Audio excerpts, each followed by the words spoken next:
Chaitra time ಆಯ್ತು, ನೀವು ಶುರು ಮಾಡ್ಬೋದು. ಶುರು ಮಾಡ್ಬೋದಾ? ಎಸ್ ಚೈತ್ರ.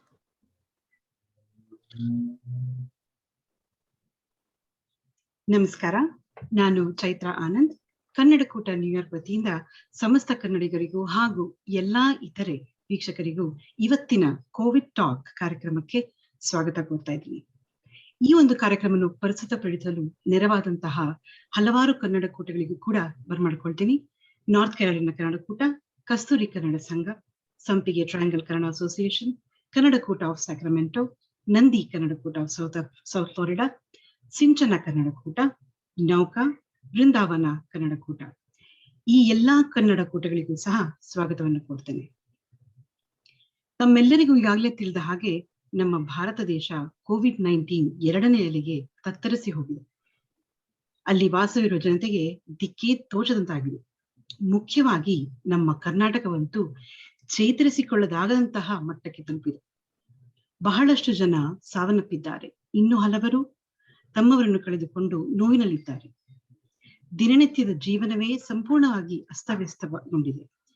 ಈ ರೀತಿ ನೊಂದ ಸಂತ್ರಸ್ತರಿಗೆ ನೆರವು ನೀಡುವ ನಿಟ್ಟಿನಲ್ಲಿ ಹಲವಾರು ಸಂಘಟನೆಗಳು ಕಾರ್ಯನಿರ್ವಹಿಸುತ್ತಿದೆ. ನಮ್ಮ ಕನ್ನಡಕೂಟ ನ್ಯೂಯಾರ್ಕ್ ಕೂಡ ಡೊನೇಷನ್ ಡ್ರೈವ್ ಮೂಲಕ ಸಹಾಯ ಹಸ್ತವನ್ನು ನೀಡುತ್ತಿದೆ. ನಮ್ಮ ಇವತ್ತಿನ ಅತಿಥಿಗಳು ನಮ್ಮ ಕರ್ನಾಟಕದ ಕರ್ನಾಟಕ ರಾಜ್ಯದ ಸದ್ಯದ ಪರಿಸ್ಥಿತಿಯ ಬಗ್ಗೆ ಹೆಚ್ಚಿನ ಮಾಹಿತಿಯನ್ನು ಕೊಡಲಿದ್ದಾರೆ. ತದನಂತರ ಪ್ರಶ್ನೋತ್ತರ ಅವಧಿಯಲ್ಲಿ ನಿಮ್ಮ ಎಲ್ಲಾ ಪ್ರಶ್ನೆಗಳಿಗೆ ಉತ್ತರಿಸಲಿದ್ದಾರೆ. ಅವರನ್ನು ಬರಮಾಡಿಕೊಳ್ಳುವ ಮುನ್ನ ನಮ್ಮ ಕನ್ನಡಕೂಟ ನ್ಯೂಯಾರ್ಕ್ ಅಧ್ಯಕ್ಷರಾದಂತಹ ಅಜಿತ್ ಭಾಸ್ಕರ್ ಅವರು ಒಂದೆರಡು ಮಾತನಾಡ್ತಾರೆ. ಅಜಿತ್ ಭಾಸ್ಕರ್ ಅವರೇ. ಧನ್ಯವಾದ ಚೈತ್ರ. ನಾನು ಅಜಿತ್ ಭಾಸ್ಕರ್, ಕನ್ನಡಕೂಟದ ಅಧ್ಯಕ್ಷ. ಇಂದಿನ ಈ ಕಾರ್ಯಕ್ರಮಕ್ಕೆ ನಿಮ್ಮೆಲ್ಲರಿಗೂ ಸುಸ್ವಾಗತ. ಇಂದಿನ ಈ ವಿಷಯ ಬಹಳ ಸೂಕ್ಷ್ಮವಾಗಿದೆ. ಈ ಕೋವಿಡ್-19 ಇಂದ ನಾವು ಹಲವಾರು ಪ್ರಸಿದ್ಧ ವ್ಯಕ್ತಿಗಳು ಹಾಗೂ ಮತ್ತು ನಮ್ಮ ಬಂಧು ಮಿತ್ರರನ್ನು ಕಳೆದುಕೊಂಡಿದ್ದೇವೆ. ಅವರೆಲ್ಲ ಆತ್ಮಕ್ಕೆ ಶಾಂತಿ ಕೋರುತ್ತಾ 1 ನಿಮಿಷ ನಾವು ಮೌನಾಚರಣೆ ಮಾಡಬೇಕಾಗಿ ವಿನಂತಿ.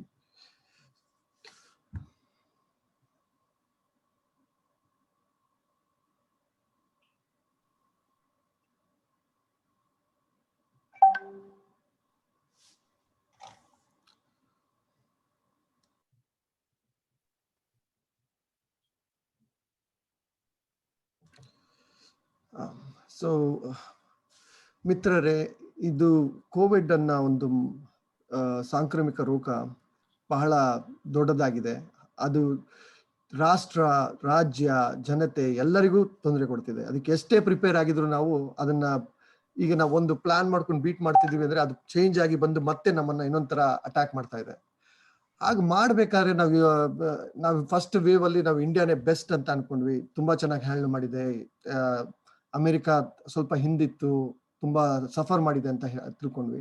ಆದ್ರೆ 2ನೇ ವೇವ್ ಬಂದಾಗ ಲೈಕ್ ಇಂಡಿಯಾ ಪ್ರಿಪೇರ್ ಆಗಿದೆ ಅನ್ಕೊಂಡಿದ್ವಿ, ತುಂಬಾ ಚೆನ್ನಾಗಿ ಹ್ಯಾಂಡಲ್ ಮಾಡ್ತಿದೆ ಅಂತ ಅನ್ಕೊಂಡ್ವಿ. ಬಟ್ ಈಗ 2 ವಾರದಿಂದ ಏನ್ ನಡೀತಿದೆ ಇಂಡಿಯಾದ ಅಂತ ನಮ್ಗೆ ಅರ್ಥನೇ ಆಗ್ತಿಲ್ಲ. ಸೊ ಇದಕ್ಕೆ ಯಾರು ಹೊಣೆ ಅಂತಾನೂ ಹೇಳಕ್ಕಾಗಲ್ಲ. ನಮಗೆ ಆದ ಕನ್ಫ್ಯೂಷನ್ ಸ್ಟೇಟ್ ಅಲ್ಲಿ ಇದ್ವಿ. ನಿಜವಾದ ಮೀಡಿಯಾದಲ್ಲಿ ಬರ್ತಿರೋ ನ್ಯೂಸ್ಗಳು ಸತ್ಯನ, ನಮ್ಮ ಇದು ಲೈಕ್ ಇದನ್ನ ಹೆಂಗೆ ಹ್ಯಾಂಡಲ್ ಮಾಡೋದು ಅಂತ ಗೊತ್ತಾಗ್ತಿಲ್ಲ. ಹಾಗಾಗಿ ಇದೇ ಈಗ ನಮ್ಮ ಸ್ಪೀಕರ್ಸ್ ಗಳು ನಮ್ಮನ್ನೆಲ್ಲ ಎಜುಕೇಟ್ ಮಾಡ್ತಾರೆ ಅಂತ ಅನ್ಕೋತೀನಿ. ಮತ್ತೊಂದು ಅಂದ್ರೆ ನಮ್ಮ ಇದು ಯಾವುದೇ ಒಂದು ಸಂಕಷ್ಟ ಬಂದಾಗ ನಮ್ಮ ಇದರಲ್ಲಿ ನಮ್ಮ ಕನ್ನಡ ಜನತೆಗಳು, ನಮ್ಮ ಕನ್ನಡ ನಮ್ಮ ಕೂಟಗಳು, ಜನತೆಗಳೆಲ್ಲ ಒಂದು ಸೇರ್ತಾರೆ ಯಾವಾಗ್ಲೂ. ಸೊ ಅದೊಂದು ಒಳ್ಳೆ ವಿಷಯ. ಇದು ಇಷ್ಟೇ ದೊಡ್ಡ ಪ್ರಾಬ್ಲಮ್ ಆದ್ರೂ ಎಲ್ಲರೂ ಸೇರ್ಕೊಂಡಿದ್ದಾರೆ. ಸೇರ್ಕೊಂಡು ನಾವು ಇದನ್ನ ಹ್ಯಾಂಡಲ್ ಮಾಡ್ತಿದ್ವಿ ಅಂತ ನನಗೆ ಖುಷಿ ಏನಾಗ್ತಿದೆ ಅಂದ್ರೆ, ನಮ್ಮೆಲ್ಲ ರಾಜ್ಯದ ಯುನೈಟೆಡ್ ಸ್ಟೇಟ್ಸ್ ಅಲ್ಲಿ ಎಲ್ಲ ಕೂಟಗಳು ಮುಂದೆ ಬಂದು ಅವ್ರವ್ರ ಇದರಲ್ಲಿ ಅವ್ರಿಗೆ ಏನೇನ್ ಬೇಕೋ ಅದು ಮಾಡ್ತಿದ್ದಾರೆ. ನಾವು ಒಂದು ಚಿಕ್ಕದಾಗ ಒಂದು ಫಂಡ್ ರೈಸ್ ಮಾಡ್ತಾ ಇದೀವಿ. ಇದು ಎಷ್ಟು ಮಟ್ಟಿಗೆ ಹೋಗುತ್ತೆ ಅಂತ ನೋಡೋಣ. ಬಟ್ ಹಾಗೆ ನಿಮ್ಗೆ ಏನಾದ್ರು ಕ್ವಶನ್ ಇದ್ದರೆ ಕೊನೆಗೆ ಅದನ್ನ ನಾವು ನಮ್ಮ ಸ್ಪೀಕರ್ಸ್ ಇಂದ ಹ್ಯಾಂಡಲ್ ಮಾಡ್ತೀವಿ. ಕಾರ್ಯಕ್ರಮ ಮುಂದೆ ನಡೆಸ್ತೀನಿ ಅಂತ ನಾನು ಚೇತನ್ ಕೇಳ್ಕೊತೀನಿ. ಧನ್ಯವಾದಗಳು ಅಜಿತ್ ಭಾಸ್ಕರ್ ಅವರೇ. ಈಗ ನಮ್ಮ ಕಾರ್ಯಕ್ರಮವನ್ನ ಆರಂಭ ಮಾಡ್ತಾ ನಮ್ಮ ಈ ಸಂಜೆಯ ಕಾರ್ಯಕ್ರಮದ ಅತಿಥಿಗಳನ್ನು ಬರಮಾಡ್ಕೊಳ್ಳೋಣ. ಮೊದಲನೇದಾಗಿ ಡಾಕ್ಟರ್ MK ಸುದರ್ಶನ್. ಇವರು ಕರ್ನಾಟಕ ಸ್ಟೇಟ್ ಕೋವಿಡ್-19 ಟೆಕ್ನಿಕಲ್ ಅಡ್ವೈಸರಿ ಕಮಿಟಿ ಬ್ಯಾಂಗ್ಳೂರ್ನಲ್ಲಿ ಚೇರ್ಮನ್ ಆಗಿ ಕಾರ್ಯನಿರ್ವಹಿಸ್ತಾ ಇದ್ದಾರೆ. ನಮಸ್ಕಾರ ಡಾಕ್ಟರ್ MK ಸುದರ್ಶನ್ ಅವ್ರಿಗೆ. ನಮಸ್ಕಾರ ಮೇಡಮ್. ನಮಸ್ಕಾರ. ನಮ್ಮ ಮುಂದಿನ ಅತಿಥಿ ತಮ್ಮ ನೇರ ದಿಟ್ಟ ಮಾತುಗಳಿಗೆ ಪ್ರಖ್ಯಾತರಾದಂತಹ ಚಕ್ರವರ್ತಿ ಸುಲಿಬೆಲೆ ಅವರು. ಓರ್ವ ಸಮಾಜ ಸೇವಕರು, ಅತ್ಯುತ್ತಮ ಬರಹಗಾರರು, ಪ್ರಧಾನವಾಗಿ ಕನ್ನಡ ಹಾಗೂ ಹಿಂದಿ ಭಾಷೆಗಳಲ್ಲಿ ಪುಸ್ತಕಗಳನ್ನು ಬರೆದಿರ್ತಾರೆ. ಸಹೋದರಿ ನಿವೇದಿತಾ ಪ್ರತಿಷ್ಠಾನ ಹಾಗೂ ಯುವ ಬ್ರಿಗೇಡ್ ಎಂಬ ಸಂಘಟನೆಗಳು ಕೂಡ ಸ್ಥಾಪಿಸಿರ್ತಾರೆ. ಬರ್ಮಾಡ್ಕೊಳ್ಳೋಣ ಚಕ್ರವರ್ತಿ ಸುಲಿಬೆಲೆ ಅವ್ರನ್ನ. ನಮಸ್ಕಾರ ಚಕ್ರವರ್ತಿ ಅವ್ರಿಗೆ. ಚಕ್ರವರ್ತಿ ಅವರು ಮೇಡಮ್ ನಮಸ್ತೆ. ಅವರು ಇನ್ನೊಂದು 2 ಮಿನಿಟ್ಸ್ ಅಲ್ಲಿ ಜಾಯಿನ್ ಆಗ್ತಾರೆ. ನಿಮ್ದು ಮುಗಿಸ್ ಅವ್ರು ಜಾಯಿನ್ ಅಂತ ತಕ್ಷಣ ಜಾಯಿನ್ ಆಗ್ತಾರೆ. ಖಂಡಿತ. ಮುಂದಿನ ಅತಿಥಿಯವರು ಡಾಕ್ಟರ್ ತುಳಸಿ ತಿಮ್ಮೇಗೌಡ ಅಂತ. ಇವರು department of anaesthesia and intensive care unit ಅಲ್ಲಿ ಅಸಿಸ್ಟೆಂಟ್ ಪ್ರೊಫೆಸರ್ ಆಗಿ ಕಾರ್ಯವನ್ನು ನಿರ್ವಹಿಸ್ತಾ ಇದ್ದಾರೆ Bengaluru medical college and research institute ನಲ್ಲಿ. ನಮಸ್ಕಾರ ಡಾಕ್ಟರ್ ತುಳಸಿ ಅವ್ರಿಗೆ. ನಮ್ಮ ಮುಂದಿನ ಅತಿಥಿಯವರು ಡಾಕ್ಟರ್ ಕೇಶವ್ ಮೂರ್ತಿ ಎಂ. ಇವರು paediatric surgeon and paediatric urologist, department of paediatric ಸರ್ಜರಿಯಲ್ಲಿ ಪ್ರೊಫೆಸರ್ ಹಾಗೂ HOD ಆಗಿ ಕಾರ್ಯವನ್ನು ನಿರ್ವಹಿಸ್ತಾ ಇದ್ದಾರೆ. ನಮಸ್ಕಾರ ಡಾಕ್ಟರ್ ಕೇಶವ್ ಮೂರ್ತಿ ಅವ್ರಿಗೆ. ನಮ್ಮ ಕೊನೆಯ ಅತಿಥಿಯಾಗಿ ಡಾಕ್ಟರ್ ಪೂರ್ಣ ಪ್ರಸಾದ್ ಅವ್ರನ್ನ ಬರ್ಮಾಡ್ಕೊಳ್ತೀನಿ. ಇವರು ಚೀಫ್ ಟೆಕ್ನಾಲಜಿ ಆಫೀಸರ್ ನಾರ್ತ್ವೆಲ್ ನ್ಯೂಯಾರ್ಕ್ ನಲ್ಲಿ ಕಾರ್ಯವನ್ನು ನಿರ್ವಹಿಸ್ತಾ ಇರ್ತಾರೆ. ಕೋವಿಡ್ ಟಾಸ್ಕ್ ಫೋರ್ಸ್ ನಲ್ಲಿ ಕೂಡ ಇವರು ಬಹಳಷ್ಟು ತೊಡಗಿಸಿಕೊಂಡು ಕಾರ್ಯವನ್ನು ಕೂಡ ನಿರ್ವಹಿಸಿರ್ತಾರೆ. ನಮಸ್ಕಾರ ಡಾಕ್ಟರ್ ಪೂರ್ಣಪ್ರಸಾದ್ ಅವರಿಗೆ.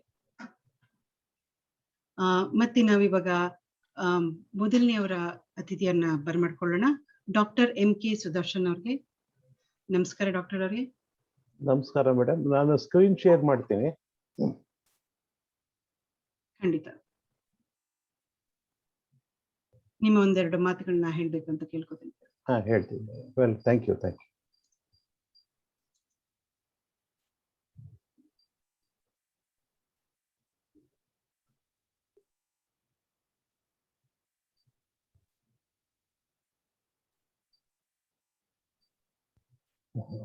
ಒಂದು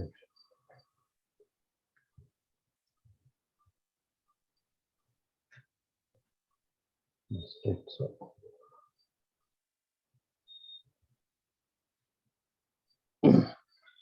ನಾವು ಮೊದಲು ಇಂಡಿಯಾದ ಹೇಳ್ತೀನಿ, ಇಂಡಿಯಾದ ಏನಿದೆ ಅಂತ. ಈಗ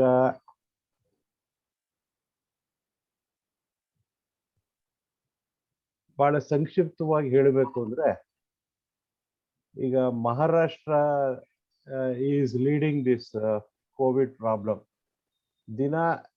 ಇದು ನಿನ್ನೆ ಫಿಗರು 62,000 ನ್ಯೂ ಕೇಸಸ್ ಬಂದಿದೆ. ಆಮೇಲೆ ಎರಡನೇದು 48,000 ಕರ್ನಾಟಕ, ಮೂರನೇದು ಕೇರಳ ನಮ್ಗಿಂತ ಅರ್ಧದಷ್ಟು ಸೈಜಲ್ಲಿದೆ. ಮಹಾರಾಷ್ಟ್ರ ನಮ್ಗಿಂತ 2ರಷ್ಟು ಸೈಜ್ ಇದೆ. ಇದನ್ನ ನಾವು ಜ್ಞಾಪಕ ಇಟ್ಕೋಬೇಕು. ಆಮೇಲೆ ಉತ್ತರ ಪ್ರದೇಶ, ಬೇರೆ ಸ್ಟೇಟ್ಗಳು ಇವೆ. ಅಂದ್ರೆ ಈಗ ನಮ್ಮಲ್ಲಿ ಟೆಸ್ಟಿಂಗ್ ಚೆನ್ನಾಗಿ ಆಗ್ತಾ ಇದೆ. ಸೊ ಟೆಸ್ಟಿಂಗು 1.4 lakhs, ಅದು ನೆಕ್ಸ್ಟ್ ಸ್ಲೈಡ್ ಅಲ್ಲಿ ತೋರಿಸ್ತೀನಿ.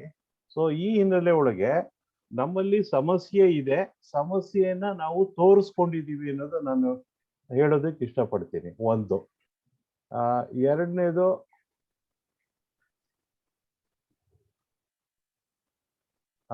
ಈಗ ನೆಕ್ಸ್ಟ್ ಕರ್ನಾಟಕದಕ್ಕೆ ಹೋಗ್ತೀನಿ. ಈಗ ಇದು ನಿನ್ನೆ ಫಿಗರ್. ಇದು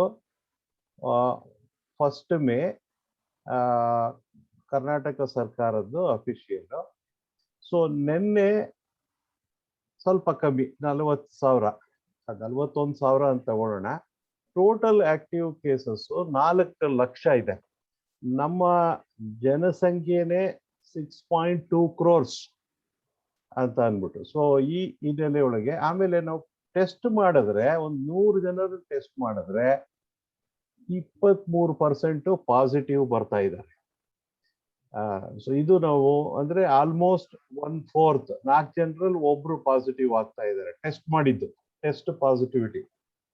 ಆಮೇಲೆ ಬಟ್ ಇಷ್ಟೆಲ್ಲ ಒಂದು ತೊಂದರೆನಲ್ಲಿ ಇದ್ರೂ ಈ ಡೆತ್ ರೇಟ್ ಏನಿದೆ, ಕೇಸ್ ಫೆಟಾಲಿಟಿ, ಎಷ್ಟು ಜನಕ್ಕೆ ಸೋಂಕು ಬರ್ತಾ ಇದೆ, ಅದು ಕೇವಲ 1%ಗಿಂತ ಕಮ್ಮಿ, 0.66% ಡೆತ್ಸ್ ಆಗ್ತಾ ಇದೆ.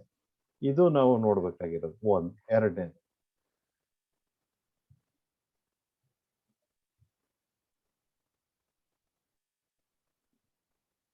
ಆಮೇಲೆ ನಾನು ಡಿಸ್ಟ್ರಿಕ್ಟ್ಸ್ ಹೋಗ್ತೀನಿ. ಈಗ ಡಿಸ್ಟ್ರಿಕ್ಟ್ಸ್ ಗಳಿಗೆ ಬರೋಣ. ಡಿಸ್ಟ್ರಿಕ್ಟ್ಸ್ ಗಳಲ್ಲಿ ನೋಡಿದ್ರೆ, ನಾ ಹೇಳಿದ್ನಲ್ಲ 41,000 ಅಂತ ಅಂದ್ರೆ ಅದ್ರಲ್ಲಿ ಅರ್ಧ ಬೆಂಗಳೂರು ಅರ್ಬನ್, ಅಂದ್ರೆ ಬೆಂಗಳೂರು ಸಿಟಿನೇ ನಿಯರ್ಲಿ 90%, ಇನ್ನು ಸ್ವಲ್ಪ ಹೊರಗಡೆ ಭಾಗಗಳು. ಸೊ ಅರ್ಧದಷ್ಟು ಕರ್ನಾಟಕದ ಸಮಸ್ಯೆ ಬೆಂಗಳೂರಿನಲ್ಲಿದೆ ಅಂತ ನಾವು ತಗೊಳ್ಳೋಣ. ಅದಾದ್ಮೇಲೆ ಉಳಿದಿದ್ದು ಈಗ ಹೈಲೈಟ್ ಮಾಡಿ, ಈಗ ಬಳ್ಳಾರಿ 1,100, ಯಾವ್ಯಾವ್ದು ಹೆಚ್ಚು ಕೇಸಸ್ ಡಿಟೆಕ್ಟ್ ಆಗ್ತಾ ಇದೆ ಅದನ್ನ ಹೈಲೈಟ್ ಮಾಡಿದ್ದೀನಿ.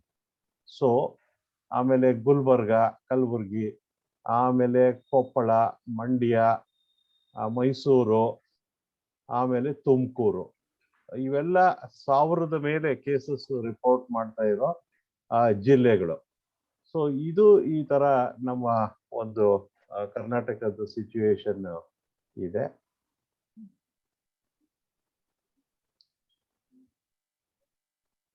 ಸೊ ಒಂದು, ಆಮೇಲೆ ಇದು ಇನ್ನೊಂದು ಕೊನೆಯದಾಗಿ, ಈಗ ಅದು ಸಮಸ್ಯೆ. ನಮ್ ಕಡೆಯಿಂದ ನಾವು ಪರಿಹಾರ ಏನಿದೆ ಅಂತಂದ್ರೆ ಒಂದು ವ್ಯಾಕ್ಸಿನೇಷನ್. ಈಗ ಏನು ಬಹಳ ಒಂದು ಮ್ಯಾಸಿವ್ ವ್ಯಾಕ್ಸಿನೇಷನ್ ಡ್ರೈವ್ ಆಗ್ತಾ ಇದೆ.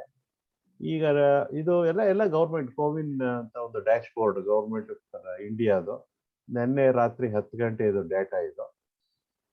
ಈಗ ಮಹಾರಾಷ್ಟ್ರ ಇಷ್ಟು ಡೋಸಸ್ ವ್ಯಾಕ್ಸಿನೇಷನ್ ಮಾಡಿದ್ದಾರೆ. ರಾಜಸ್ಥಾನ, ಉತ್ತರ ಪ್ರದೇಶ, ಗುಜರಾತ್, ವೆಸ್ಟ್ ಬೆಂಗಾಲ್, ಕರ್ನಾಟಕ. ಇಲ್ಲಿ ನಾವ್ ಏನ್ ನೋಡ್ಬೇಕು ಅಂತಂದ್ರೆ ರಾಜಸ್ಥಾನ್, ಗುಜರಾತ್ ಇವು 2 ರಾಜ್ಯಗಳು ಕರ್ನಾಟಕದಷ್ಟೇ ಹೆಚ್ಚು ಕಮ್ಮಿ ಸೈಜ್ ಅಂಡ್ ಪಾಪ್ಯುಲೇಷನ್, ಆದರೆ ದೇ ಆರ್ ಡೂಯಿಂಗ್ ಬೆಟರ್. ಇದು ನಾನು ಹೇಳೋದಕ್ಕೆ ಇಚ್ಛೆ ಪಡ್ತೀನಿ. ಓಕೆ, ಆಮೇಲೆ ನಿನ್ನೆ ಎಷ್ಟು ವ್ಯಾಕ್ಸಿನೇಷನ್ ಆಗಿದೆ ಅಂದ್ರೆ total number of vaccinations done yesterday ಅಂತಂದ್ರೆ ನಂಬರ್ ಆಫ್ ಪರ್ಸನ್ಸ್ ಇದು obviously. Highest vaccination on 1st May. Gujarat, Uttar Pradesh ಆದ್ರೆ ಕರ್ನಾಟಕ ಮಾಡ್ತಾ ಇದೆ. ಸಮರಿ ಏನು ಅಂದ್ರೆ ವ್ಯಾಕ್ಸಿನೇಷನ್ ಡ್ರೈವ್ ನಲ್ಲಿ ಗುಜರಾತ್ ಅಂಡ್ ರಾಜಸ್ಥಾನ್ ಕಂಪೇರಬಲ್, ನಮ್ಮ ಸೈಜ್ ಅಂಡ್ ಪಾಪ್ಯುಲೇಷನ್ಗೆ ರೀಸನಬಲಿ ಕಂಪೇರಬಲ್ ಇರೋದ್ರಲ್ಲಿ they are doing better. Otherwise overall we can ನಾವು 6ನೇವ್ರು ಇದೀವಿ ಅಂತ ತಗೋಬಹುದು ವ್ಯಾಕ್ಸಿನೇಷನ್ ಅಲ್ಲಿ. ನಿನ್ನೆ ಅಫ್ಕೋರ್ಸ್ ಸ್ವಲ್ಪ ಜಾಸ್ತಿ ವ್ಯಾಕ್ಸಿನೇಷನ್ ಆಗಿದೆ. ಸೊ ಇಷ್ಟು ಮಾಹಿತಿ ನಾನು ಕೊಡೋದಕ್ಕೆ ಇಚ್ಛೆ ಪಡ್ತೀನಿ. ಇಲ್ಲಿಗೆ ನಾನು ನಿಲ್ಲಿಸ್ತೀನಿ. ನನ್ನ ಏನು ಸಮಯ ಇತ್ತು ಅದನ್ನ ನಾನು ಉಪಯೋಗಿಸ್ಕೊಂಡು ಇನ್ನು ಬೇರೆಯವ್ರಿಗೆ ಅವಕಾಶ ಕೊಟ್ಟು ಏನೇ ಪ್ರಶ್ನೆಗಳು ತಾವು ಯಾವಾಗ ಕೇಳ್ತೀರಿ ಅದಕ್ಕೆ ನಾನು ಉತ್ತರ ಕೊಡ್ತೀನಿ. ನಮಸ್ಕಾರ.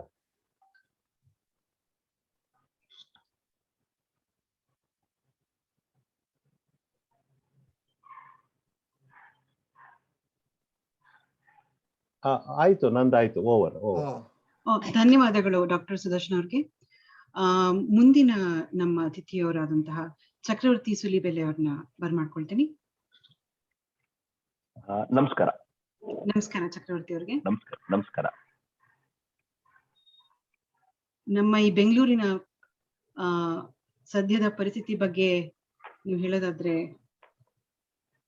ಒಂದು ಡಾಕ್ಟರ್ ಈಗ ತಾನೇ ಸುದರ್ಶನ್ ಸರ್ ಅವರು ಮಾತನಾಡಿದ್ದಾರೆ, ಅವರು ಡೀಟೇಲ್ಸ್ ಕೊಟ್ಟಿದ್ದಾರೆ. ಇನ್ಫ್ಯಾಕ್ಟ್ ಅವರು ಒಂದು ಪಾಯಿಂಟ್ ಹೇಳ್ತೀನಿ ಅಂತ ಹೇಳಿ ಬಿಟ್ಟು ಹೋಗಿರೋದು ಟೆಸ್ಟಿಂಗ್ ಹೇಗ್ ನಡೀತಾ ಇದೆ ಕರ್ನಾಟಕದಲ್ಲಿ ಅಂತ. ಇನ್ಫ್ಯಾಕ್ಟ್ ಅದು ಬಹಳ ಇಂಪಾರ್ಟೆಂಟ್. ಟೆಸ್ಟಿಂಗ್ ಕಡಿಮೆ ಮಾಡಿ ನಂಬರ್ಸ್ ಕಡಿಮೆ ತೋರಿಸೋದು ಬೇರೆ, ಆದ್ರೆ ಟೆಸ್ಟಿಂಗ್ ಜಾಸ್ತಿ ಮಾಡಿ ಎಸ್ ನಮ್ಮ ಹತ್ರ ಪ್ರಾಬ್ಲಮ್ ಇದೆ ಅಂತ ತೋರಿಸ್ಕೊಳ್ಳೋದು. If I am not wrong every day ಹೆಚ್ಚು ಕಡಿಮೆ 16-16.5 ಲಕ್ಷ ಟೆಸ್ಟಿಂಗ್ ನಾವು ಮಾಡ್ತಿದ್ವಿ. ಮತ್ತು Karnataka is in increasing rate ಅಂತಂದ್ರೆ ಅನೇಕ ರಾಜ್ಯಗಳು, in fact Delhi testing rate drastically down ಆಗೋಗಿದೆ, ತುಂಬಾ ಕಡಿಮೆ ಮಾಡ್ತಿದ್ದಾರೆ. ಉತ್ತರ ಪ್ರದೇಶ ಸ್ಟೆಬಿಲೈಸ್ ಆಗ್ಬಿಟ್ಟಿದೆ, ಟೆಸ್ಟಿಂಗ್ ರೇಟ್ ಇನ್ಕ್ರೀಸ್ ಆಗ್ತಾ ಇಲ್ಲ. ಆದ್ರೆ ಕರ್ನಾಟಕದಲ್ಲಿ ಮಾತ್ರ day by day testing rate ಜಾಸ್ತಿ ಮಾಡ್ತಿದ್ದಾರೆ. ಇಟ್ಸ್ ಗುಡ್, ಯಾಕೆಂತಂದ್ರೆ ಹೆಚ್ಚು ಹೆಚ್ಚು ಜನರಿಗೆ ಟೆಸ್ಟ್ ಮಾಡಿ ಎಷ್ಟು ಜನರಿಗೆ ಫೆಟಾಲಿಟಿ ರೇಟ್ ನಮ್ಗಿದೆ. In fact test positive rate TPR ಏನ್ ಗೊತ್ತಾಗ್ತಾ ಹೋಗುತ್ತೆ, ಅವ್ರನ್ನೆಲ್ಲ ಐಸೋಲೇಟ್ ಮಾಡ್ಲಿಕ್ಕೆ, ಅವ್ರನ್ನ ಸೆಪರೇಟ್ ಮಾಡ್ಲಿಕ್ಕೆ ಅನುಕೂಲ ಆಗುತ್ತೆ. ಇದು ಬಹಳ ಬೇಗ ಪೀಕಿಗೆ ಹೋಗಿ ಡೌನ್ ಆಗ್ಲಿಕ್ಕೆ ನಮ್ಗೆ ಅನುಕೂಲ ಮಾಡ್ಕೊಡತ್ತೆ ಅಂತ ಎಲ್ಲ ತಜ್ಞರು ಹೇಳೋದು. ಆ ದೃಷ್ಟಿಯಿಂದ ನೋಡಿದ್ರೆ Karnataka is in better place. But ನನ್ಗೆ ಗೊತ್ತಿಲ್ಲ ಒಟ್ಟಾರೆ ನಾನಿವತ್ತು ದೇಶದ ಪರಿಸ್ಥಿತಿನೆಲ್ಲ ಅವ್ರು ಹೇಳಿದ್ದಾರೆ. ಒಟ್ಟಾರೆ ಸ್ಥಿತಿಗತಿ ಏನಿದೆ ಅಂತಂದ್ರೆ ನಾನು ಅದನ್ನ ಸಮರೈಸ್ ಮಾಡ್ಬೇಕು ಅಂತಂದ್ರೆ ದೇಶದ ಕೇಸ್ ಫೆಟಾಲಿಟಿ ರೇಟ್ CFR ಅಂತ ನಾವೇನು ಏನ್ ಹೇಳ್ತೀವಿ ಅದು 1.12% ನಷ್ಟಿದೆ. ಕಳೆದ ಒಂದು ವಾರದಲ್ಲಿ ವಿ ಆರ್ ಸೀಯಿಂಗ್ ಅದು ಆ ಸರ್ಜ್ ಹೆಂಗಾಗಿದೆ ಅಂತಂದ್ರೆ it's going up to 1.6%, which is not good. ಅಂದ್ರೆ ಸಿಸ್ಟಮ್ ಫೇಲ್ ಆಗ್ತಿರೋದು, ಅಂದ್ರೆ ಆಕ್ಸಿಜನ್ ನ ಕೊರತೆ ಇದೆಲ್ಲವೂ ಕೂಡ ಕಾಣಿಸ್ಕೊಳ್ತಾ ಇರೋದ್ರಿಂದ ಜಾಸ್ತಿ ಆಗ್ತಿದೆ. But we should remember global case fatality rate was 2.1%. ನಮ್ದು ದೇಶದ್ದು ಇದುವರೆಗೂ ಕೂಡ ಎನಿವೇರ್ ಬಿಟ್ವೀನ್ 1.2% ನ ರೇಂಜ್ ನಲ್ಲಿದೆ, ಅದಕ್ಕಿಂತ ಆಚೆಗೆ ಹೋಗ್ಲಿಲ್ಲ ಅಂತ ನಾವು ನೆನ್ಪಿಟ್ಕೋಬೇಕು. ಅಂಡ್ ಕರ್ನಾಟಕ ಸುದರ್ಶನ್ ಸರ್ ಹೇಳಿದಂತೆ 1% ಆರ್ ಲೆಸ್ ದೆನ್ 1%, ಇದುವರೆಗೂ ಟೋಟಲ್ ಲೆಕ್ಕ ಹಾಕೊಂಡ್ರೆ ಲೆಸ್ ದೆನ್ ಆಲ್ಮೋಸ್ಟ್ 1%. ಅವ್ರು ಕೊಟ್ಟಿರೋ ಡಾಟಾ 0.66%, ಅದು ನಿನ್ನೆಯ CFR ಅಂತ ನಾನು ಅನ್ಕೊಳ್ತೀನಿ. That is 0.66%. ಸೊ ಕರ್ನಾಟಕದಲ್ಲಿ ಡೆತ್ ರೇಟ್ ತುಂಬಾ ಕಡಿಮೆ ಇದೆ. ಬಟ್ ಸಾಯ್ತಾ ಇರೋರ ಪ್ರತಿಯೊಬ್ಬರ ದುಃಖವನ್ನ ಮನಸ್ಸಿನಲ್ಲಿ ಇಟ್ಕೊಂಡು ಹೇಳೋದಾದ್ರೆ ಆ ಕೌಂಟ್ ತುಂಬಾ ಮಾಡ್ಲಿಕ್ಕೆ ಆಗದೆ ಹೋದ್ರು ಹೆದರಿಕೆ ಪಟ್ಕೋಬೇಕಾದ ಅಗತ್ಯ ಇಲ್ಲ. ಪ್ರತಿಯೊಬ್ರು ತಮ್ಮನ್ನು ತಾವೇ ರಿಕವರ್ ಮಾಡ್ಕೋಬಹುದು ಅನ್ನೋಂಥದ್ದು ಒಂದಿದು.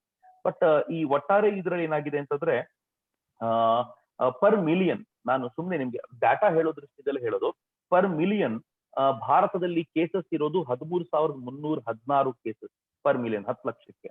ಇದರ ರೇಟಿಂಗ್ ಅಲ್ಲಿ ನೋಡಿದ್ರೆ ಜಗತ್ನಲ್ಲಿ 78ನೇ ರ್ಯಾಂಕ್ ಅಲ್ಲಿ ನಾವಿದ್ದೀವಿ. ಆದ್ರೆ ನಮ್ದು ಯಾಕೆ ನಂಬರ್ ತುಂಬಾ ಕಾಣುತ್ತೆ ಅಂತಂದ್ರೆ ನಾವು ಬಿಲಿಯನ್ ಅಲ್ಲಿ ಸಂಖ್ಯೆ ಇರೋದು, ನಾವು ಮಿಲಿಯನ್ಗಳ ಸಂಖ್ಯೆ ಅಲ್ಲ. ಹಿಂಗಾಗಿ ಜಗತ್ತು ನಮ್ಮ ಬಗ್ಗೆ ಹೇಳುವಾಗ ಭಾರತದಲ್ಲಿ ತುಂಬಾ ಸಂಖ್ಯೆ ಇದೆ ಅಂತ ಆಬ್ವಿಯಸ್ಲಿ ಮತ್ತೆ ಸುದರ್ಶನ್ ಸರ್ ನಾನು ರೆಫರ್ ಮಾಡೋದಾದ್ರೆ ಅವ್ರು ಹೇಳ್ತಾರಲ್ಲ, ಒಟ್ಟಾರೆ ಸಂಖ್ಯೆ ಕರ್ನಾಟಕದ ಜನಸಂಖ್ಯೆ ಮತ್ತು ನೀವು ಬೇರೆ ರಾಜ್ಯಗಳ ಜನಸಂಖ್ಯೆಯನ್ನು ಕಂಪೇರ್ ಮಾಡಿದ್ರೆ ಅಬ್ಸಲ್ಯೂಟ್ಲಿ ಅವುಗಳನ್ನು ಕೂಡ ಲೆಕ್ಕಕ್ಕೆ ಇಟ್ಕೊಂಡು ಹೇಳೋದಾದ್ರೆ ಗುಡ್. ಅಂಡ್ ಟೆಸ್ಟಿಂಗ್ ಕಡಿಮೆ ಇದೆ ಅಂತ ಬಹಳ ಜನ ಹೇಳ್ತಾರೆ. ಸೌತ್ ಆಫ್ರಿಕಾ, ಬ್ರೆಜಿಲ್, ಇಂಡೋನೇಷ್ಯಾ ಈ ಎಲ್ಲಾ ರಾಷ್ಟ್ರಗಳಿಗಿಂತಲೂ ಹೆಚ್ಚು ಟೆಸ್ಟಿಂಗ್ ನಾವು ಮಾಡ್ತಾ ಇದ್ದೀವಿ. ಇನ್ಫ್ಯಾಕ್ಟ್ ಸೌತ್ ಆಫ್ರಿಕಾ ಮತ್ತು ಬ್ರೆಜಿಲ್ಗಳಿಗಿಂತಲೂ ಹೆಚ್ಚಿನ ಟೆಸ್ಟಿಂಗ್ ಅನ್ನು ನಾವು ಮಾಡ್ತಾ ಇದ್ದೀವಿ. ಇಂದು ರಿಕವರಿ ರೇಟ್ ನಾನು ಆಗ್ಲೇ ಹೇಳಿದಂತೆ ಇಟ್ ಇನ್ಕ್ರೀಸಿಂಗ್ 1.7% ಇದೆ. ತುಂಬಾ ಜನ ರಿಕವರ್ ಆಗ್ತಿದ್ದಾರೆ. ನಾನು ಒಂದೇ ಒಂದು ಈ ಸಂದರ್ಭದಲ್ಲಿ ಏನ್ ಹೇಳ್ಕೊಳ್ಬೇಕು ಅಂತಂದ್ರೆ, ನಮ್ಗೆಲ್ಲ ಹೇಳುವಾಗ ಏನ್ ಹೇಳ್ತಿದ್ದಾರೆ ಅಂತಂದ್ರೆ ಭಾರತದಲ್ಲಿ ಒಂದು ದಿನದಲ್ಲಿ ಅತ್ಯಂತ ಹೆಚ್ಚು ಕೇಸಸ್ ಬರ್ತಿದೆ ಅಂತ. ನಿನ್ನೆ it was 4 lakh something, 4,20,000 total cases ಇತ್ತು ಅಂತ ನಿನ್ನೆ ರಿಪೋರ್ಟ್ ನೋಡಿದ್ವಿ ನಾವು. ಎಲ್ಲಾ ಪತ್ರಿಕೆಗಳು ಬರೀತೇವೆ ಜಗತ್ನಲ್ಲಿ ಒಂದು ದಿನದಲ್ಲಿ ಇಷ್ಟು ಕೇಸ್ ಸಿಕ್ಕಿದ್ ಇದೇ ಹೈಯೆಸ್ಟ್ ಅಂತ. ಮತ್ತೆ ಅಗೈನ್ ನಾನು ಹೇಳ್ತಿರೋದು ದೇಶದ ಜನಸಂಖ್ಯೆಯನ್ನ ಗಮನದಲ್ಲಿ ಇಟ್ಕೋಬೇಕು, ಇದು ಪಾಯಿಂಟ್ 1. ಮತ್ತೆ ಎರಡನೇದು, ಒಂದು ದಿನದಲ್ಲಿ ಹೆಚ್ಚು ಕಡಿಮೆ 3 ಲಕ್ಷ ಜನ, 3,08,000 ಜನ if I am not wrong, ಅಷ್ಟು ಜನ ಒಂದೇ ದಿನ ರಿಕವರ್ ಆಗಿದ್ದಾರೆ. ಇದು ಕೂಡ ವರ್ಲ್ಡ್ ರೆಕಾರ್ಡೆ. ಆದ್ರೆ ಏನಂತಂದ್ರೆ ಎಲ್ಲಾ ಮಾಧ್ಯಮಗಳು ಕೇಸಸ್ ಸಿಗ್ತಾ ಇರೋದನ್ನ ಬರೀತಿದ್ದಾರೆ, ಆದ್ರೆ ಹೊರತು ಯಾರು ಕೂಡ ರಿಕವರಿ ಎಷ್ಟು ಜನ ಆದ್ರೂ ಒಂದ್ ದಿನದಲ್ಲಿ ರೆಕಾರ್ಡ್ ಹೆಂಗಾಯ್ತು ಅನ್ನೋದನ್ನ ಹೇಳ್ತಿಲ್ಲ. ಯಾಕೆ ರಿಕವರಿ ರೇಟ್ ಬಗ್ಗೆ ನಾನು ಹೇಳ್ಬೇಕು ಅಂತ ತುಂಬಾ ಹೇಳ್ತೀನಿ ಅಂತಂದ್ರೆ, ಜನ ಸಂಕೇತ ಅದು. ನಮ್ಗೆ ಕರೋನಾ ಬರ್ತಿದೆ ನಿಜ, ಕರೋನಾ ಇಟ್ಸ್ ಅ ಪ್ಯಾಂಡಮಿಕ್, ಅದು ಎಪಿಡೆಮಿಕ್ ಅಲ್ಲ, ಇಟ್ಸ್ ಅ ಪ್ಯಾಂಡಮಿಕ್. ಅದು ಹೆಂಗ್ ಸ್ಪ್ರೆಡ್ ಆಗ್ತಿದೆ ಅಂತಂದ್ರೆ ಎಲ್ರಿಗೂ ಗೊತ್ತಿದೆ, ಎಲ್ರು ಅದನ್ನ ಅನುಭವಿಸಿದ್ದಾರೆ. ಆದ್ರೆ ಅದನ್ನ ಫೈಟ್ ಮಾಡಿ ನಾವು ಮನೆಗಳಲ್ಲೇ ರಿಕವರ್ ಆಗ್ತಿರೋರು ಎಷ್ಟು ಜನ ಇದ್ದಾರೆ, ಇದರ ಕುರಿತಂತೆ ಹೆಚ್ಚು ಚರ್ಚೆ ಆಗಬೇಕು ಅಂತ ನನಗೆ ಅನ್ಸುತ್ತೆ. ಸೊ ಬಹಳ ಜನ ವ್ಯಾಕ್ಸಿನೇಟು ಆಗ್ತಾ ಇರೋದ್ರಿಂದ ಇದಾಗ್ತಿದೆ. ಬಟ್ ಒಂದು ಡಾಟಾ ನಾನು ಇತ್ತೀಚೆಗೆ ನೋಡ್ತಿದ್ದೆ, ಶೇರ್ಡ್ ಬೈ ಪ್ರೊಫೆಸರ್ ಶಮಿಕಾ ರವಿ. ಆಕೆ ಅದನ್ನ ತುಂಬಾ ವಿಶೇಷವಾಗಿ ತೋರಿಸಿದ್ದಾರೆ. ಸುದರ್ಶನ್ ಸರ್ ಬಹುಶಃ ಅದಕ್ಕೆ ಬೆಳಕು ಚೆಲ್ಬಹುದು ಅಂತ ನಾನು ಅನ್ಕೊಳ್ತೀನಿ. ವಿತ್ ಡಾಟಾ ಏನಂತಂದ್ರೆ ಯಾವಾಗ ನಮ್ದು ವ್ಯಾಕ್ಸಿನೇಷನ್ ಇನ್ಕ್ರೀಸ್ ಆಗಿದೆಯೋ ಅದರ ಜೊತೆಗೆ ಈ ಕರೋನಾ ಪಾಸಿಟಿವಿಟಿನೂ ಜಾಸ್ತಿ ಆಗ್ತಿದೆ ಅಂತ. It's very curious and very interesting subject. ಯಾಕೆ ಇದನ್ನ ಹೇಳ್ತಿದ್ದೀನಿ, ಇಲ್ಲಿ ಶೇರ್ ಮಾಡ್ಕೊಳ್ತಿದ್ದೀನಿ ಅಂತಂದ್ರೆ, ವ್ಯಾಕ್ಸಿನೇಷನ್ ತಗೊಂಡ ತಕ್ಷಣ ನನಗೆ ವ್ಯಾಕ್ಸಿನ್ ಆಗಿದೆ ಅಂತ ಫುಲ್ ಫ್ರೀ ಆಗ್ಬಿಡ್ತಾರ ಅವರು ಒಂಥರ ಏನು ಕರೋನಾ ಸ್ಪ್ರೆಡ್ ಮಾಡುವಂತ ಜನ ಆಗ್ಬಿಡ್ತಾರೆ. ಅವ್ರು ತುಂಬಾ ತಿರ್ಗಾಡ್ತಾರೆ, ಕ್ಯಾರಿಯರ್ ಆಗಿ ತಿರ್ಗಾಡ್ತಿರ್ತಾರೆ. ಅವ್ರನ್ನ ಕೇಳಿದ್ರೆ ನನಗೆ ವ್ಯಾಕ್ಸಿನ್ ಆಗಿದೆ, ನನ್ಗೇನು ಆಗೋದಿಲ್ಲ ಅಂತ. ಆದ್ರೆ ಆ ವ್ಯಾಕ್ಸಿನೇಷನ್ ಆಗಿದ್ರ ಪ್ರಭಾವದಿಂದ ಅವ್ರು ಏನ್ ಸ್ಪ್ರೆಡ್ ಮಾಡ್ತಾರೆ, ಆ ಕಾರಣಕ್ಕೆ ತುಂಬಾ ದೊಡ್ಡ ಸರ್ಚ್ ಕಂಡು ಬಂದಿದೆ. ಅಂತಂದ್ರೆ ಎಲ್ಲೋ ಒಂದು ಕಡೆ ವ್ಯಾಕ್ಸಿನ್ ಆದ್ಮೇಲೆ ಮುಂದಿನ ಕೆಲವು ದಿನಗಳ ಕಾಲ ನೀವು ರಿಸ್ಟ್ರಿಕ್ಟೆಡ್ ಎನ್ವಿರಾನ್ಮೆಂಟ್ ಅಲ್ಲಿ ಇರಬೇಕು, ನೀವು ಹೀಗಿರ್ಬೇಕು ಅಂತ ಹೇಳೋದನ್ನ. ಬಿಕಾಸ್ ಅವ್ರೊಳಗೆ ಏನದು ವೈರಸ್ ಮತ್ತು ಆಂಟಿಬಾಡೀಸ್ ಪ್ರೊಡ್ಯೂಸ್ ಆಗ್ತಾ ಇರುತ್ತೆ, ಅದು ಅವ್ರಿಗೆ ಗೊತ್ತಾಗ್ತಿರಲ್ಲ, ಬಟ್ ಅವರು ಸ್ಪ್ರೆಡ್ ಮಾಡ್ತಾ ಹೋಗ್ತಾರೆ ಅನ್ನೋದು ಒಂದು ಸಂಗತಿ. ಮತ್ತೆ ಎರಡನೇದು ಏನು ಅಂತಂದ್ರೆ, ನಾವು ಮಾಧ್ಯಮಗಳನ್ನು ನೋಡ್ತಾ ಇದ್ರೆ ಸುದರ್ಶನ್ ಸರ್ ಬಹುಶಃ ಈ ಕೊಟ್ಟಿರೋ ಡಾಟಾ ಅವ್ರು ತುಂಬಾ ಪಾಪ ಆ ದಿಕ್ಕಲ್ಲಿ ಹೇಳ್ತಾ ಇದ್ರು ಅಂತ ಅನ್ಸುತ್ತೆ. ಮಾಧ್ಯಮಗಳನ್ನು ನೋಡ್ತಿದ್ರೆ ಏನು ಫೆಟಾಲಿಟಿ ರೇಟ್ ಇದೆ, ತೀರ್ಕೊಳ್ಳುವಂತ ಲೆಸ್ ದೆನ್ 0.66% ಲೆಸ್ ದೆನ್ 1% ಏನಿದೆ, ಅದ್ರ ಮೇಲೆ ತುಂಬಾ ಕಾನ್ಸಂಟ್ರೇಟ್ ಮಾಡಿ ಡಿಸ್ಚಾರ್ಜ್ ಆಗಿ ಬರ್ತಾ ಇರುವಂತ 80% ಜನರ ಕುರಿತಂತೆ ನಾವು ಕಾನ್ಸಂಟ್ರೇಟ್ ಮಾಡದೇ ಇರೋದು ಪ್ರಾಬ್ಲಮ್ ಏನಾಗ್ತಿದೆ ಅಂತಂದ್ರೆ, ಟಿವಿಯಲ್ಲಿ ಕೂತ್ಕೊಂಡು ಅಥವಾ ಮಾಧ್ಯಮಗಳಲ್ಲಿ ಪ್ರತಿನಿತ್ಯ ಈ ಸಾವುಗಳನ್ನ ಅಲ್ಲಾಗ್ತಿರೋಂತ. ಇನ್ಫ್ಯಾಕ್ಟ್ ನನಗೆ ಅಮೆರಿಕದ ಪತ್ರಿಕೆಗಳ ಮೇಲೆ ಬಹಳ ಬೇಸರ ಇದೆ. ಯಾಕೆ ಅಂದ್ರೆ ಸಾವುಗಳನ್ನು ಎಷ್ಟು ವೈಭವೀಕರಿಸ್ತಿದ್ದಾರೆ ಅಂತಂದ್ರೆ, ಇನ್ಫ್ಯಾಕ್ಟ್ ನಿನ್ನೆ UK BBC ಒಂದು ಹಾಕಿರೋದನ್ನ ಯಾರೋ ಒಬ್ರು ಶೇರ್ ಮಾಡಿದ್ದಾರೆ. ಅಲ್ಲಿ BBC ಅಲ್ಲಿ ಬಂದಿರುವಂತ ಸುದ್ದಿಯಿಂದ ಪ್ಯಾನಿಕ್ ಆಗಿದ್ದಾರೆ. ಯಾಕೆ ಅಂತಂದ್ರೆ ಭಾರತದಲ್ಲಿ ಕ್ರಿಮೇಷನ್ಗೆ ಜಾಗ ಸಿಗದೆ ಮನೆಯ ಏನೋ ಪೋರ್ಟಿಕೋಗಳಲ್ಲಿ ಅಥವಾ ಕಾರ್ ಪಾರ್ಕಿಂಗ್ ಗಳಲ್ಲಿ ಜನ ಡೆಡ್ ಬಾಡಿ ಸುಡ್ತಾ ಇದ್ದಾರೆ ಅನ್ನುವಂತ ಸುದ್ದಿನ ಹಬ್ಬಿಸ್ತಾ ಇದ್ದಾರೆ. ನಾವಂತೂ ದೇಶದಲ್ಲಿ ಇದುವರೆಗೂ ಆ ತರ ಸುದ್ದಿ ಕೇಳಲಿಲ್ಲ. ಅಫ್ಕೋರ್ಸ್ ಕಷ್ಟ ಇದೆ, ಸುಲಭ ಇಲ್ಲ. ಪ್ರತಿನಿತ್ಯ ಬೆಂಗಳೂರಿನಲ್ಲಿ ನಾವೊಂದು 250-300 ಸಾವುಗಳನ್ನ ನೋಡ್ತಾ ಇದ್ದೀವಿ. ಏಕಾಏಕಿ ಅಷ್ಟು ಜನಕ್ಕೂ ಅವ್ರು ಕರ್ಕೊಂಡ್ ಬಂದ ತಕ್ಷಣ ಕ್ರಿಮೇಷನ್ ಗ್ರೌಂಡ್ ಅಲ್ಲಿ ವ್ಯವಸ್ಥೆ ಮಾಡಬೇಕು ಅಂತಂದ್ರೆ it is not that simple. But still fight ಮಾಡ್ತಾ ಇದೀವಿ. ಆದ್ರೆ ಅದನ್ನ ಅದರ ಅಡ್ವಾಂಟೇಜ್ ತಗೊಳ್ಳೋದು ದುರದೃಷ್ಟಕರ ಸಂಗತಿ ಅಂತ ನನ್ಗೆ ಅನ್ಸುತ್ತೆ. ಇನ್ ಕರ್ನಾಟಕದ ದೃಷ್ಟಿಯಿಂದ ನಾನು ಹೇಳೋದಾದ್ರೆ, ಕಳೆದ 7-8 ದಿನಗಳಲ್ಲಿ ಒಂದು ಇನ್ಕ್ರೀಸಿಂಗ್ ಟ್ರೆಂಡ್ ನೋಡ್ತಾ ಇದ್ದೀವಿ. 26ನೇ ತಾರೀಕು ಸುಮಾರು 29.25 ಸಾವಿರ ಜನ ಕೊರೋನಾದಿಂದ ಬಳಲ್ತಾ ಇದ್ರು. 27ನೇ ತಾರೀಕು ಒಂದು 2,000 ಜನ ಜಾಸ್ತಿ ಆಡ್ ಆಯ್ತು. ಅದಕ್ಕೆ 28ಕ್ಕೆ 8,000 ಜನ ಆಡ್ ಆದ್ರು. 29ಕ್ಕೆ ಅದು ಸ್ವಲ್ಪ ಡಿಕ್ಲೈನ್ ಆಯ್ತು. ಆದ್ರೆ 30ನೇ ತಾರೀಕು ಇಟ್ ವಾಸ್ 48,000 ಕೇಸಸ್. 29ಕ್ಕೆ 35,000 ಇತ್ತು. 30ನೇ ತಾರೀಕು ವೇಳೆಗೆ 48,000 13,000 ಕೇಸಸ್ ಜಾಸ್ತಿ ಆಯ್ತು. ಬಟ್ ನಿನ್ನೆ ಇಂಟ್ರೆಸ್ಟಿಂಗ್, ನಂಗೆ ಗೊತ್ತಿಲ್ಲ, ಇನ್ಫ್ಯಾಕ್ಟ್ ಟೆಸ್ಟಿಂಗ್ ಜಾಸ್ತಿನೂ ಆಗಿದೆ, ಗಮನಿಸಿದ್ದೀನಿ ನಾನು. ಟೆಸ್ಟಿಂಗ್ ಏನ್ ಕಡಿಮೆ ಆಗ್ಲಿಲ್ಲ, ಹೆಚ್ಚು ಕಡಿಮೆ 17 ಲಕ್ಷ ಟೆಸ್ಟಿಂಗ್, 16ರಿಂದ 17 ಲಕ್ಷ ಟೆಸ್ಟಿಂಗ್ ಆಗಿದೆ. ಅದರಲ್ಲಿ ನಿನ್ನೆ ಮಾತ್ರ 8,000 ಕೇಸಸ್ ಡಿಕ್ರೀಸ್ ಆಗಿ ಹೆಚ್ಚು ಕಡಿಮೆ 41,000ಕ್ಕೆ ಇದೆ. ಅಂದ್ರೆ ಡಿಕ್ಲೈನಿಂಗ್ ಟ್ರೆಂಡ್ ಅಲ್ಲಿ ಇದೆಯಾ ಗೊತ್ತಿಲ್ಲ, ಅಥವಾ ಇನ್ನು ಇನ್ಕ್ರೀಸಿಂಗ್ ರೇಟ್ ಅಲ್ಲಿ ಇದೆಯಾ ಅನ್ನೋದು ಇವತ್ತಿನ ಮತ್ತು ನಾಳೆಯ ಡಾಟಾದ ಮೇಲೆ ನಿರ್ಧಾರವಾಗುತ್ತೆ. ಹೀಗಾಗಿ V are fighting, definitely fight ಮಾಡ್ತಿದೀವಿ. ಪ್ರಾಬ್ಲಮ್ಸ್ ತುಂಬಾ ಇದೆ. ಹಾಸ್ಪಿಟಲ್ಗಳ ವ್ಯವಸ್ಥೆಯಲ್ಲಿ ಪ್ರಾಬ್ಲಮ್ ಇದೆ, ಡಾಕ್ಟರ್ಸ್ಗಳ ಕೊರತೆ ಇದೆ. ಎಕ್ದಮ್ ಈ ತರ ಜನ ಬಂದ್ಬಿಡ್ತಾರೆ ಅಂತಂದಾಗ ಕೊರತೆ ಡೆಫಿನೆಟ್ಲಿ ಆಗುತ್ತೆ. ಎಲ್ಲಕ್ಕಿಂತ ದೊಡ್ಡ ಸಮಸ್ಯೆ ಏನು ಅಂತಂದ್ರೆ, ಯಾರ್ಯಾರಿಗೆ ಕರೋನಾ ಬಂದಿದೆ ಅಂತ ಅನ್ಸುತ್ತೋ ಅವರೆಲ್ಲರೂ ಎಷ್ಟು ಪ್ಯಾನಿಕ್ ಆಗ್ತಿದ್ದಾರೆ ಅಂತಂದ್ರೆ, ನಾನು ಹಾಸ್ಪಿಟ್ಲಿಗೆ ಹೋಗೇ ಬಿಡಬೇಕು ಅಂತ. ಕರೋನಾದ ರಿಕವರಿ ರೇಟ್ ಎಷ್ಟಿದೆ ಅನ್ನೋದ್ರ ಕುರಿತಂತೆ ನಾವು ಮಾತನಾಡದೇ ಇರೋದ್ರಿಂದ ಕರೋನಾ ಬಂದಿರೋ ಪ್ರತಿಯೊಬ್ಬರು ಕೂಡ ಪ್ಯಾನಿಕ್ಗೆ ಒಳಗಾಗ್ತಿದ್ದಾರೆ. ನನಗೆ ಒಂದೇ ಒಂದು ಏನ್ ಅನ್ಸುತ್ತೆ ಅಂತಂದ್ರೆ, ಮೋಸ್ಟ್ ಆಫ್ ದಿ ಟೈಮ್ ಹಾಸ್ಪಿಟ್ಲಿಗೆ ಅಡ್ಮಿಟ್ ಆದ್ಮೇಲೆ ಇನ್ನೂ ವೀಕ್ ಆಗ್ಬಿಡ್ತಾರೆ ಅಂತ. ಯಾಕೆಂದ್ರೆ ಮನೆಯಲ್ಲಿರುವಾಗ ನಿಮ್ಗೆ ಊಟ ತಿಂಡಿ ಅಫ್ಕೋರ್ಸ್ ಮನೆಯವರು ಮಾಡ್ಕೊಡ್ಬೋದು. ಅಂಡ್ ದೆನ್ ನಿಮ್ಗೆ ಮಾತಾಡ್ಲಿಕ್ಕೆ ಜನ ಸಿಕ್ತಿರ್ತಾರೆ, ನೀವು ಏನಾದ್ರೂ ಮಾತಾಡ್ಬೋದು, ಫೋನ್ ಅಲ್ಲಿ ಫ್ರೀ ಆಗಿ ಮಾತನಾಡ್ಬೋದು. ಒಂದ್ಸಲ ಹಾಸ್ಪಿಟ್ಲಿಗೆ ಹೋದ್ಮೇಲೆ ಹೆಂಗ್ ಆಗ್ಬಿಡ್ತಾರೆ ಅಂದ್ರೆ ಪೂರ್ತಿ ಐಸೋಲೇಟ್ ಆಗ್ಬಿಡ್ತಾರೆ. ಅಲ್ಲಿ ಡಾಕ್ಟರ್ಗಳನ್ನು ನೋಡ್ಬೇಕು, ಹಾಸ್ಪಿಟಲ್ ನ ವಾತಾವರಣದಲ್ಲಿ ಇರ್ಬೇಕು. ಈ ವಾತಾವರಣ ನಿಮ್ಮವರಿಲ್ಲದ ಆ ತರದ ವಾತಾವರಣ ಮಾನಸಿಕವಾಗಿ ಎಂತ ಭಯ ಹುಟ್ಟಿಸ್ಬಿಡತ್ತೆ ಅಂತಂದ್ರೆ ತುಂಬಾ ಜನ ವೀಕ್ ಆಗ್ಬಿಡ್ತಾರೆ. ಇದು ಬಹಳ ಕೆಟ್ಟದ್ದು ಅಂತ. ಹಿಂಗಾಗಿಯೇ ಇತ್ತೀಚೆಗೆ ನಿಮಾನ್ಸ್ನ ಡಾಕ್ಟರ್ BN ಗಂಗಾಧರ್ ಮತ್ತು ಅವರ ಟೀಮ್ ಅವರು ಸೇರ್ಕೊಂಡು ಒಂದು ಪತ್ರವನ್ನ ಬರೆದ್ರು. ಇನ್ಫ್ಯಾಕ್ಟ್ ಅವರೆಲ್ಲರೂ ತುಂಬಾ ರಿನೌಂಡ್, ತುಂಬಾ ಫೇಮಸ್ ಡಾಕ್ಟರ್ಸ್ ಅವರೆಲ್ಲರೂ. ಅವ್ರ ಪತ್ರವನ್ನು ಬರೆದು ಏನ್ ಹೇಳಿದ್ರು ಅಂತಂದ್ರೆ, ಮಾಧ್ಯಮಗಳು ತೀರಾ ಕೆಟ್ಟದಾಗಿ ಸಾವನ್ನೇ ಪದೇ ಪದೇ ಪದೇ ತೋರಿಸೋದ್ರಿಂದ ಮನಸ್ಸಿನೊಳಗೆ ಎಂತದೊಂದು ಹೆದರಿಕೆ ಹುಟ್ಕೊಳ್ತಿದೆ ಅಂತಂದ್ರೆ ಬರ್ಲಿರೋ ದಿನಗಳಲ್ಲಿ ದೊಡ್ಡ ಮಾನಸಿಕ ಕಾಯಿಲೆಯಾಗಿ ಆಗಬಹುದು. ಅದಕ್ಕೋಸ್ಕರ ಸ್ವಲ್ಪ ಎಚ್ಚರಿಕೆಯಿಂದ ರಿಪೋರ್ಟಿಂಗ್ ಮಾಡ್ಲೇಬಾರ್ದು ಅಂತಲ್ಲ.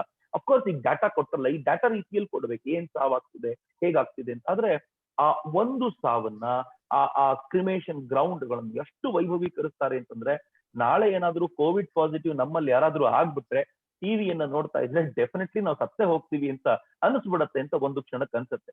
ಯಾರೋ ಒಬ್ರು ತುಂಬಾ ಚೆನ್ನಾಗಿ ಟ್ವೀಟ್ ಮಾಡಿದ್ರು, ನನಗೆ ಕರೋನಾ ಆಲ್ಮೋಸ್ಟ್ ಬರೋದ್ರಲ್ಲಿತ್ತು, ಆಮೇಲೆ ನಾನು DD ನ್ಯೂಸ್ ಶಿಫ್ಟ್ ಆದೆ, ಕರೋನಾ ಬರ್ಲಿಲ್ಲ ನನಗೆ ಅಂತ. ಅಂದ್ರೆ ಅಷ್ಟರ ಮಟ್ಟಿಗೆ ನೀವು ಪ್ಯಾನಿಕ್ ಕ್ರಿಯೇಟ್ ಮಾಡ್ತಿದೀವಿ ಅಂತ. ಅದರಲ್ಲಿ ಟಿವಿ ಚಾನೆಲ್ಗಳದ್ದು ತಪ್ಪಿಲ್ಲ, ಅವರು ಬಹಳ ಚೆನ್ನಾಗಿ ಹೇಳಿದ್ರು ನನಗೆ ನಾನು ಮಾತಾಡ್ತಿರುವಾಗ. What he said, one of the good editors, ಒಂದು ಒಳ್ಳೆ ಫ್ರೆಂಡ್, ಅವ್ರಿಗೆ ನಾನು ಇದೇ ಮಾತನ್ನ ಹೇಳಿದಾಗ ಅವ್ರು ಹೇಳಿದ್ರು, ನಾವ್ ಇಷ್ಟು ಪ್ಯಾನಿಕ್ ಕ್ರಿಯೇಟ್ ಮಾಡ್ತಿರೋದ್ರಿಂದಲೇ ಸರ್ಕಾರಕ್ಕೆ ಇವೆಲ್ಲ ಕಂಟ್ರೋಲಿಗೆ ಬರ್ತಿದೆ. ಇಲ್ಲ ಅಂದ್ರೆ ಜನ ತರಕಾರಿ ಮಾರ್ಕೆಟ್ ಅಲ್ಲಿ ಇರೋ ತರ ಬೀದಿಯಲ್ಲಿ ಇರ್ತಿದ್ರು, ನಾವು ಪ್ಯಾನಿಕ್ ಕ್ರಿಯೇಟ್ ಮಾಡ್ಲಿಲ್ಲ ಅಂತಂದ್ರೆ. ಜನ ಕಂಟ್ರೋಲ್ಡ್ ಎನ್ವಿರಾನ್ಮೆಂಟ್ ಅಲ್ಲಿ ಇರೋದು ಯಾಕೆ ಅಂತಂದ್ರೆ ನಾವು ಅಷ್ಟು ಹೆದರ್ಸಿಟ್ಟಿದ್ದೀವಿ ಅಂತ. ನಂಗೆ ಗೊತ್ತಿಲ್ಲ ಇದು ಯಾವ್ದನ್ನ ಸರಿ ಅಂತ ಕರಿಬೇಕೋ, ಯಾವ್ದನ್ನ ತಪ್ಪು ಅಂತ ಕರಿಬೇಕೋ. ಬಟ್ ಒಂದೇ ಒಂದು ಹೇಳ್ಬೇಕು ಅಂತಂದ್ರೆ, ಅಫ್ಕೋರ್ಸ್ ನಾವು ಯಾವತ್ತು ಹೆಲ್ತ್ ಸಿಸ್ಟಮ್ ನ ಬಗ್ಗೆ ತುಂಬಾ ಗಮನ ಹರಿಸಿದವರೇ ಅಲ್ಲ. ಭಾರತದಲ್ಲಿ ನಿಮ್ಗೆ ಗೊತ್ತಿದೆ ಹಾಸ್ಪಿಟಲ್ಸ್ ಗಳ ವ್ಯವಸ್ಥೆಗಳು ಹೆಂಗಿವೆ. ಅದರಲ್ಲೂ US ಅಲ್ಲಿರೋರಿಗೆ, UK ನಲ್ಲಿರೋರಿಗೆ ಅಲ್ಲಿನ ಸಿಸ್ಟಮ್ ಮತ್ತು ಇಲ್ಲಿನ ಸಿಸ್ಟಮ್ ಕಂಪೇರ್ ಮಾಡುವಾಗ್ಲೆಲ್ಲ ಅನ್ನಿಸ್ತಿರುತ್ತೆ ಅವ್ರಿಗೆ ನಾವು ತುಂಬಾ ಬೆಳಿಬೇಕಾದಂತ ವ್ಯವಸ್ಥೆ ಇದೆ ಅಂತ. Definitely India is trying hard. ನಂಗೆ ಗೊತ್ತಿಲ್ಲ, ಇನ್ನು ಸ್ವಲ್ಪ ಟೈಮ್ ಇದ್ರೆ ನಾನು ಇಂಡಿಯಾ ಏನೇನು ವರ್ಕ್ ಮಾಡ್ತಿದೆ ಅನ್ನೋದನ್ನ ಹೇಳ್ಕೋಬಹುದು, ಅಥವಾ ಮತ್ತೊಬ್ಬರು ಮಾತನಾಡೋದಿದ್ರೆ ನಾನು ಆನಂತರ ಮತ್ತೆ ಕಂಟಿನ್ಯೂ ಮಾಡಬಹುದು. ನೀವು ನನಗೆ ಗೈಡ್ ಮಾಡಿರೋ ತರ ಮಾಡ್ತೀನಿ. ತುಂಬಾ ಧನ್ಯವಾದಗಳು ಚಕ್ರವರ್ತಿ ಅವ್ರಿಗೆ. ನೀವು ಹೇಳ್ದಂಗೆ ಖಂಡಿತವಾಗ್ಲೂ ಈ ಮಾಧ್ಯಮದವರು ಸ್ವಲ್ಪ ಹೈಪೈ ಮಾಡ್ತಾ ಇದಾರೆ ಅನ್ಸುತ್ತೆ. ನೀವು ಹೇಳ್ದಂಗೆ ಒಂದು ಎಕ್ಸಾಂಪಲ್ ಕೊಟ್ಟರಲ್ಲ, ಇವಾಗ DD ಶಿಫ್ಟ್ ಆದೆ ಅಂತ, ಅದಂತೂ ಖಂಡಿತವಾಗ್ಲೂ ನಿಜ. ಅದು ಟಿವಿ ನೋಡಿ ಎಷ್ಟೊಂದ್ ಜನ ಕೋವಿಡ್ ಬರ್ಸ್ಕೊಂಡ್ಬಿಟ್ಟವ್ರು ಇದಾರೆ ಅನ್ಸುತ್ತೆ. ಬಟ್ ನೀವ್ ಹೇಳ್ದಂಗೆ ಅರ್ಲಿ ಡಿಟೆಕ್ಷನ್ ಅಂತ ಹೇಳಿದಲ್ಲ, ಡಿಟೆಕ್ಷನ್ ಮಾಡೋದು, ಟೆಸ್ಟಿಂಗ್ ಮಾಡೋದು, early detection is early treatment and early cure ಅಂತ ನಮ್ಮೆಲ್ಲರ ಅನಿಸಿಕೆ ಕೂಡ. ತುಂಬಾ ಧನ್ಯವಾದಗಳು ಮತ್ತೊಮ್ಮೆ ತಮಗೆ ಚಕ್ರವರ್ತಿ ಅವರೇ. ನಮ್ಮ ಈ ಕಾರ್ಯಕ್ರಮವನ್ನ ಮುಂದುವರಿಸ್ತಾ ನಮ್ಮ ಮುಂದಿನ ಅತಿಥಿಯಾದಂತಹ ಡಾಕ್ಟರ್ ತುಳಸಿ ತಿಮ್ಮೇಗೌಡ ಅವ್ರನ್ನ ಬರ್ಮಾಡ್ಕೊಳ್ತೀನಿ.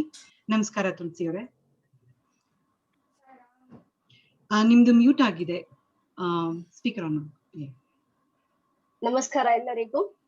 ನಾನು ಕಂಪ್ಲೀಟ್ ಆಗಿ ಇಂಗ್ಲಿಷ್ ನಲ್ಲೇ ಮಾತಾಡ್ತೀನಿ. ಇಂಗ್ಲಿಷ್ ಟರ್ಮಿನಾಲಜಿ ಅರ್ಧ ಇಂಗ್ಲಿಷ್ ಅರ್ಧ ಕನ್ನಡ ಸೇರಿಸ್ಲಿಕ್ಕೆ ಕಷ್ಟ ಆಗತ್ತೆ ನನಗೆ. ದಯವಿಟ್ಟು ಕ್ಷಮಿಸಿ.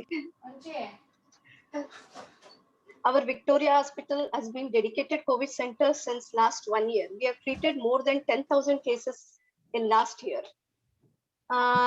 As Sir Sudarshan sir said, the Karnataka statistics shows around 40,490 active cases, out of which 50% is in Bangalore, active cases.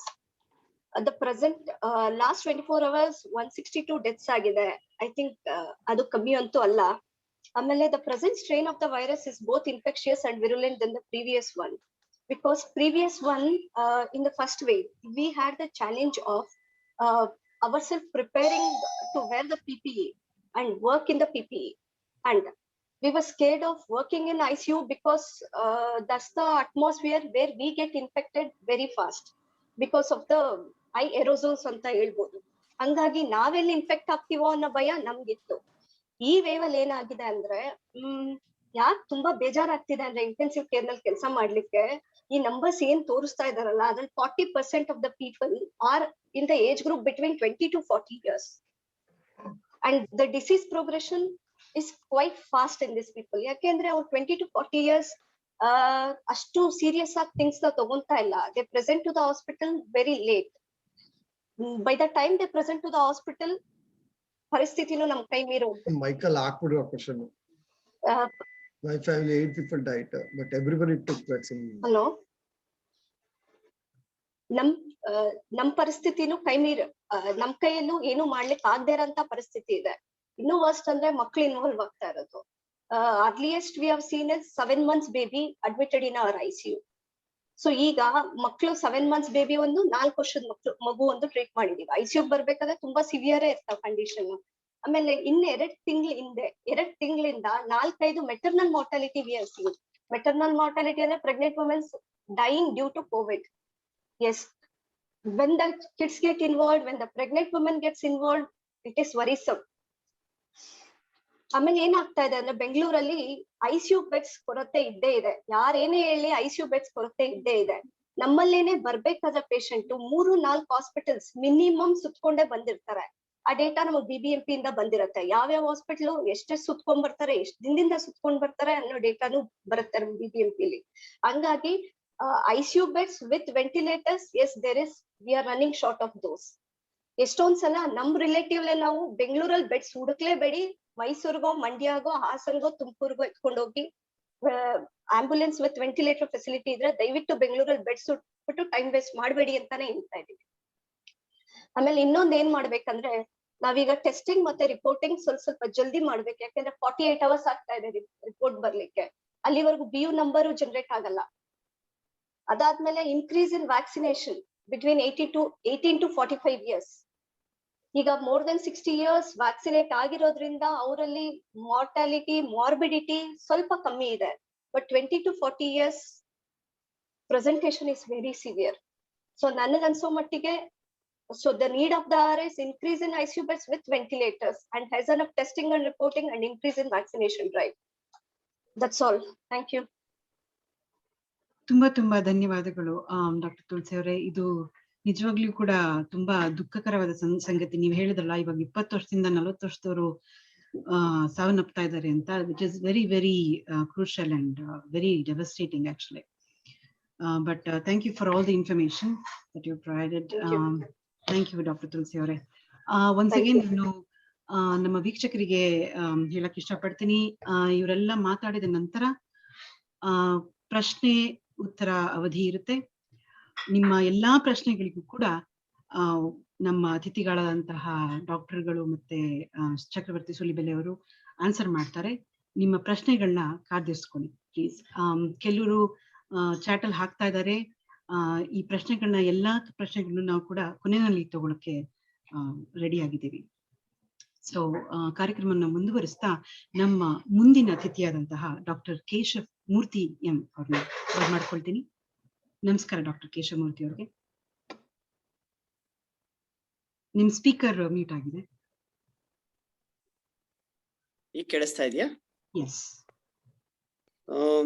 Doctor Sudarshan ಹೇಳಿದಾಗೆ ದಿಸ್ ಇಸ್ ದ ಸ್ಟಾಟಿಸ್ಟಿಕ್ಸ್. ಏನ್ ಸ್ಟಾಟಿಸ್ಟಿಕ್ಸ್ ಕೊಟ್ಟಿದಾರಲ್ಲ, ಆ ಸ್ಟ್ಯಾಟಿಕ್ಸ್ ಅಲ್ಲಿ ಅದಕ್ಕೆ ಆಕ್ಚುಲಿ ಇನ್ನೊಂದು 10-15% ಸೇರಿಸ್ಕೋಬೇಕು ನಾವು. ಟೆಸ್ಟಿಂಗ್ ಯಾಕೆ ಜಾಸ್ತಿ ಆಗಿದೆ ಅಂದ್ರೆ ತುಂಬಾ ಜನ ಈಗ ಪ್ರೈವೇಟ್ ಲ್ಯಾಬ್ಸ್ ಹೋಗಿ ಟೆಸ್ಟಿಂಗ್ ಮಾಡಿಸ್ಕೋತಾರೆ. ಮುಂಚೆ ಆ ಫೆಸಿಲಿಟೀಸ್ ಇರ್ಲಿಲ್ಲ ಎಲ್ಲ ಕಡೆನು. ಅದೊಂದು that is the reason testing ಇದೆ ಇನ್ಕ್ರೀಸ್ ಆಗಿರೋದು. ನೆಕ್ಸ್ಟ್ ಸ್ಟಾಟಿಸ್ಟಿಕ್ಸ್ ಅಲ್ಲಿ ಡೆತ್ ಇದೆಯಲ್ಲ, ಡೆತ್ಸ್ ಏನಾಗ್ತಾ ಇದೆ ಅಂದ್ರೆ ಮನೇಲೆ ತುಂಬಾ ಡೆತ್ಸ್ ಆಗೋಗ್ತಾ ಇದೆ, ಆಂಬ್ಯುಲೆನ್ಸ್ ಗಳಲ್ಲಿ ಡೆತ್ಸ್ ಆಗೋಗ್ತಾ ಇದೆ. ತುಂಬಾ ಜನ ಆಕ್ಚುಲಿ ಹಾಸ್ಪಿಟಲ್ ಕರ್ಕೊಂಡ್ ಬಂದ್ಮೇಲೆ ಕ್ಯಾಶುಯಾಲಿಟಿಲೇ actually they are dying and actually ಅವ್ರನ್ನ ಹಾಗೆ ಕರ್ಕೊಂಡು ಹೋಗ್ತಾ ಇದಾರೆ. ಅದಕ್ಕೆ they are not reported. So definitely actually the deaths are about 5 to 6 times more than what is there. ಒಂದು ಎರಡನೇದಾಗಿ actually I want to speak about practical problems ಗೆ ಅದಕ್ಕೆ solution I want to tell. ಒಂದು problem ಏನಂದ್ರೆ doctor Tulasi ಹೇಳಿದಾಗೆ 20 to 40 years age group ಅವರು deaths ಜಾಸ್ತಿ ಆಗ್ತಾ ಇದಾರೆ. ಯಾಕಂದ್ರೆ ಎರಡು ಎಂಡ್ ಆಫ್ ದ ಸ್ಪೆಕ್ಟ್ರಮ್, ಒಂದ್ ಎಂಡ್ ಆಫ್ ದ ಸ್ಪೆಕ್ಟ್ರಮ್ ಅಲ್ಲಿ ಟ್ರೀಟ್ಮೆಂಟ್ ನ ತಗೊಳ್ತಾ ಇದಾರೆ, ಮನೆಯಲ್ಲೇ ಟ್ರೀಟ್ಮೆಂಟ್ ತಗೊಳ್ತಾ ಇದಾರೆ. ಮನೆಯಲ್ಲೇ ಆಕ್ಚುಲಿ ಒಂದ್ ಫೀವರ್ ಇದ್ರೂನು ಒಂದ್ 3-4 ದಿನ ಫೀವರ್ ಇದ್ರೂನು ಮನೆಯಲ್ಲೇ ಇರ್ತಾ ಇದಾರೆ, ಬರ್ತಾ ಇಲ್ಲ. ಸ್ವಲ್ಪ ಜ್ವರ ಅಲ್ವಾ, ನೋಡೋಣ ಅಂತ they are pushing the time. So ಅದ್ರಲ್ಲಿ ಏನಾಗುತ್ತೆ ಅಂದ್ರೆ ಒಂದ್ 4-5 ದಿನ ಆದ್ಮೇಲೆ they will start deteriorating and sudden deterioration. So we have to see such patients. ಈ ಪೇಷಂಟ್ಸ್ಗೆ ನಾವು ಹೆಲ್ಪ್ ಮಾಡ್ಬೇಕು, ಮನೇಲಿ ಇರುವಂತವ್ರು ಅಂತವ್ರಿಗೆ ನನ್ಗೆ ಏನ್ ಅನ್ಸ್ತಾ ಇದೆ ಅಂದ್ರೆ we have to start cooperative corona triage centre ತರ, ಲೈಕ್ ಪಂಜಾಬ್ ಮಾಡೆಲ್. ಪಂಜಾಬ್ ಅಲ್ಲಿ ಒಂದ್ ಸ್ವಲ್ಪ ಈ ಒಂದ್ ಕಡೆ ಎಲ್ಲೋ ಆಕ್ಸಿಜನ್ ಸಿಲಿಂಡರ್ ಗಳನ್ನ ಇಟ್ಕೊಂಡು ರೋಡ್ ಅಲ್ಲೇ ಟ್ರೀಟ್ ಮಾಡ್ತಾ ಇದ್ರಲ್ಲ, ಆ ತರದ್ದು ಅದು ವೆರಿ ಕ್ರಾಸ್ ಆಯ್ತು. Actually it's not very fine. ಒಂದು ಬೆಟರ್ ಮಾಡೆಲ್ ಏನಂದ್ರೆ ಒಂದು ಕೋಆಪರೇಟಿವ್ ಕೊರೋನಾ ಟ್ರಯೇಜ್ ಸೆಂಟರ್ಸ್ ಅಂದ್ರೆ ನಾವು ಒಂದಷ್ಟು ಜನ ಡಾಕ್ಟರ್ಸ್ ಸೇರ್ಕೊಂಡು ಯಾವ್ದಾದ್ರು ಒಂದು ಓಪನ್ ಫೀಲ್ಡ್ ಜಾಗದಲ್ಲೋ ಒಂದು ಆಕ್ಸಿಜನ್ ಎಲ್ಲ ಒಂದು 50-60-100 ಪೇಷಂಟ್ಸ್ಗೆ ಬಂದ್ರೆ ಅವ್ರಿಗೆ ಆಕ್ಸಿಜನ್ ಜಂಬೋ ಸಿಲಿಂಡರ್ಸ್ ಅಲ್ಲಿ ಆಕ್ಸಿಜನ್ ಇಟ್ಕೊಂಡು ಅವ್ರಿಗೆ ಕೊಟ್ಕೊಂಡು ಅವ್ರ ಪಲ್ಸ್ ಆಕ್ಸಿಮೀಟರ್ ಅಲ್ಲಿ ನೋಡಿ ಅವ್ರಿಗೆ ಬೇಕಾಗಿರೋ ಮೆಡಿಸಿನ್ಸ್ ಕೊಟ್ಟು, ಇನ್ ಕೇಸ್ ಸ್ಟೇಬಲ್ ಆಗಿರುವಂತ ಪೇಷಂಟ್ಸ್ ಮನೆಯಲ್ಲೇ ಟ್ರೀಟ್ ಮಾಡ್ಕೊಳ್ಳೋ ಅಂತ ಪೇಷಂಟ್ಸ್ಗೆ ಕರೆಕ್ಟ್ ಆಗಿ ಅಡ್ವೈಸ್ ಮಾಡಿ, ಸ್ವಲ್ಪ ಅವ್ರಿಗೆ ಮಾರಲ್ ಸಪೋರ್ಟ್ ಕೊಟ್ಟು, ಸ್ವಲ್ಪ ನ್ಯೂಟ್ರಿಷಿಯಸ್ ಫುಡ್ ಯಾವ ತರ ತಗೋಬೇಕು ಅವೆಲ್ಲ ಹೇಳಿ ಅವ್ರಿಗೆ ಮನೆಗೆ ಕಳಿಸ್ಬೋದು. We can observe them for 4 to 6 hours. ಆಮೇಲೆ we can send them home. ಹೋಗ್ಬೇಕಾದ್ರೆ ಅವ್ರಿಗೆ ಎಲ್ಲಾ ತರದ್ದು ಒಂದು ನಾಲೆಜ್ ಕೊಡ್ಬೇಕು, ಅವ್ರಿಗೆ ಮಾರಲ್ ಸಪೋರ್ಟ್ ಕೊಡ್ಬೇಕು, ಸೈಕಾಲಜಿಕಲ್ ಸಪೋರ್ಟ್ ಮತ್ತೆ spiritual support we have to give them. ಅವ್ರಿಗೆ ಹೇಳಿ ಕಳಿಸಿ, we can educate them as well as we can train them, we can give them, tell them it is not a major this one. ಎರಡನೇದು to other end of the spectrum ಅಲ್ಲಿ ಈ 4 to 6 hours 8-12 hours golden time ಇದೆಯಲ್ಲ, ಈ time ಅಲ್ಲೇ ತುಂಬಾ ಜನ bed ಇಲ್ದಂಗೆ ambulance ಅಲ್ಲಿ ಸುತ್ತಿ ಅಲ್ಲಿ ಆಂಬ್ಯುಲೆನ್ಸ್ ಅಲ್ಲಿ ಇರೋ ಆಕ್ಸಿಜನ್ ಖಾಲಿಯಾಗಿ ಪಾಪ ಸುತ್ತೋಗ್ತಾ ಇರೋದು. ಇಂಥವ್ರಿಗೆ ನಾವು ಸ್ವಲ್ಪ ಒಂದು ಎಕ್ಸ್ಟ್ರಾ ಸಪೋರ್ಟಿವ್ ಕೇರ್ ಕೊಟ್ಟು, ಇಂಜೆಕ್ಟಬಲ್ಸ್ ಏನಾದ್ರು ಬೇಕಿದ್ರೆ ಆ ಟೈಮಲ್ಲಿ ಮಿಥೈಲ್ ಪ್ರೆಡ್ನಿಸೋಲೋನ್ ಅಂತ ಎಲ್ಲ ಹೇಳ್ತೀವಿ, ಫ್ಯೂ ಥಿಂಗ್ಸ್ ಏನ್ ಕೊಡ್ಬೇಕಲ್ಲ ಅದನ್ನೆಲ್ಲ ಕೊಟ್ಟು BBMP ಅವ್ರ ಜೊತೆ ಕೋಆರ್ಡಿನೇಟ್ ಮಾಡ್ಕೊಂಡು ಅವ್ರನ್ನ ಥ್ರೂ ಪ್ರಾಪರ್ ಚಾನೆಲ್ ಎಲ್ಲಿಗೆ ತಲುಪಿಸ್ಬೇಕೋ ಅಲ್ಲಿ ತಲುಪಿಸೋದು one of the better ideas. Okay, this is not happening actually. ಏನಾಗ್ತಾ ಇದೆ ಅಂದ್ರೆ ಮನೇಲೆ ಇರ್ತಾರೆ, ಎಷ್ಟೊಂದ್ ಜನಕ್ಕೆ ಫೋನ್ ಮಾಡ್ತಾರೆ, ಪರಿಚಯ ಅವ್ರಿಗೆಲ್ಲ ಫೋನ್ ಮಾಡ್ತಾ ಇರ್ತಾರೆ. ಆ ಫೋನ್ ಮಾಡೋದ್ರಲ್ಲೇ ಒಂದು 5-6 ಗಂಟೆ ಪಾಪ ಹೊಟ್ಟೋಗ್ತಾ ಇದೆ. ಅದ್ರ ಮೇಲೆ ಅವ್ರಿಗೆ ಆಂಬ್ಯುಲೆನ್ಸ್ಗಳು ಡ್ರೈವರ್ಗಳು ಹೇಳ್ತಾರೆ, ಇಲ್ಲ ನೀವು ಫೋನ್ ಮಾಡಿದಿರಲ್ಲ ಕನ್ಫರ್ಮ್ ಮಾಡ್ಕೊಳ್ಳಿ ಬೆಡ್ ಇದೆಯಾ ಅಂತ, ಆಮೇಲೆ ಬರ್ತೀವಿ ಅಂತ. ಅಲ್ಲಿಗೆ ಹೋದ್ಮೇಲೆ ಆಸ್ಪತ್ರೆಗೆ ಹೋದ್ಮೇಲೆ ಏನಾಗುತ್ತೆ, ಅಲ್ಲಿ ಬೆಡ್ಡೇ ಇರಲ್ಲ. ಮತ್ತೆ ಮತ್ತೆ ಮನೆಗೆ ಕರ್ಕೊಂಡ್ ಬಂದ್ಬಿಡ್ತಾರೆ ಆಂಬ್ಯುಲೆನ್ಸ್ ಅವರು, ಮತ್ತೆ ಫೋನ್. ಈ ಟೈಮಲ್ಲಿ ಪಾಪ ತುಂಬಾ ಜನ ಆಕ್ಚುಲಿ ಕಷ್ಟ ಪಡ್ತಾ ಇದಾರೆ and they are dying actually in this time, golden time. Okay, this is one place where we have to see. Next, ಒಂದು actually message, if you ಈಗ ಒಂದು ಕಮ್ಯುನಿಟಿಗೆ we have to give guidance. They don't know ಏನ್ ಮಾಡ್ಬೇಕು ಅಂತ ಗೊತ್ತಿರಲ್ಲ ಅವ್ರಿಗೆ. ಇವ್ರಿಗೆ ಹೇಳ್ದಂಗೆ ನಾನು ವ್ಯಾಕ್ಸಿನೇಷನ್ ಹಾಕ್ಸ್ಕೊಂಡಿದೀನಿ, ನನ್ಗೇನಾಗತ್ತೆ, ನನ್ಗೇನು ತೊಂದರೆ ಆಗಲ್ಲ ಅಂತ ಒಂದಿದು. ಟಿವಿಯವರು ಬರೀ ಡೆತ್ ಹೇಳಿ they are depressing the patients and the family and the community psychologically. ಅಯ್ಯೋ ನಾನು ಕೊರೋನಾ ಬಂದ ತಕ್ಷಣ ಸುತ್ತೋಗ್ತೀನಿ ಅಂತ ತುಂಬಾ ಜನ ಅನ್ಕೊಂಡಿರ್ತಾರೆ.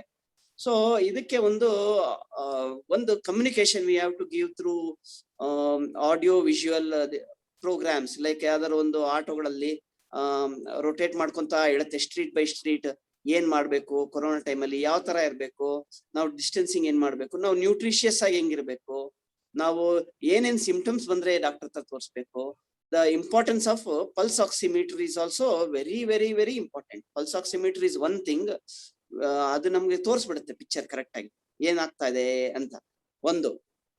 ಸೊ ಇದನ್ನೆಲ್ಲ ನಾವು ಮಾಡ್ಬೋದು.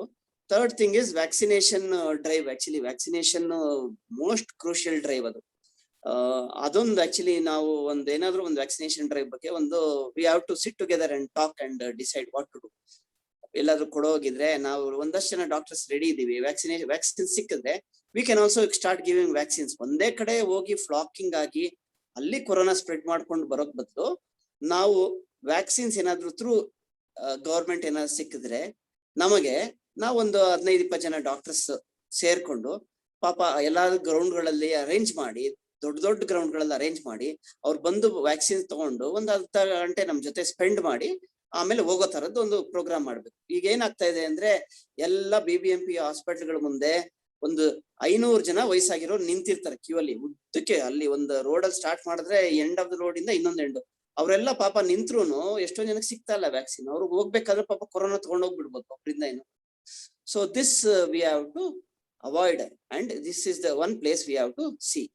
4ನೇದಾಗೆ ಆಕ್ಚುಲಿ ನ್ಯೂಟ್ರಿಷಿಯಸ್ ಫುಡ್. ಇಂಥ ಕೊರೋನಾ ಆಗಿರುವಂತ ಪೇಷಂಟ್ಸ್ಗೆ ಇವ್ರು ಹೇಳ್ದಂಗೆ ಹಾಸ್ಪಿಟಲ್ ಯಾಕೆ ಹೋಗ್ತಾರೆ ಅಂದ್ರೆ ಅಲ್ಲಿ ಟ್ರೀಟ್ಮೆಂಟ್ ಕೊಡೋದ್ರಲ್ಲೇ ಸಾಕಾಗೋಗುತ್ತೆ. ಆಕ್ಚುಲಿ ಸಿಸ್ಟರ್ಗಳಿಗೆ ಡಾಕ್ಟರ್ಗಳಿಗೆಲ್ಲ ಪಾಪ ಪೇಷಂಟ್ಸ್ಗೆ ಆಕ್ಸಿಜನ್ ಕೊಡೋದು, ಟ್ರೀಟ್ಮೆಂಟ್ ಕೊಡೋದ್ರಲ್ಲೇ. ಅವ್ರಿಗೆ ನ್ಯೂಟ್ರಿಷಿಯಸ್ ಫುಡ್ ಕೊಡೋ ಅಂತದ್ ಯಾವ್ದಾದ್ರು ಒಂದು ವ್ಯವಸ್ಥೆ ಮಾಡ್ಕೊಂಡು ನಾವು ಅದನ್ನ ಸಪೋರ್ಟ್ ಮಾಡ್ಬೇಕು. ನ್ಯೂಟ್ರಿಷಿಯಸ್ ಫುಡ್ ಲೈಕ್ ಮಿಲೆಟ್ಸ್ ಕೊಡೋದು ಅಂತದೆಲ್ಲ ಕೊಟ್ರೆ, ಗಂಜಿಯಲ್ಲಿ ಮಿಲೆಟ್ಸ್ ಎಲ್ಲ ಮಿಕ್ಸ್ ಮಾಡ್ಕೊಟ್ರೆ ಅವ್ರದ್ದು ನ್ಯೂಟ್ರಿಷನ್ ಇಂಪ್ರೂವ್ ಆಗುತ್ತೆ. ಸೊ ಅದೊಂದು ಪಾಯಿಂಟ್ ನೋಡಿದ್ರೆ ಅವ್ರ protein in their body will improve and the recovery will improve. ಅದೊಂದು 4ನೇ ಒಂದು thing actually what I am thinking ಮಾಡ್ಬೋದು ಅಂತ. So these are few things I have told. ಮಕ್ಕಳಲ್ಲಿ ಆಕ್ಚುಲಿ ಏನು ಸಮಸ್ಯೆಗಳಿಲ್ಲ. ಮಕ್ಕಳಲ್ಲಿ ಮನೇಲಿ ಇದ್ದು ಅವ್ರಿಗೆ psychologically they have become weak. ಅವ್ರಿಗೆ ಏನಾದ್ರೂ ಯಾರಾದ್ರೂ ಸಾಫ್ಟ್ವೇರ್ ಇಂಜಿನಿಯರ್ಸ್ ತಗೊಂಡು ಮತ್ತೆ ಈ ಟೀಚರ್ಸ್ ನ ಹೈರ್ ಮಾಡ್ಕೊಂಡು ಸೊ ಅವ್ರಿಗೆ ಏನಾದ್ರು ಸೋಷಿಯಲ್ ಸಪೋರ್ಟ್ ಕೊಡ್ಬೋದಾ, ಒಂದು ಪ್ಲಾಟ್ಫಾರ್ಮ್ ಕ್ರಿಯೇಟ್ ಮಾಡಿ ಪೇರೆಂಟ್ಸ್ಗೆ ಹೇಳಿ ಈ ಪ್ರೋಗ್ರಾಮ್ಗಳಿದೆ, ಈ ಪ್ರೋಗ್ರಾಮ್ಗಳು ನೋಡಿ ಅಂತ ಟಿವಿಯಲ್ಲೇ ನಾವು ಮಾಡ್ಬೋದು. ಅದನ್ನ ಬೇಕಿದ್ರೆ ಈ ನ್ಯೂಸ್ ಚಾನೆಲ್ ಬೆಳಗ್ಗೆಯಿಂದ ರಾತ್ರಿ ನೋಡಕ್ ಬದಲು ಇಂಥದ್ ಯಾವ್ದಾದ್ರು ಮಕ್ಕಳಿಗೆ ನ್ಯೂಸ್ ಚಾನೆಲ್ ಅವ್ರಿಗೆ ಹೇಳಿ ಇದನ್ನ ಯಾವ್ದಾದ್ರು ಒಂದು ಹಾಕ್ಸ್ರಪ್ಪ ಮಕ್ಕಳು ನೋಡ್ಲಿ ಅಂತ ಹೇಳಿ ನಾವೊಂದು ಸಪೋರ್ಟ್ ಮಾಡ್ಬೋದು. This is one advice what I can give you. So rest of the thing will discuss in our panel this one. So ಇಷ್ಟೊಂದು ಹೇಳ್ತೀನಿ ನಾನು. That is what I want to tell. ತುಂಬಾ ಧನ್ಯವಾದಗಳು ಡಾಕ್ಟರ್ ಕೇಶವಮೂರ್ತಿ ಅವರೇ. ನಿಮ್ ಹೇಳಿದ ಎಲ್ಲಾ ಅಂಶಗಳು ಇವಾಗ ಕಾರ್ಯಗತ ಆಗ್ಬೇಕು ಅಷ್ಟೇ. ನಿಮ್ಮ ಅಂಶಗಳು ಎಲ್ಲ ತುಂಬಾನೇ ಚೆನ್ನಾಗಿದೆ. ಜನಕ್ಕೆ ಬಹಳಷ್ಟು ಸಹಾಯವಾಗ್ತದೆ. ನೀವು ಎಸ್ಪೆಷಲಿ ಓಪನ್ ಏರಿಯಾ ಅಂತ ಹೇಳಿದ್ರಲ್ಲ, ಓಪನ್ ಏರಿಯಾದಲ್ಲಿ ಕರ್ಕೊಂಡ್ಬಂದು ಟ್ರೀಟ್ಮೆಂಟ್ ಕೊಡೋದು ಅಂತ, ಅದು ಬಹಳನೇ ಹೆಲ್ಪ್ ಆಗುತ್ತೆ ಅನ್ಸುತ್ತೆ ಜನಕ್ಕೆ. ಬಟ್ ಇದನ್ನ ಅದೇ ಗವರ್ಮೆಂಟ್ ಅವ್ರ ಜೊತೆ ಸೇರಿ ಅಥವಾ ಪ್ರೈವೇಟ್ ಕಂಪನೀಸ್ ಅವ್ರ ಮುಂದೆ ಬಂದು ಇದನ್ನ ಮಾಡಿದ್ರೆ ಬಹುಶಃ ಬಹಳಷ್ಟು ಜನಕ್ಕೆ ಸಹಾಯ ಆಗುತ್ತೆ ಅಂತ ನನ್ನ ಅನಿಸಿಕೆ. ಮತ್ತೊಮ್ಮೆ ಧನ್ಯವಾದಗಳು ನಿಮ್ಗೆ. ನಮ್ಮ ಮುಂದಿನ ಅತಿಥಿ ಡಾಕ್ಟರ್ ಪೂರ್ಣ ಪ್ರಸಾದ್ ಅವ್ರನ್ನ ಬರ್ಮಾಡ್ಕೊಳ್ತಾ ಇದ್ದೀನಿ. ನಮಸ್ಕಾರ ಡಾಕ್ಟರ್ ಅವರೇ.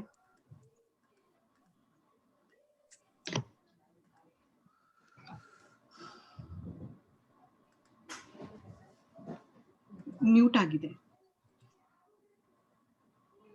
ಓಕೆ, ಈಗ ಕಾಣಿಸ್ತಾ ಇದೆಯಾ? ಹಾ, ನಮಸ್ಕಾರ. ನನ್ನ ಹೆಸರು ಪೂರ್ಣ ಪ್ರಸಾದ್ ಅಂತ. ನ್ಯೂಯಾರ್ಕ್ ಅಲ್ಲಿ Northwell Health, one of the biggest health care system ಅಲ್ಲಿ ನಾನು ಚೀಫ್ ಟೆಕ್ನಾಲಜಿ ಆಫೀಸರ್ ಆಗಿದ್ದೀನಿ. ನಾನು both federal as well as state task ಫೋರ್ಸ್ನಲ್ಲಿದ್ದೆ ಈ ಕೋವಿಡ್ ಪ್ಯಾಂಡಮಿಕ್ ಶುರು ಆದಾಗ. ಅದೇನಾಯಿತು, ನ್ಯೂಯಾರ್ಕ್ ಎಪಿಸೆಂಟರ್ ಆಗೋಯ್ತು ಲಾಸ್ಟ್ ಇಯರ್. ನಾರ್ತ್ ವೆಲ್ ಅಂತೂ since we are the biggest in New York, we took the majority of the hit. July 1 ಅಷ್ಟೊತ್ತಿಗೆ ನಮ್ಮ ಹಾಸ್ಪಿಟಲ್ ಸಿಸ್ಟಮ್ ಅಂದರೆ 23 ಹಾಸ್ಪಿಟಲು, 800 ಆಂಬ್ಯುಲೇಟರಿ ಸೆಂಟರ್ಸು, ಆಮೇಲೆ ಸ್ಕೂಲ್ ಆಫ್ ಮೆಡಿಸನ್ ಎಲ್ಲ ಸೇರಿ 16,655 ಕೋವಿಡ್ ಇನ್ ಪೇಷಂಟ್ಸ್ ಇದ್ರು ಒಂದು ದಿನದಲ್ಲಿ. So between March and August we had actually treated 50,000 COVID patients. ಆದರೆ ಕೆಲವು ಅಡ್ವಾಂಟೇಜ್ ಏನಿತ್ತು ಅಂದರೆ ಪ್ಯಾಂಡಮಿಕ್ಗೆ ನಾವು ಪ್ರತಿ ವರ್ಷ 2 ಅಥವಾ 3 ಸತಿ ಪ್ರಾಕ್ಟೀಸ್ ಮಾಡ್ತಾ ಇದ್ವಿ ಯಾವ ಥರ ರೆಸ್ಪಾನ್ಸ್ ಇರಬೇಕು ಅಂತ. ಎರಡನೇದು federal to state to the hospital system communication ಬಹಳ ಕ್ಲಿಯರ್ ಆಗಿತ್ತು. ಅಂಡ್ ಮೂರನೇದು ಏನಂದ್ರೆ ಜಾವಿಟ್ ಸೆಂಟರ್, ನಮ್ದು ಒನ್ ಆಫ್ ದ ಬಿಗ್ಗೆಸ್ಟ್ ಇದು ಕನ್ವೆನ್ಷನ್ ಸೆಂಟರ್ ನ್ಯೂಯಾರ್ಕ್ ಅಲ್ಲಿ, ಅಲ್ಲಿ ಕಂಪ್ಲೀಟ್ ಆಗಿ ಹಾಸ್ಪಿಟಲ್ ಕನ್ವರ್ಟ್ ಮಾಡ್ಬಿಟ್ವಿ. ಅಂಡ್ ನಮ್ಮ 23 ಹಾಸ್ಪಿಟಲ್ ಆಚೆ ಕಡೆ ಪಾರ್ಕಿಂಗ್ ಲಾಟ್ ಫುಲ್ ಕವರ್ ಮಾಡ್ಬಿಟ್ವಿ to actually handle incoming covid situations. ಮೂರನೇದು ಏನಂದ್ರೆ ಎಕ್ವಿಪ್ಮೆಂಟ್ ಬಂದಾಗ ನಾವು ಎಕ್ವಿಪ್ಮೆಂಟ್ ಯಾವಾಗಲೂ N+1 ಅಂತ ಒಂದು ಸ್ಟ್ರಾಟಜಿ ಇದೆ. ಎಷ್ಟು ಜನ ಹಾಸ್ಪಿಟಲ್ ಇರ್ತಾರೋ +10% ಎಕ್ವಿಪ್ಮೆಂಟ್ ಇರುತ್ತೆ. That includes ventilators, BiPAPs, CPAPs. ಆಮೇಲೆ ಆಕ್ಸಿಜನ್ ಜನರೇಟರ್ಸ್ ಇದೆ ನಮ್ಮ ಎವ್ರಿ ಹಾಸ್ಪಿಟಲ್ಸ್ಗೆ. ಸೊ ಆಕ್ಸಿಜನ್ ಕಡಿಮೆ ಆಯಿತು ಆಗೋಯ್ತು ಅನ್ನೋ ಒಂದು ಕೊರತೆ ಇರಲ್ಲ. ಅಂಡ್ ಮೂರನೇದು ಏನಂದ್ರೆ ಇಲ್ಲಿ ಸಪ್ಲೈ ಚೈನು, ಸಪ್ಲೈ ಡಿಸ್ಟ್ರಿಬ್ಯೂಷನ್ ಎಲ್ಲ ತುಂಬಾನೇ ಎಫೆಕ್ಟಿವ್ ಆಗಿದೆ, ಚೆನ್ನಾಗಿದೆ. The vendors work very closely with us. And ನಾಲ್ಕನೇದು ಏನಂದ್ರೆ ಗವರ್ಮೆಂಟ್ ಇಂಟರ್ಫಿಯರೆನ್ಸ್ ತುಂಬಾ ಕಡಿಮೆ ಇದೆ. ಒಂದು ನಮ್ದು ಪ್ರೈವೇಟ್ ಹಾಸ್ಪಿಟಲ್ ಸಿಸ್ಟಮ್, ಇದರಲ್ಲಿ ನಾವು ಬಹಳ ಸುಲಭವಾಗಿ ನಮ್ಮ ವೆಂಡರ್ಸ್ ಜೊತೆ ಪ್ಲಸ್ ಬೇರೆಗಳ ಹಾಸ್ಪಿಟಲ್ಸ್ ಜೊತೆ, ಇಲ್ಲಿ ನಮ್ಮ ಸಿಸ್ಟರ್ ಹಾಸ್ಪಿಟಲ್ಸ್ ಪ್ರಿಸ್ಬಿಟೇರಿಯನ್ನು, ಆಮೇಲಿಂದ ಮಾಂಟಿಫಿಯರ್, ಅವ್ರ ಜೊತೆ ಎಲ್ಲ ನಮ್ದು ನೆಟ್ವರ್ಕ್ ತುಂಬಾನೇ ಚೆನ್ನಾಗಿತ್ತು. ಅಂಡ್ ನಮ್ಮಷ್ಟು ಡೇಟಾನು ಹೆಲ್ತ್ ಇನ್ಫಾರ್ಮೇಶನ್ ಎಕ್ಸ್ಚೇಂಜ್ ಇಂದ we could actually exchange the data. So tracking ಇದು covid infection with heat maps using Google map technology ತುಂಬಾನೇ ಯೂಸ್ ಆಗೋಯ್ತು. ಡಾಕ್ಟರ್ಸ್ಗೆ ಕರೆಕ್ಟಾಗಿ ಮಿನಿಟ್ ಟು ಮಿನಿಟ್ ಗೊತ್ತಿರೋದು, ಎಷ್ಟು ಜನ ಬರ್ತಾ ಇದ್ದಾರೆ, ಎಷ್ಟು ಜನ ಇನ್ಫೆಕ್ಟ್ ಆಗಿದ್ದಾರೆ, ಎಲ್ಲಿ ಇನ್ಫೆಕ್ಟ್ ಆಗ್ತಾ ಇದ್ದಾರೆ ಅನ್ನೋದಕ್ಕೆ ಚೆನ್ನಾಗಿ ನಾವು ನಮ್ಮ ಆಂಬ್ಯುಲೆನ್ಸ್ ಸರ್ವಿಸಸ್ನೆಲ್ಲಾನು ಡಿಪ್ಲಾಯ್ ಮಾಡ್ಬೋದಾಗಿತ್ತು. ಇದು ನಮಗೆ ಇಲ್ಲ ಆಯ್ತು, ಯಾಕಂದ್ರೆ ಇನ್ಫ್ರಾಸ್ಟ್ರಕ್ಚರ್ ಚೆನ್ನಾಗಿತ್ತು, ಎಲ್ಲಾನು ಚೆನ್ನಾಗಿತ್ತು. ಆದರೆ ಈಗ ಭಾರತದಲ್ಲಿ ಏನಾಗ್ತಾ ಇದೆ ಅನ್ನೋದು ಡಾಕ್ಟರ್ ಸುದರ್ಶನ್ ಹೇಳಿದ್ದು, ಆಮೇಲೆ ಡಾಕ್ಟರ್ ತುಳಸಿ, ಡಾಕ್ಟರ್ ಕೇಶವಮೂರ್ತಿ ಹೇಳಿದ್ದು, ಆಮೇಲಿಂದ ನಮ್ಮ ಚಕ್ರವರ್ತಿಯವರು ಬಹಳ ಸುಂದರವಾಗಿ ನಿರೂಪಣೆ ಮಾಡಿದ್ದು ಏನಂದ್ರೆ, ನಾನು ಈ ಕಾನ್ಫರೆನ್ಸಸ್ ಅಲ್ಲಿ ಮೊನ್ನೆಯಿಂದ ಒಂದು 3-4 ಕಾನ್ಫರೆನ್ಸಸ್ ಅಲ್ಲಿ ಇದ್ದೀನಿ. ಎಲ್ಲ ಡಾಕ್ಟರ್ಸ್ ಹತ್ರನೂ ಮಾತಾಡ್ತಾ ಇದ್ದೀವಿ ನಾವು ಭಾರತದಲ್ಲಿ ಬೇರೆ ಬೇರೆ ರಾಜ್ಯಗಳಿಂದ. ಒಂದು ಅವ್ರು ಕೇಳ್ತಾ ಇರೋದು oxygen oxygen oxygen oxygen concentrators, ಆಮೇಲಿಂದ ವೆಂಟಿಲೇಟರ್ಸ್, ಆಮೇಲೆ ಮೇಕ್ ಶಿಫ್ಟ್ ಐಸೋಲೇಷನ್ ಯೂನಿಟ್ಸು, ಆಮೇಲೆ ಟೆಲಿಮೆಡಿಸಿನ್ ಲಿಂಕ್ ಬಗ್ಗೆ ತುಂಬಾನೇ ಜನ ಕೇಳಿದ್ರು. CPAPs, ಬೈಪ್ಯಾಪ್ಸ್ ಬಗ್ಗೆ ಕೇಳಿದ್ರು. ಇದೆಲ್ಲಾನು ನಾವು ಒದಗಿಸ್ಬೋದು, ಕಷ್ಟ ಇಲ್ಲ, ಇದು ಇಂಪಾಸಿಬಲ್ ಅಲ್ಲ. ಆದರೆ ಯಾವ ಥರ ಎಫೆಕ್ಟಿವ್ ಆಗಿ ಒದಗಿಸ್ಬೋದು ಅನ್ನೋದು ನಮ್ಮ ಡಾಕ್ಟರ್ಗಳೇ ಹೇಳಬೇಕು ನಮಗೆ. ಯಾಕಂದ್ರೆ ನಾವು ಎಲ್ಲೋ ಕಳಿಸೋದು, ಅದು ಇನ್ನೆಲ್ಲೋ ಹೋಗಿ ಕೂತ್ಕೊಂಡ್ರೆ ಏನು ಪ್ರಯೋಜನವಿಲ್ಲ. ಅಂಡ್ ಇನ್ನೊಂದೇನೆಂದ್ರೆ, ನಮ್ಮ ಕರ್ನಾಟಕಕ್ಕೆ ನಮ್ಮ KKNY ಇಂದ, ನಮ್ಮ ಸಹ ಕನ್ನಡ ಸಂಘಗಳಿಂದ ಯಾವ ಥರ ಹೆಲ್ಪ್ ಮಾಡ್ಬೋದು ಅಂತ. ಯಾಕಂದ್ರೆ ಪ್ಯಾನಲ್ ಅಲ್ಲಿ ತುಂಬಾ ಜನ ಡಾಕ್ಟರ್ಸ್ ಇದ್ದಾರೆ, MD ಡಾಕ್ಟರ್ಸ್ ಇದ್ದಾರೆ, ಅಂಡ್ ನಂತರದವರು ಟೆಕ್ನಾಲಜಿ ಡಾಕ್ಟರ್ಸ್ನು ಇದ್ದಾರೆ, medical technology, biomedical technology doctors ಇದ್ದಾರೆ. ಸೊ ನಾವು ನಮಗೆ ಇರುವಂತ connections and Northwell being such a huge establishment, ನಾವು ತುಂಬಾನೇ ಕೈಲಾದಷ್ಟು ಸಹಾಯ, ಕೈ ಮೀರಿ ಸಹಾಯ ಮಾಡ್ಬೋದು. ಆದರೆ ಯಾವ ಥರ ಹೆಂಗೆ ಮಾಡಬಹುದು ಅನ್ನೋದನ್ನ ಅಲ್ಲಿರುವಂಥ ಡಾಕ್ಟರ್ಗಳೇ ನಮಗೆ ಹೇಳಬೇಕು. ಇದು ಆದಷ್ಟು ಇದು ಪರ್ಸನಲ್ ಆಗಿ ಹೇಳ್ತಾ ಇರೋದು, ಗೌರ್ಮೆಂಟ್ ಇಂದ ಸ್ವಲ್ಪ ದೂರ ಇಟ್ಟಿದ್ರೆ ಕೆಲಸ ಬೇಗ ಆಗತ್ತೆ, ಪೇಷಂಟ್ಸ್ಗೂ ರಿಲೀಫ್ ಫಾಸ್ಟಾಗಿ ಸಿಗುತ್ತೆ NGO ಗ್ರೂಪ್ಸ್ ಇಂದ ಮಾಡಿದ್ರೆ. ಇಷ್ಟು ಹೇಳಿ ಬಯಸ್ತೀನಿ ನಾನು. ಏನ್ ಪ್ರಶ್ನೆ ಇದ್ರು ಕೇಳಿ, ಸಂತೋಷವಾಗಿ ಗೊತ್ತಿದ್ರೆ ಉತ್ತರ ಕೊಡ್ತೀನಿ. ನಮಸ್ಕಾರ.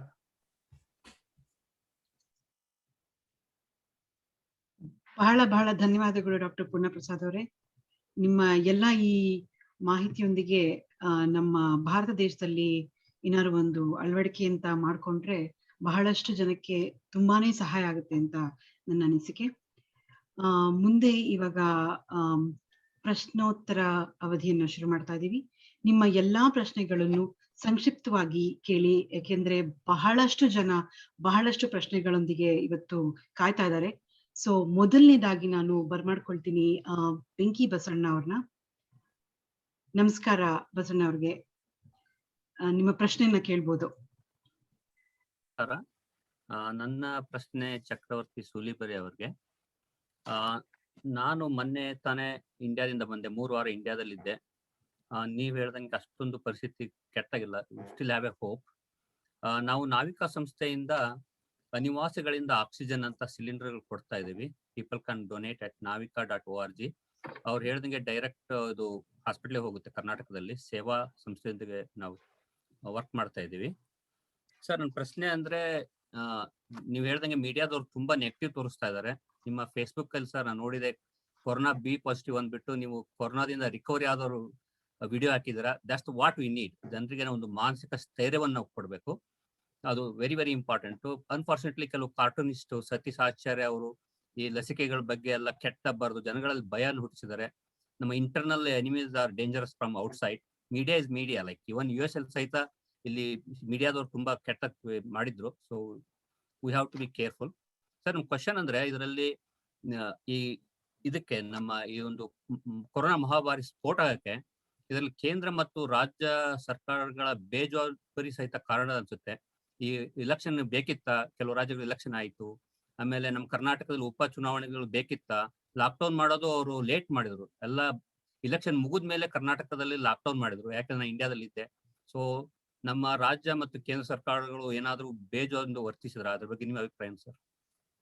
ಡೆಫಿನೆಟ್ಲಿ ನಾನು ಎಲ್ಲ ತಜ್ಞರ ರಿಪೋರ್ಟ್ಗಳನ್ನು ಕೂಡ ನಾವು ನೋಡ್ತಾ ಇದ್ದೀವಿ. ಏನಂತಂದ್ರೆ ಎಲ್ರು ಇನ್ಫ್ಯಾಕ್ಟ್ ಫೆಬ್ರವರಿ ಎಂಡ್ ವೇಳೆಗೆ ನಾರ್ಮಲೈಸ್, ಅದಕ್ಕೆ ಫೆಬ್ರವರಿ ಎಂಡ್ಗಿಂತ ಮುಂಚೆ ಅಥವಾ ಫೆಬ್ರವರಿ ಮಧ್ಯಭಾಗದಲ್ಲಿ ಏನ್ ಡಿಕ್ಲೈನ್ ಆಗ್ತಿದ್ದಂತ ಕರೋನಾ ರೇಟು ಫೆಬ್ರವರಿ ಎಂಡ್ ವೇಳೆಗೆ ಮತ್ತೆ ನಿಧಾನವಾಗಿ ರೈಸ್ ಆಗ್ತಾ ಇರೋದನ್ನ ಗಮನಿಸಿ ಹೇಳಿದ್ರು ಇಟ್ಸ್ ರೈಸಿಂಗ್, ಬಿ ಕೇರ್ಫುಲ್ ಅಂತ. ಬಟ್ ದುರಂತ ಏನು ಅಂತಂದ್ರೆ India works in a different fashion. ನಿಮ್ಗೆ ಗೊತ್ತಿದೆ, ಅದು ಸರ್ಕಾರಗಳಷ್ಟೇ ಅಲ್ಲ, ನಾವುಗಳು ಹೆಂಗಾಗ್ಬಿಟ್ಟಿದ್ವಿ ಅಂತಂದ್ರೆ ಏನ್ ಕರೋನಾ ಇನ್ 2ನೇ ವೇವ್ ಯಾವ ಕಾರಣಕ್ಕೂ ಬರಲ್ಲ ಅಂತ. ನಾನು ನಿನ್ನೆ ಶೇಖರ್ ಗುಪ್ತಾ ಆರ್ಟಿಕಲ್ ನೋಡ್ತಿದ್ದೆ. ಹೀಸ್ ಸಿಕ್ಕಾಪಟ್ಟೆ ಕೆಟ್ಟದಾಗಿ ಗವರ್ಮೆಂಟ್ ಗಳನ್ನ ಕ್ರಿಟಿಸೈಸ್ ಮಾಡ್ತಿದ್ದಾರೆ, ಫೈನ್. ಆದ್ರೆ ಅದೇ ವ್ಯಕ್ತಿ ಫೆಬ್ರವರಿ ಮಧ್ಯಭಾಗದೊಳಗೆ ಏನು ಆರ್ಟಿಕಲ್ ಬರ್ದಿದ್ರು ಅಂತಂದ್ರೆ ಕರೋನಾ 2ನೇ ವೇವ್ ಯಾಕೆ ಭಾರತಕ್ಕೆ ಹಿಟ್ ಮಾಡಲ್ಲ ಅಂತಾನೆ ಒಂದಷ್ಟು ಕಾರಣಗಳನ್ನು ಕೊಟ್ಟಿದ್ರು ಅಂತ. ಅಂದ್ರೆ ಎಲ್ಲೋ ಒಂದು ಕಡೆ ಅವರು ವ್ಯವಸ್ಥಿತವಾಗಿ ಎಲ್ಲರೂ ಅನ್ಕೊಂಡ್ಬಿಟ್ಟಿದ್ರು ಕರೋನಾ 2nd ವೇವ್ ಬರಲ್ಲ ಅಂತ. ಅಫ್ಕೋರ್ಸ್ ಗವರ್ಮೆಂಟ್ ಅದ್ರಗಳ ಮೇಲೆ ರಿಲೈ ಆಗ್ಬಾರ್ದು ಅಂತ ನಾನು ಒಪ್ಕೊಳ್ತೀನಿ. ಬಟ್ ದುರಂತ ಏನು ಅಂತಂದ್ರೆ ಈ ಎಲೆಕ್ಷನ್ಗಳು, ಸಿನಿಮಾಗಳು, ಯು ಲೀವ್ ಎಲೆಕ್ಷನ್, ಕರ್ನಾಟಕದಲ್ಲಿ ಸಿನಿಮಾ ಕೇಳಿತು ಅನ್ನೋ ಕಾರಣಕ್ಕೋಸ್ಕರ ಲಾಕ್ ಡೌನ್ ಶುರು ಮಾಡಿದ್ದನ್ನ ತಡೆಗಟ್ಟಿ ಆಯ್ತು ನೀವು ಕಂಟಿನ್ಯೂ ಮಾಡಿ, ಸಿನಿಮಾದ್ದು ಕಲೆಕ್ಷನ್ ಮುಗಿಯೋವರೆಗೂ ವಿ ವಿಲ್ ಅಲೋ ಅಂತ. ಅಂದ್ರೆ ನಾವ್ ಎಷ್ಟರ ಮಟ್ಟಿಗಿದ್ದೀವಿ ಅಂತಂದ್ರೆ ಇವೆಲ್ಲವನ್ನೂ ಕೂಡ ಜೊತೆಲಿ ತಗೊಂಡೇ ಹೋಗುವಂತ ಪರಿಸ್ಥಿತಿ. ನೀವ್ ಎಲ್ಲವನ್ನೂ ಕೌಂಟ್ ಮಾಡ್ತಾ ಹೋಗ್ಬಿಟ್ರೆ ಬಹುಶಃ ಇವೆಲ್ಲವೂ ಕೂಡ ಆಡ್ ಆಗ್ತಾ ಹೋಗುತ್ತೆ. ಸೊ ಎಲ್ಲೋ ಒಂದು ಕಡೆ ಸ್ಟ್ರಿಕ್ಟ್ ಆಗಿ ಏನ್ ಮೆಷರ್ ತೆಗೆದುಕೊಳ್ಬೇಕಾಗಿತ್ತು ಅದ್ರಲ್ಲಿ ನಾವು ಸೋತೋದ್ವಿ. ನೀವು ಉತ್ತರ ಪ್ರದೇಶಕ್ಕೆ ಹೋದ್ರೆ ಇದು ಉಲ್ಟಾ. ಇವತ್ತು ಕೋರ್ಟ್ಗಳು ಸಿಕ್ಕಾಪಟ್ಟೆ ಮಾತಾಡ್ತಾ ಇವೆ, ಎಲ್ರೂ ಬೈತವೆ, ಇನ್ಕ್ಲೂಡಿಂಗ್ ಎಲೆಕ್ಷನ್ ಕಮಿಷನ್ಗೆ ಎಲ್ಲಿವರೆಗೂ ಹೇಳ್ತು ಅಂತಂದ್ರೆ ಮದ್ರಾಸ್ ಹೈಕೋರ್ಟ್ ನಿಮ್ಮ ಕೈಗಳಿಗೆ ರಕ್ತದ ಕಲೆ ಅಂಟಿದೆ ಅಂತ ಹೇಳ್ಬಿಡ್ತು. ಅವ್ರಿಗೆ ಸುಪ್ರೀಂ ಕೋರ್ಟಿಗೆ ಹೋಗಿದ್ದಾರೆ. ಈ ತರದ ಕಮೆಂಟ್ ಅನ್ನ ಒಂದು ಗವರ್ಮೆಂಟ್ ಬಾಡಿ ಬಗ್ಗೆ ಪಾಸ್ ಮಾಡಬಾರದು ಹೈಕೋರ್ಟ್ ಅಂತ.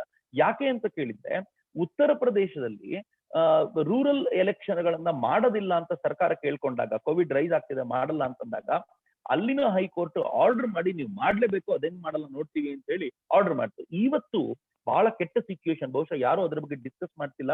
ಪ್ರಾಬಬ್ಲಿ ಬರಲಿರೋ ಒಂದು 15-20 ದಿನದ ನಂತರ ನಾವು ಕರ್ನಾಟಕದ ಇಶ್ಯೂ ಬಿಡ್ತೀವಿ.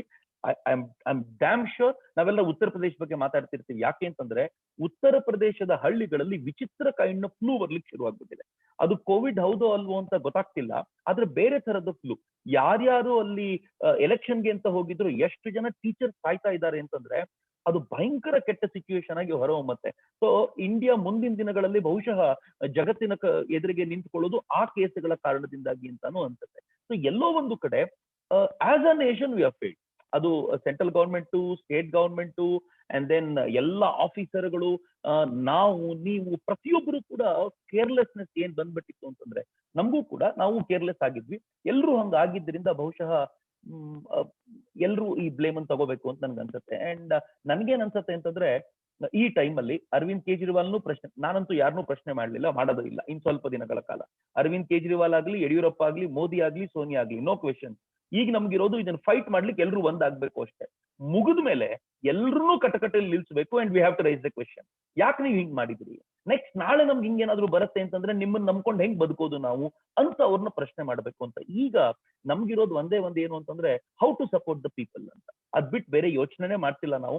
ಹಿಂಗಾಗಿ ತುಂಬಾ ಜನ ನಂಗೆ ಕೇಳ್ತಾರೆ ಯಾಕೆ ಪ್ರಶ್ನೆ ಮಾಡಲ್ಲ. ಪ್ರಶ್ನೆ ಕೇಳ್ಬಿಟ್ರೆ ಸಾಯೋನೇನ್ ಕಡಿಮೆ ಆಗ್ಬಿಡಲ್ಲ. ಪ್ರಶ್ನೆ ಕೇಳೋದ್ರಿಂದ ಇನ್ನೂ ಪ್ಯಾನಿಕ್ ಜಾಸ್ತಿ ಆಗ್ಬೋದು, ಹೆಚ್ಚು ಜನ ಕೇಳ್ಬೋದು. ಬಟ್ ನಮ್ಗಿರೋದು ಒಂದೇ ಏನು ಅಂದ್ರೆ ಜನರಿಗೆ ಹೆಂಗ್ ಸಪೋರ್ಟ್ ಮಾಡ್ಬೋದು ಅಂತ.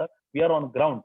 ನಾನು ಈ ಸಂದರ್ಭದಲ್ಲಿ ಹೇಳ್ಕೊಳ್ಬಹುದಾದ್ರೆ, ಪ್ರಶ್ನೆ ತುಂಬಾ ಜನ ಕೇಳಿರ್ಬೋದು, ಬಟ್ ಹೇಳ್ಬೋದಾದ್ರೆ ನಾವು ಯುವ ಬ್ರಿಗೇಡ್ ನ ಕಡೆಯಿಂದ ನಿರಂತರವಾಗಿ ಯಾರ್ಯಾರು ಹೋಮ್ ಐಸೋಲೇಷನ್ ಅಲ್ಲಿ ಇದ್ದಾರೋ, ಅಡಿಗೆ ಮಾಡ್ಕೊಳ್ಳಿಕ್ಕೆ ಕಷ್ಟ ಆಗ್ತಾ ಇದೆಯೋ ಅಂಥವರಿಗೆ ಮನೆ ಮನೆಗೂ ಫುಡ್ ತಲುಪಿಸ್ತಾ ಇದ್ದೀವಿ. ಎವ್ರಿ ಡೇ 250 ಪ್ಯಾಕೆಟ್ ಗಳನ್ನು ತಲುಪಿಸ್ತೀವಿ. ಸಿಂಪಲ್ ಅಂತ ಅನ್ಸುತ್ತೆ, ನಾನೇ ಪ್ಯಾಕೆಟ್ ಡೆಲಿವರಿಗೆ ಹೋದಾಗ 35 ಕಿಲೋಮೀಟರ್ ನನಗೆ ತಿರುಗಾಡಬೇಕಾಗಿ ಬರುತ್ತೆ every day. Almost 4 hours we work. ಅದನ್ನ ಪ್ರಿಪೇರ್ ಮಾಡಿದ್ದನ್ನ ಪ್ಯಾಕ್ ಮಾಡೋದ್ರಿಂದ ಹಿಡಿದು ತಗೊಂಡೋಗೋದನ್ನ ಕೊಡುವವರೆಗೆ.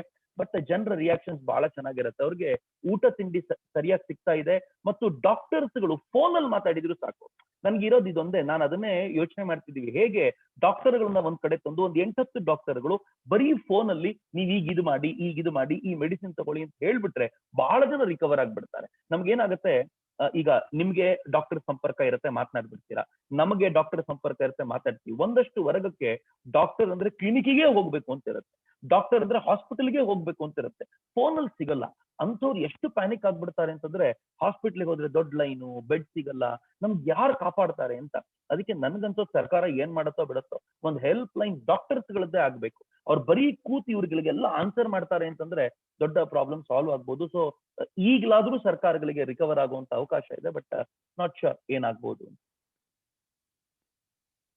ತುಂಬಾ ಧನ್ಯವಾದಗಳು ಚಕ್ರವರ್ತಿ ಅವ್ರಿಗೆ. ನಿಮ್ಮ 250 ಪ್ಯಾಕೆಟ್ಗಳು ಏನ್ ಮಾಡ್ತಾ ಇದ್ದೀರಾ, ಅದು ತುಂಬಾನೇ ಒಳ್ಳೆ ಕಾರ್ಯಕ್ರಮವನ್ನ ಹಮ್ಮಿಕೊಂಡಿದ್ದೀರಾ ನೀವು. ಧನ್ಯವಾದಗಳು ಅದಕ್ಕೂ ಕೂಡ. ನಮ್ಮ ಮುಂದಿನ ಪ್ರಶ್ನೆ ನಮ್ಮ ವೀಕ್ಷಕರಿಂದ ಬರ್ತಾ ಇದೆ. ಮೈಕಲ್ ರೂಬೆನ್ ಅಂತ, ನಿಮ್ಮ ಕುಟುಂಬದವರಲ್ಲಿ ಸಾವನ್ನಪ್ಪಿದ್ದಾರೆ ಅಂತ ಕೇಳಿ ದುಃಖವಾಯ್ತು. ತುಂಬಾನೇ ವಿಷಾದಕರವಾದ ಸಂಗತಿ ಇದು. ನಮ್ಮ ಕನ್ನಡ ಕೂಟ ವತಿಯಿಂದ please accept our condolences. Michael ಅವರೇ, ನಿಮ್ಮ ಪ್ರಶ್ನೆನ ಕೇಳ್ಬೋದು. ಹಲೋ, ಹಾ ಕೇಳಿಸ್ತಾ ಇದೆ, ಕೇಳಿ. ನಾನು ಕೇಳೋ 3 ಪ್ರಶ್ನೆ ಮೇಡಮ್. ಇಂಡಿಯಾದಲ್ಲಿ ಯಾವ್ದು ವ್ಯಾಕ್ಸಿನ್ ಕೊಡ್ತಾ ಇದ್ದಾರೆ? ಎರಡನೇದು, ಇಂಡಿಯಾದಲ್ಲಿ ಹಾಸ್ಪಿಟ್ಲ್ ಹೋದಾಗ ಒಂದೊಂದು ಇದ್ರಲ್ಲಿ ಬೆಡ್ ಅಲ್ಲಿ ಒಂದೊಂದು ರೂಮ್ ಅಲ್ಲಿ 200 ಇಂದ 250 ಜನ ಪೇಷಂಟ್ ಗಳಿದ್ದಾರೆ. ಸೊ ಆ ಪೇಷಂಟ್ಸ್ ಅಲ್ಲಿ 3 ಫ್ಲೋರ್ ಅಲ್ಲಿ ಆದ್ರೆ ಆ ಹಾಸ್ಪಿಟಲ್ ಬರೀ ಒಂದೇ ಒಂದು ಡಾಕ್ಟರ್, ಅದು ಯಾವ ತರ ಟ್ರೀಟ್ಮೆಂಟ್ ಮಾಡ್ತಾ ಇದಾರೆ? ಅದು ಎರಡನೇದು. 3ನೇ ಪ್ರಶ್ನೆ ನಾನೇನ್ ಕೇಳ್ತಿರೋದಂದ್ರೆ, ಅಲ್ಲಿ ಹಾಸ್ಪಿಟಲ್ ಹೋದ್ರೆ ಆಕ್ಸಿಜನ್ ಇಲ್ಲ, ಬೆಡ್ ಇದೆ, ICU ಅಲ್ಲಿ ಹಾಕಿದ್ದಾರೆ. ನಮ್ಮ ಅಕ್ಕ ಬಂದು ಬರೇ ಕೆಂಬು ಅಂತ ಅಂದ್ಬಿಟ್ಟು 2 ದಿನದ ಹಿಂದೆ ಕೆಂಬು ಅಂತ ಅಂದ್ಬಿಟ್ಟು ಹಾಸ್ಪಿಟಲ್ ಹೋಗಿದ್ದಾಳೆ. ಅದು ಚೆಕ್ ಮಾಡ್ತಿದ್ದಾಳೆ. ಅದು ಬಂದ್ಬಿಟ್ಟು ಏನಾಗಿದೆ ಅಂದ್ರೆ ಅವರಿಗೆ ಕೊರೋನಾ ಪಾಸಿಟಿವ್ ಬಂದಿದೆ ಅಂತ ಹೇಳಿದ್ರು. ಅದು ಪಾಸಿಟಿವ್ ಬಂದಿದ ತಕ್ಷಣ ಇಮಿಡಿಯೇಟ್ ಆಗಿ ಏನ್ ಮಾಡಿದ್ರು, ನೀನು ಹಾಸ್ಪಿಟಲ್ ಅಡ್ಮಿಟ್ ಆಗ್ಬೇಕು ಅಂತ ಸೀದಾ ತಗೊಂಡ್ಬಂದು ICU ಅಲ್ಲಿ ಹಾಕ್ಬಿಟ್ಟಿದ್ದಾರೆ. 2 ದಿನ ಸತ್ತೋಳು. But ಶೇಖನ vaccine. ಇದಕ್ಕೆ ಏನ್ ಉತ್ತರ ಅಂತ ನನ್ಗೆ ಗೊತ್ತಾಗ್ತಿಲ್ಲ. ನಾನು ಆಲ್ಮೋಸ್ಟ್ ನಮ್ಮ ಇಡೀ ಇದರಲ್ಲಿ ಫ್ಯಾಮಿಲಿಯಲ್ಲಿ 2 ವಾರದಿಂದ 8 ಜನ ಸತ್ತಿದ್ದಾರೆ. ಬಟ್ ಎಲ್ರಿಗೂ ವ್ಯಾಕ್ಸಿನ್ ಆಗಿದೆ. ಇದನ್ನ ಯಾರು ಡಾಕ್ಟರ್ ಉತ್ತರಿಸಕ್ಕೆ ಇಷ್ಟಪಡ್ತೀರಾ? ಡಾಕ್ಟರ್ ಸುದರ್ಶನ್, ಡಾಕ್ಟರ್ ತುಳಸಿ. ಹಾ, ಡಾಕ್ಟರ್ ತುಳಸಿ ಅವರೇ. ಅವ್ರ ಕೇಳಕ್ ಇಷ್ಟಪಡ್ತೀನಿ, 2 ಡೋಸಸ್ ವ್ಯಾಕ್ಸಿನ್ ತಗೊಂಡಿದ್ರ ಅವ್ರ ಕುಟುಂಬ ವರ್ಗದಲ್ಲಿ? ನೀವು ಅನ್ಮ್ಯೂಟ್ ಮಾಡ್ಕೊಳ್ಳಿ ಮೈಕಲ್. ಹೌದು, 2 ಡೋಸ್ ವ್ಯಾಕ್ಸಿನ್ ತಗೊಂಡಿದ್ದಾರೆ. ಸರ್ ಅನ್ಲೈಕ್ಲಿ ಸರ್, ಇದು 2 ಡೋಸಸ್ ವ್ಯಾಕ್ಸಿನ್ ತಗೊಂಡ್ಮೇಲೆ ನಾವು ಸಿವಿಯಾರಿಟಿ ಅಂತ ಏನ್ ಹೇಳ್ತೀವಿ ತುಂಬಾ ಕಮ್ಮಿ ಇದೆ. ಇದುವರೆಗೂ ನಾವು ICU ನಲ್ಲಿ ಸೆಕೆಂಡ್ ವೇವ್ ಸ್ಟಾರ್ಟ್ ಆದ್ಮೇಲೆ we are keeping statistics of it. ಅಷ್ಟು ಸಿವಿಯಾರಿಟಿ ಇಲ್ಲ 2 ಡೋಸ್ ವ್ಯಾಕ್ಸಿನ್ ಆದ್ಮೇಲೆ. So it is very unfortunate. I am not heard of it. ಇಲ್ಲ ಸರ್, ನಾವು ಎಲ್ಲ ವ್ಯಾಕ್ಸಿನ್ ತಗೊಂಡಿದೀವಿ. ನಮ್ ಮೆಡಿಕಲ್ ಪ್ಯಾಟರ್ನಿಟಿ ಬಿಡಿ, ನಮ್ ರಿಲೇಟಿವ್ಸ್ ಬಿಡಿ, entire medical paternity we have taken vaccine. Since past 1 year, we have exposed to COVID, non-COVID. We have worked with PPE. We have not worked with PPE. ನಾವೆಲ್ಲ safe ಆಗೇ ಇದ್ದೀವಿ. So vaccine ಮೇಲೆ at present ನಂಬಿಕೆ ಕಳ್ಕೊಳ್ಳೋದು ಬೇಡ. Doctor Keshavamurthy ಅವರೇನೋ ಹೇಳ್ಬೇಕಂತ ಇಷ್ಟಪಡ್ತಿದ್ದಾರೆ ಅನ್ಸುತ್ತೆ. Sorry for is loss. 8 ಜನ ಒಂದು ಫ್ಯಾಮಿಲಿಲಿ ಸಾಯೋದು it is a major loss. ಒಂದೇ ದಿನದಲ್ಲಿ ಆಕ್ಚುಲಿ ಡಿಟೋರಿಯೇಟ್ ಆಗಿದ್ದಾರೆ ಅಂದ್ರೆ ಒಂದು ಪೇಷಂಟ್. ಅದ್ರ ಅರ್ಥ ಏನು ಅಂದ್ರೆ, ಒಂದೇನಾಗಿರ್ಬೋದು ಅಂದ್ರೆ, ಜ್ವರದಿಂದ ಮನೆಯಲ್ಲೇ ಒಂದು 4-5 ದಿನ ಇದ್ದು ಒಂದು ಪ್ರಾಪರ್ ಗೈಡೆನ್ಸ್ ಸಿಗ್ದಂಗೆ ಟ್ರೀಟ್ ಆಗ್ತಾ ಇರ್ಬೋದು. ಸಡನ್ ಆಗಿ ಹಾಸ್ಪಿಟಲ್ ಬಂದಿರ್ತಾರೆ, ಜ್ವರ ಕಮ್ಮಿ ಆಗ್ತಾ ಇಲ್ಲ, ಉಸಿರಾಟ ಕಮ್ಮಿ ಆಗ್ತಾ ಇಲ್ಲ, ಕೆಮ್ಮು ಕಮ್ಮಿ ಆಗ್ತಾ ಇಲ್ಲ ಅಂತ. ಆ ಟೈಮಲ್ಲಿ ಪಾಪ ಅವ್ರದ್ದು ಸ್ಯಾಚುರೇಷನ್ ಚೆಕ್ ಮಾಡಿರ್ಬೋದು ಆಸ್ಪತ್ರೆಗಳಲ್ಲಿ. ಆಗ ತುಂಬಾ ಕಮ್ಮಿ ಸ್ಯಾಚುರೇಷನ್ ತೋರಿಸ್ತಾ ಇರುತ್ತೆ. ಆಮೇಲೆ ರ್ಯಾಪಿಡ್ ಡಿಟೋರಿಯೇಷನ್ ಸ್ಟಾರ್ಟ್ ಆಗೋದೇ ಸೆಕೆಂಡ್ ವೀಕ್ ಅಲ್ಲಿ. ಫಸ್ಟ್ ವೀಕ್ ಅಲ್ಲಿ ಪೇಷಂಟ್ ಸ್ವಲ್ಪ ಕೆಮ್ಕೊಂಡು ಫೀವರ್ ಆನ್ ಅಂಡ್ ಆಫ್ ಇದ್ದೇ ಇರುತ್ತೆ. ಬಟ್ ಸೆಕೆಂಡ್ ವೀಕ್ ಆಗ್ತಾ ಇದ್ದಂಗೆ ಇದೇ ಕೆಮ್ಮು ಜಾಸ್ತಿ ಆಗ್ತಾ ಹೋಗುತ್ತೆ, ಫೀವರ್ ಇನ್ಕ್ರೀಸ್ ಆಗ್ತಾ ಹೋಗುತ್ತೆ, ಸಡನ್ ಆಗಿ ಉಸಿರಾಟ ಜಾಸ್ತಿ ಆಗ್ತಾ ಹೋಗುತ್ತೆ. Within hours they will deteriorate. ಆ ಸ್ಟೇಜ್ಗೆ ಹೋಗೋದನ್ನ ನಾವು ಅವಾಯ್ಡ್ ಮಾಡ್ಬೇಕು patients. This is one of the answer. But 8 ಜನ ಸತ್ತಿರೋದು actually I really I am not happy actually. ಪಾಪ ತುಂಬಾ ಬೇಜಾರಾಗುತ್ತೆ 8 ಜನ ನೋಡೋದು. ಬಹಳನೇ ದುಃಖಕರವಾದ ಸಂಗತಿ ಇದು. ಒಂದು ಕುಟುಂಬದಲ್ಲಿ 8 ಜನನ್ನ ಕಳ್ಕೊಳ್ಳೋದು ಅಂತಂದ್ರೆ ಅದು ಭಾರಿ ಭಾರಿ ಆಘಾತ. ನಮ್ಮ ಈ ಒಂದು ಪ್ರಶ್ನಾವಳಿ ಏನಿದೆ ಅದನ್ನ ಮುಂದುವರಿಸ್ತಾ ನಮ್ಮ ಮುಂದಿನ ಪ್ರಶ್ನೆಯನ್ನ ಪುಷ್ಪಲತಾ ಅವರು ಕೇಳ್ತಾರೆ, ಕಾವೇರಿ ಕನ್ನಡ ಕೂಟದಿಂದ.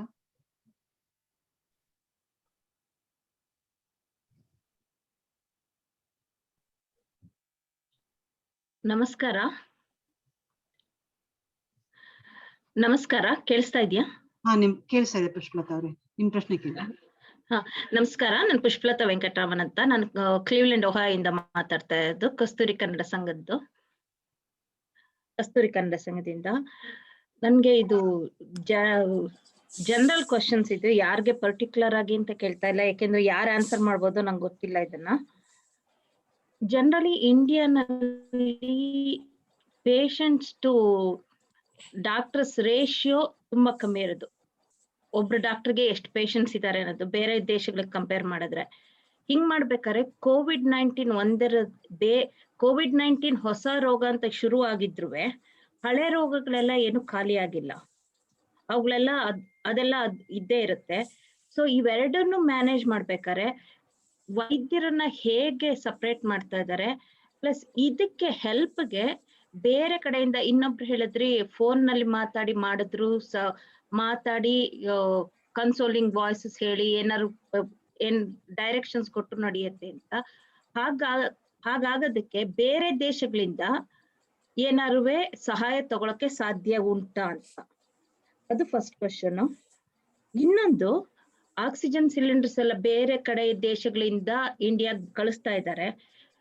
ಬಟ್ ಈಗ US ಕೂಡ May 4th ಇಂದ ಫ್ಲೈಟ್ಸ್ ನೆಲ್ಲ ಕ್ಯಾನ್ಸಲ್ ಮಾಡ್ತಾ ಇದ್ದಾರೆ. ಹೀಗ್ ಮಾಡ್ಬೇಕಾದ್ರೆ ಅಲ್ಲಿಗೆ ಇಂಡಿಯಾಗೆ ಹೇಗೆ ಇದನ್ನ ತಲುಪ್ಸಕ್ ಸಾಧ್ಯ? ಇಂಡಿಯಾನಲ್ಲೇ ಏನಾರು ಜಾಸ್ತಿ ಪ್ರೊಡ್ಯೂಸ್ ಮಾಡ್ತಾ ಇದ್ದಾರಾ? ಯಾಕೆಂದ್ರೆ ನಾವಿಲ್ಲಿ ದೂರದಿಂದ ಕೂತ್ಕೊಂಡು ಜಾಸ್ತಿ ಅಂದ್ರೆ ನಾವು ಒಂದ್ ಸ್ವಲ್ಪ ದುಡ್ಡು ಕಳ್ಸಿ ನಾವೇನೋ ಮಾಡಿದ್ವಿ ಅನ್ಕೋಬಹುದು. ಬಟ್ ಈಗ ದುಡ್ಡು ಮಾತಾಡಕ್ ಸಾಧ್ಯ ಇಲ್ಲ. ಡಾಕ್ಟರ್ಸ್ ಬೇಕು, ಅಲ್ಲಿರೋ ಸಪ್ಲೈಸ್ ಬೇಕು, ಇದೆಲ್ಲಾನು ಫ್ಲೈಟ್ಸ್ ಎಲ್ಲ ಕ್ಯಾನ್ಸಲ್ ಮಾಡಿದಾಗ ನಾವ್ ಹೇಗೆ ಇದನ್ನ ತೀರ್ಸ್ಕೋಬಹುದು? ಇದಕ್ಕೆ ನಿಮ್ಗೆಲ್ಲ ಉತ್ತರ ಗೊತ್ತಿರ್ಬೇಕು ಅಂತ ನಾನು ಎಕ್ಸ್ಪೆಕ್ಟ್ ಮಾಡಲ್ಲ, ಯಾಕೆಂತಂದ್ರೆ ಇದನ್ನ ಎಲ್ಲರಿಗೂ ಅದೇ ಕ್ವಶನ್ ಆಗೇ ಉಳ್ಕೋಬಹುದು. ಇನ್ನು ಮೂರನೇ ಕ್ವಶನ್ ಅಂದ್ರೆ, ಕೆಲವೊಂದ್ ಕಡೆ ಎಲ್ಲಾನು ಮನೆಗಳಲ್ಲಿ ಎಲ್ಲಾರ್ಗು ಕೋವಿಡ್ ಆದಾಗ ಯಾರು ಮನೆಗ್ ಹೋಗ್ತಾ ಇಲ್ಲ ಅಲ್ಲಿ ಹೆಲ್ಪ್ ಮಾಡಕ್ಕೆ. ಅವರೆಲ್ಲ ಹಾಸ್ಪಿಟ್ಲಿಗೆ ಹೋಗ್ಬೇಕಂದ್ರೆ ಆಂಬ್ಯುಲೆನ್ಸ್ ಫೋನ್ ಮಾಡಿದ್ರು ಅವ್ರಿಗೇನು ಆನ್ಸರ್ ಬರ್ತಾ ಇಲ್ಲ. ಆ ತರ ಪರಿಸ್ಥಿತಿನಲ್ಲಿ ಆಂಬ್ಯುಲೆನ್ಸ್ ಬಿಟ್ಟು ರಿಲೇಟಿವ್ಸ್ ಬಿಟ್ಟು ಬೇರೆ ಏನಾರು ಆರ್ಗನೈಸೇಷನ್ಸ್ ಇದೆಯಾ ಅಂತ. ಇದನ್ನ ನಿಮ್ಗೆ ಯಾತಕ್ಕೆ ಈ ಕ್ವಶನ್ ಕೇಳ್ತಾ ಇರೋದು ಅಂದ್ರೆ, ಈಗ ನನ್ಗೆ ಒಬ್ರು ಬೆಳಗ್ಗೆ ಫೋನ್ ಮಾಡಿದ್ರು, ಅವ್ರ ಮನೆಯಲ್ಲಿ 3 ಜನಕ್ಕೂ ಕೋವಿಡ್ ಆಗಿದೆ, ಅವ್ರ ಅಮ್ಮಂಗೆ 81 ವರ್ಷ, ಯಾರುವೆ ಸಹಾಯ ಮಾಡಕ್ಕಿಲ್ಲ, ಅವ್ರು ಹಾಸ್ಪಿಟ್ಲಿಗೆ ಹೋಗ್ಬೇಕು, ಹೇಗೆ ಅಂತ ಅವ್ರಿಗೆ ಗೊತ್ತಿಲ್ಲ, ಆಂಬ್ಯುಲೆನ್ಸ್ ಆಗ್ತಿಲ್ಲ, ಫೋನ್ ಯಾರು ಎತ್ಕೊತಿಲ್ಲ. ಇಷ್ಟೇ, ತುಂಬಾ ಕ್ವಶನ್ಸ್ ಕೇಳ್ಬಿಟ್ಟೆ ಅನ್ಸುತ್ತೆ, ಸಾರಿ. ಈ ಪ್ರಶ್ನೆನ ನೀವು ಉತ್ತರಿಸಕ್ಕೆ ಮುಂದೆ ಬರ್ತೀರಾ ಚಕ್ರವರ್ತಿ ಅವರೇ? ಸೆಕೆಂಡ್ ಅಂಡ್ ಥರ್ಡ್ ನಾನು ಆನ್ಸರ್ ಮಾಡಬಲ್ಲೆ. ಫಸ್ಟ್ ಎಕ್ಸ್ಪರ್ಟ್ಸ್ ಆನ್ಸರ್ ಮಾಡಬೇಕು, ಸ್ಪೆಷಲಿ ಡಾಕ್ಟರ್ಸ್ ಯಾರಿದಾರೋ ಅವರು ಹೇಳ್ಬೇಕು how they are handling other health situation. So ಅದನ್ನ ಡಾಕ್ಟರ್ಸ್ ಆನ್ಸರ್ ಮಾಡ್ಬೋದು.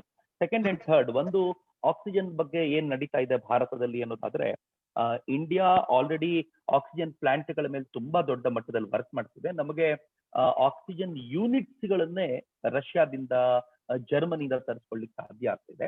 ಇನ್ನು ಬಹುತೇಕ ರಾಷ್ಟ್ರಗಳು ನಮಗೆ ಕ್ರಯೋಜೆನಿಕ್ ಟ್ಯಾಂಕರ್ಸ್ ಗಳನ್ನ ಕಳಿಸ್ಕೊಡ್ತಾ ಇವೆ. ಅಂದ್ರೆ ಆಕ್ಸಿಜನ್ ಲಿಕ್ವಿಡ್ ಆಕ್ಸಿಜನ್ ಅಥವಾ ಆಕ್ಸಿಜನ್ ಏನು ತಲುಪಿಸ್ಬೇಕು ಆ ತರದ ಟ್ಯಾಂಕರ್ ಗಳ ಕೊರತೆ ಕೂಡ ಇದೆ. ರೈಟ್ ನಾವು ಅದನ್ನ ಕೂಡ ನಾವು ಉಪಯೋಗಿಸ್ಕೊಳ್ಳಿಕ್ ಆಗ್ತಿದೆ. PM ಕೇರ್ಸ್ ಫಂಡ್ ನಿಂದ 1250 ಆಕ್ಸಿಜನ್ ಪ್ಲಾಂಟ್ ಗಳನ್ನ ಹಾಕ್ಬೇಕು ಅಂತಾಗಿದೆ. ಅದರಲ್ಲಿ 500 ಪ್ಲಾಂಟ್ ಗಳನ್ನ DRDO ತನ್ನದೇ ತಂತ್ರಜ್ಞಾನವನ್ನು ಬಳಸಿಕೊಂಡು ಖಾಸಗಿ ಸಹಭಾಗಿತ್ವದಲ್ಲಿ ಹಾಕ್ತಾ ಇದೆ. ನಿನ್ನೆ ರಿಪೋರ್ಟ್ ನಾನು ಓದಿದೆ, ನೆಕ್ಸ್ಟ್ ವೀಕ್ ಒಳಗೆ ದೆಹಲಿಯಲ್ಲಿ ಕೆಲವು ಹಾಸ್ಪಿಟಲ್ಗಳಲ್ಲೇ ಈ ಆಕ್ಸಿಜನ್ ಪ್ಲಾಂಟ್ ನ ವಿತಿನ್ ನೆಕ್ಸ್ಟ್ ವೀಕ್ ವರ್ಕ್ ಮಾಡೋ ತರ ಮಾಡ್ಲಾಗತ್ತೆ ಅನ್ನೋದನ್ನ ಹೇಳಲಾಗ್ತಿದೆ. ಅಂಡ್ ಇವತ್ತಿನ ಬಹಳ ಖುಷಿ ಕೊಡುವಂತ ವರದಿ ನಾನೇನು ಓದ್ದೆ ಅಂತಂದ್ರೆ, ರಿಲಯನ್ಸ್ ಇಂಡಸ್ಟ್ರಿನವರು ವೆನ್ ದೇ ಸ್ಟಾರ್ಟೆಡ್, ಈ ಪ್ಯಾಂಡಮಿಕ್ ತುಂಬಾ ತೀವ್ರಗತಿಯಲ್ಲಾಗಿ ಆಕ್ಸಿಜನ್ ಇಲ್ಲ ಅಂತ ಪ್ರಾಬಬ್ಲಿ ಕಳೆದ ಒಂದು ವಾರ 8 ದಿನದ ಮುಂಚೆ ಪರ್ ಡೇ ಅವರು 100 ಮೆಟ್ರಿಕ್ ಟನ್ಸ್ ಅಷ್ಟು ನಮಗೆ ಆಕ್ಸಿಜನ್ ಸಪ್ಲೈ ಮಾಡ್ತಿದ್ರು, ಮೆಡಿಕಲ್ ಆಕ್ಸಿಜನ್ ನ. ಈಗ ಅವರು 1000 ಮೆಟ್ರಿಕ್ ಟನ್ಸ್ ಗಳಷ್ಟು ಪರ್ ಡೇ ಕೊಡಬಹುದಾದ ಮಟ್ಟಕ್ಕೆ ತಮ್ಮ ಉತ್ಪಾದನೆಯನ್ನು ಬೆಳೆಸಿದ್ದಾರೆ. ಇದು ಭಾರತದಲ್ಲೇ ಅತ್ಯಂತ ಹೆಚ್ಚು ಪ್ರೊಡಕ್ಷನ್ ಲೆವೆಲ್ಗೆ ತಗೊಂಡು ಹೋಗಿದ್ದಾರೆ ಅಂತಂದ್ರೆ ಆಕ್ಸಿಜನ್ ದೃಷ್ಟಿಯಿಂದ ಡೆಫಿನೆಟ್ಲಿ ಆಗ್ತಿದೆ. ಬಟ್ ಇವೆಲ್ಲವಕ್ಕೂ ಕೂಡ ಸ್ವಲ್ಪ ಟೈಮ್ ಹಿಡಿಯುತ್ತಲ್ಲ, ಒಂದು ಶುರುವಾದಾಗ 8-10 ದಿನ ಟೈಮ್ ತಗೊಳುತ್ತೆ. ಅಂಡ್ ಡೆಫಿನೆಟ್ಲಿ ಐ ಥಿಂಕ್ ನಾವು ಸ್ಯಾಚುರೇಟ್ ಆಗ್ಬಿಡ್ತೀವಿ. ಒಂದ್ಸಲ ಆಕ್ಸಿಜನ್ ಮತ್ತು ಬೆಡ್ ಸ್ಯಾಚುರೇಟ್ ಆದ್ರೆ, ಅಥವಾ ಆಕ್ಸಿಜನ್ ಸಫಿಶಿಯಂಟ್ ಆಗಿದೆ ಅಂತ ಅನ್ಸಿದ್ರೂ ಕೂಡ ಜನ ತಲೆ ಕೆಡ್ಸ್ಕೊಳ್ಲಿಕ್ಕೆ ಹೋಗಲ್ಲ, ನಮ್ಗೆ ಬೇಕಾದಾಗ ಸಿಕ್ಬಿಡುತ್ತೆ ಅಂತ. ಆದ್ರೆ ಅವರು ಆ ಪ್ಯಾನಿಕ್ಗೆ ಎಲ್ರಿಗೂ ಕಾಡ್ತಾ ಇರೋದು. ನಾನು ಹಾಸ್ಪಿಟ್ಲಿಗೆ ಹೋದ್ರೆ ಆಕ್ಸಿಜನ್ ಸಿಗುತ್ತೋ ಇಲ್ವೋ, ವೆಂಟಿಲೇಟರ್ ಸಿಗುತ್ತೋ ಇಲ್ವೋ, ಆ ಪ್ಯಾನಿಕ್ ಇದೆ, ಅದನ್ನ ಸ್ವಲ್ಪ ಕ್ಲಿಯರ್ ಮಾಡ್ಕೊಳ್ಬಹುದು ಅಂತ.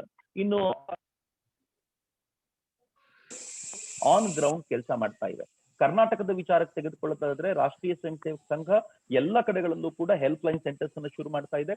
ಇನ್ಫ್ಯಾಕ್ಟ್ ಯುವ ಬ್ರಿಗೇಡ್ ನ ಕಡೆಯಿಂದ ನಾವು ಎಲ್ಲೆಲ್ಲಿ ಗವರ್ನಮೆಂಟ್ ಕ್ರಿಯೇಟ್ ಮಾಡ್ತಾ ಇದೆಯೋ ಅಲ್ಲೆಲ್ಲವೂ ಕೂಡ ನಮ್ಮ ವಾಲಂಟಿಯರ್ಸ್ ಇನ್ವಾಲ್ವ್ ಆಗ್ತಾರೆ. ಮೈಸೂರಿನಿಂದ ನಂಗೆ ಆ ಹುಡುಗರು ಕಳಿಸಿರೋ ರಿಪೋರ್ಟ್ ಏನು ಅಂದ್ರೆ, ಬೆಳಗಿನ ಜಾವ 2 ಗಂಟೆ 3 ಗಂಟೆವರೆಗೂ ಕೂಡ ಅವರು ಗವರ್ಮೆಂಟ್ ನ ಇದ್ರ ಜೊತೆಗೆ ಸರ್ವಿಸ್ ಮಾಡ್ತಾರೆ. ಪಾಳಿಯಲ್ಲಿ ನಾವು ಕೂಡ ಈಗ ಬೇರೆ ಬೇರೆ ಡ್ಯೂಟಿ ಶಿಫ್ಟ್ ಮಾಡ್ಕೊಂಡು ಒಂದು 8 ಹುಡುಗರು ಒಂದೊಂದು ಪಾಳಿಯಲ್ಲಿ ಬಂದು ಕೆಲಸ ಮಾಡ್ತಿದ್ದಾರೆ. ಅವರು ಯಾರ್ಯಾರು ಫೋನ್ ಮಾಡ್ತಾರೋ ಅವ್ರಿಗೆ ಹೋಗಿ ಪಿಕಪ್ ಮಾಡ್ಲಿಕ್ಕೆ ಆಂಬ್ಯುಲೆನ್ಸ್ ಅಂತ ಹೋಗುತ್ತೆ. ಮೇಡಮ್, ವ್ಯವಸ್ಥೆ ಅಫ್ಕೋರ್ಸ್ ಹಾಳಾಗಿದೆ ಅಂತ ಅನ್ಸಿದ್ರು ಕೂಡ ಬಹಳ ಕಡೆ ಈ ವಾರ್ ರೂಮ್ಗಳ ಮೂಲಕ ತುಂಬಾ ಹೆಲ್ಪ್ ಮಾಡ್ಲಿಕ್ಕೆ ಸಾಧ್ಯ ಆಗ್ತಾ ಇದೆ. ಬೆಂಗಳೂರಿನಲ್ಲಿ ಸುಮ್ನೆ ನಾನು ನಿಮ್ಗೆ ಹೇಳ್ಬೇಕು ಅಂತಂದ್ರೆ, ನಿನ್ನೆ ಒಂದು ದಿನ 40,000 ಜನ ಪೇಷಂಟ್ಸ್ ಇದ್ದಾರೆ, ಮೊನ್ನೆ 48,000 ಜನ ಇದ್ದಾರೆ. ಈ 2 ದಿನದಲ್ಲಿ ಹೆಚ್ಚು ಕಡಿಮೆ 1 ಲಕ್ಷ ಪೇಷಂಟ್ಸ್. ಬೆಂಗಳೂರಿನ ಎಲ್ಲಾ ಹಾಸ್ಪಿಟಲ್ಗಳು ಸೇರಿದ್ರು ಈ 1 ಲಕ್ಷ ಪೇಷಂಟ್ಸ್ ಏನಾದ್ರು ಬಂದ್ಬಿಟ್ರೆ ಅವರನ್ನ ಡೆಫಿನೆಟ್ಲಿ ಇನ್ಕಲ್ಕೇಟ್ ಮಾಡ್ಕೊಳ್ಳಿಕ್ಕೆ, ಅವ್ರನ್ನ ಸೇರಿಸ್ಕೊಳ್ಳಿಕ್ಕೆ ಸಾಧ್ಯ ಇಲ್ಲ. ಈ ಪ್ರಾಬ್ಲಮ್ ಇದ್ದೇ ಇದೆ. ಇಷ್ಟರ ನಡುವೆ ಕೂಡ ದ ಫೈಟ್ ಇಸ್ ಆನ್. ತುಂಬಾ ಸಮರ್ಥವಾಗಿ ಇದಕ್ಕೆ ಫೈಟ್ ಮಾಡ್ಲಿಕ್ಕೆ ಸಾಧ್ಯ ಆಗ್ತಾ ಇದೆ. ತುಂಬಾ ಇಲ್ಲಿನ ಮಾರ್ವಾಡಿ ಸಮಾಜ, ಇಲ್ಲಿನ ಜೈನ್ ಸಮಾಜ, ಎಲ್ಲ ಸಮುದಾಯಗಳು ಕೂಡ ಈ ಟೈಮ್ ಅಲ್ಲಿ ಪೇಷಂಟ್ ಏನೇನ್ ಮಾಡ್ಬೇಕು ಅದು ಬಂದಿದೆ. ಯಾಕೆ ಪ್ರಾಬ್ಲಮ್ ಆಗ್ತಿದೆ ಅಂತಂದ್ರೆ, ಇನ್ಫ್ಯಾಕ್ಟ್ ಭಾರತದಲ್ಲಿ ಯಾವತ್ತೂ ಕೂಡ ಸೇವೆಯ ದೃಷ್ಟಿಯಿಂದ ಜನ ಯಾವತ್ತೂ ಹಿಂದುಳಿದಿಲ್ಲ. ಈ ಸಲ ಪ್ರಾಬ್ಲಮ್ ಯಾಕೆಂದ್ರೆ ಅದನ್ನ ನಾವು ಫೇಸ್ ಮಾಡ್ತಿದೀವಿ. ಪ್ರಾಬ್ಲಮ್ ಏನು ಅಂತಂದ್ರೆ, ಇದನ್ನ ನೀವು ಹೆಲ್ಪ್ ಮಾಡ್ಲಿಕ್ಕೆ ಹೋದ್ರೆ ನೀವು ಕರೋನಾ ತಗೊಂಡ್ ಬರ್ತೀರಾ ಅಂತ. ಈಗ ನಾವೆಲ್ಲ ಹುಡುಗರು ಯಾಕೆ ಹೆಲ್ಪ್ ಮಾಡ್ಲಿಕ್ಕೆ ಸಾಧ್ಯ ಆಗ್ತಿದೆ ಅಂತಂದ್ರೆ, ನಾವೆಲ್ಲರೂ ಬ್ಯಾಚುಲರ್ಗಳಾಗಿ ಬೆಂಗಳೂರಿನಲ್ಲಿ ರೂಮ್ಗಳಲ್ಲಿ ಇರುವಂತವ್ರು. ನಾವು ವಾಪಸ್ ರೂಮಿಗೆ ಬಂದ್ರೆ ಯಾರಿಗೂ ಕೊಡೋದಿಲ್ಲ. ಆದ್ರೆ ತುಂಬಾ ಕಡೆ ನೀವು ಹೆಲ್ಪ್ ಮಾಡ್ಲಿಕ್ಕೆ ಅಂತ ಹೋದ್ರೆ ಮನೇಲಿರೋ ಹಿರಿಯರಿಗೆ ಟ್ರಾನ್ಸ್ಫರ್ ಮಾಡ್ಬಿಡ್ತೀವಿ ಅನ್ನೋ ಭಯದಿಂದ ತುಂಬಾ ಕಂಟ್ರೋಲ್ಡ್ ಆಗಿದ್ದಾರೆ. ಹಿಂಗಾಗಿ ಸ್ವಲ್ಪ ಕಷ್ಟ ಆಗ್ತಿದೆ ಪ್ಯಾಂಡಮಿಕ್ ಅನ್ನು ಎದುರಿಸುವಾಗ. But still we are fighting ಅನ್ನೋದು. ಡೆಫಿನೆಟ್ಲಿ ಇದಕ್ಕೆ ಬೇಕಾಗಿರುವಂತ ಆರ್ಗನೈಸೇಷನ್ಸ್ ಎಲ್ಲ ಫೈಟ್ ಮಾಡ್ತಾರೆ. ಖಂಡಿತ ಬಹಳಷ್ಟು ಕಾರ್ಯಗಳು ಎಲ್ಲಾ ಕಡೆಯಿಂದ ನಡೀತಾ ಇದೆ. ಈ COVID-19 ಕಾಯಿಲೆಯನ್ನ ವಾಸಿ ಮಾಡೋದಕ್ಕೆ, ಜನಗಳಿಗೆ ಸಹಾಯ ಮಾಡೋದಕ್ಕೆ. ನಾವು ನಮ್ಮ ಮುಂದಿನ ಪ್ರಶ್ನೆಯನ್ನ ಮುಂದುವರಿಕಿದ ಮುಂಚೆ ನಾನು ಒಂದು ವೀಕ್ಷಕರಲ್ಲಿ ಕೋರಿಕೆಯನ್ನ ಇಡಲಿಕ್ಕೆ ಇಷ್ಟಪಡ್ತೀನಿ.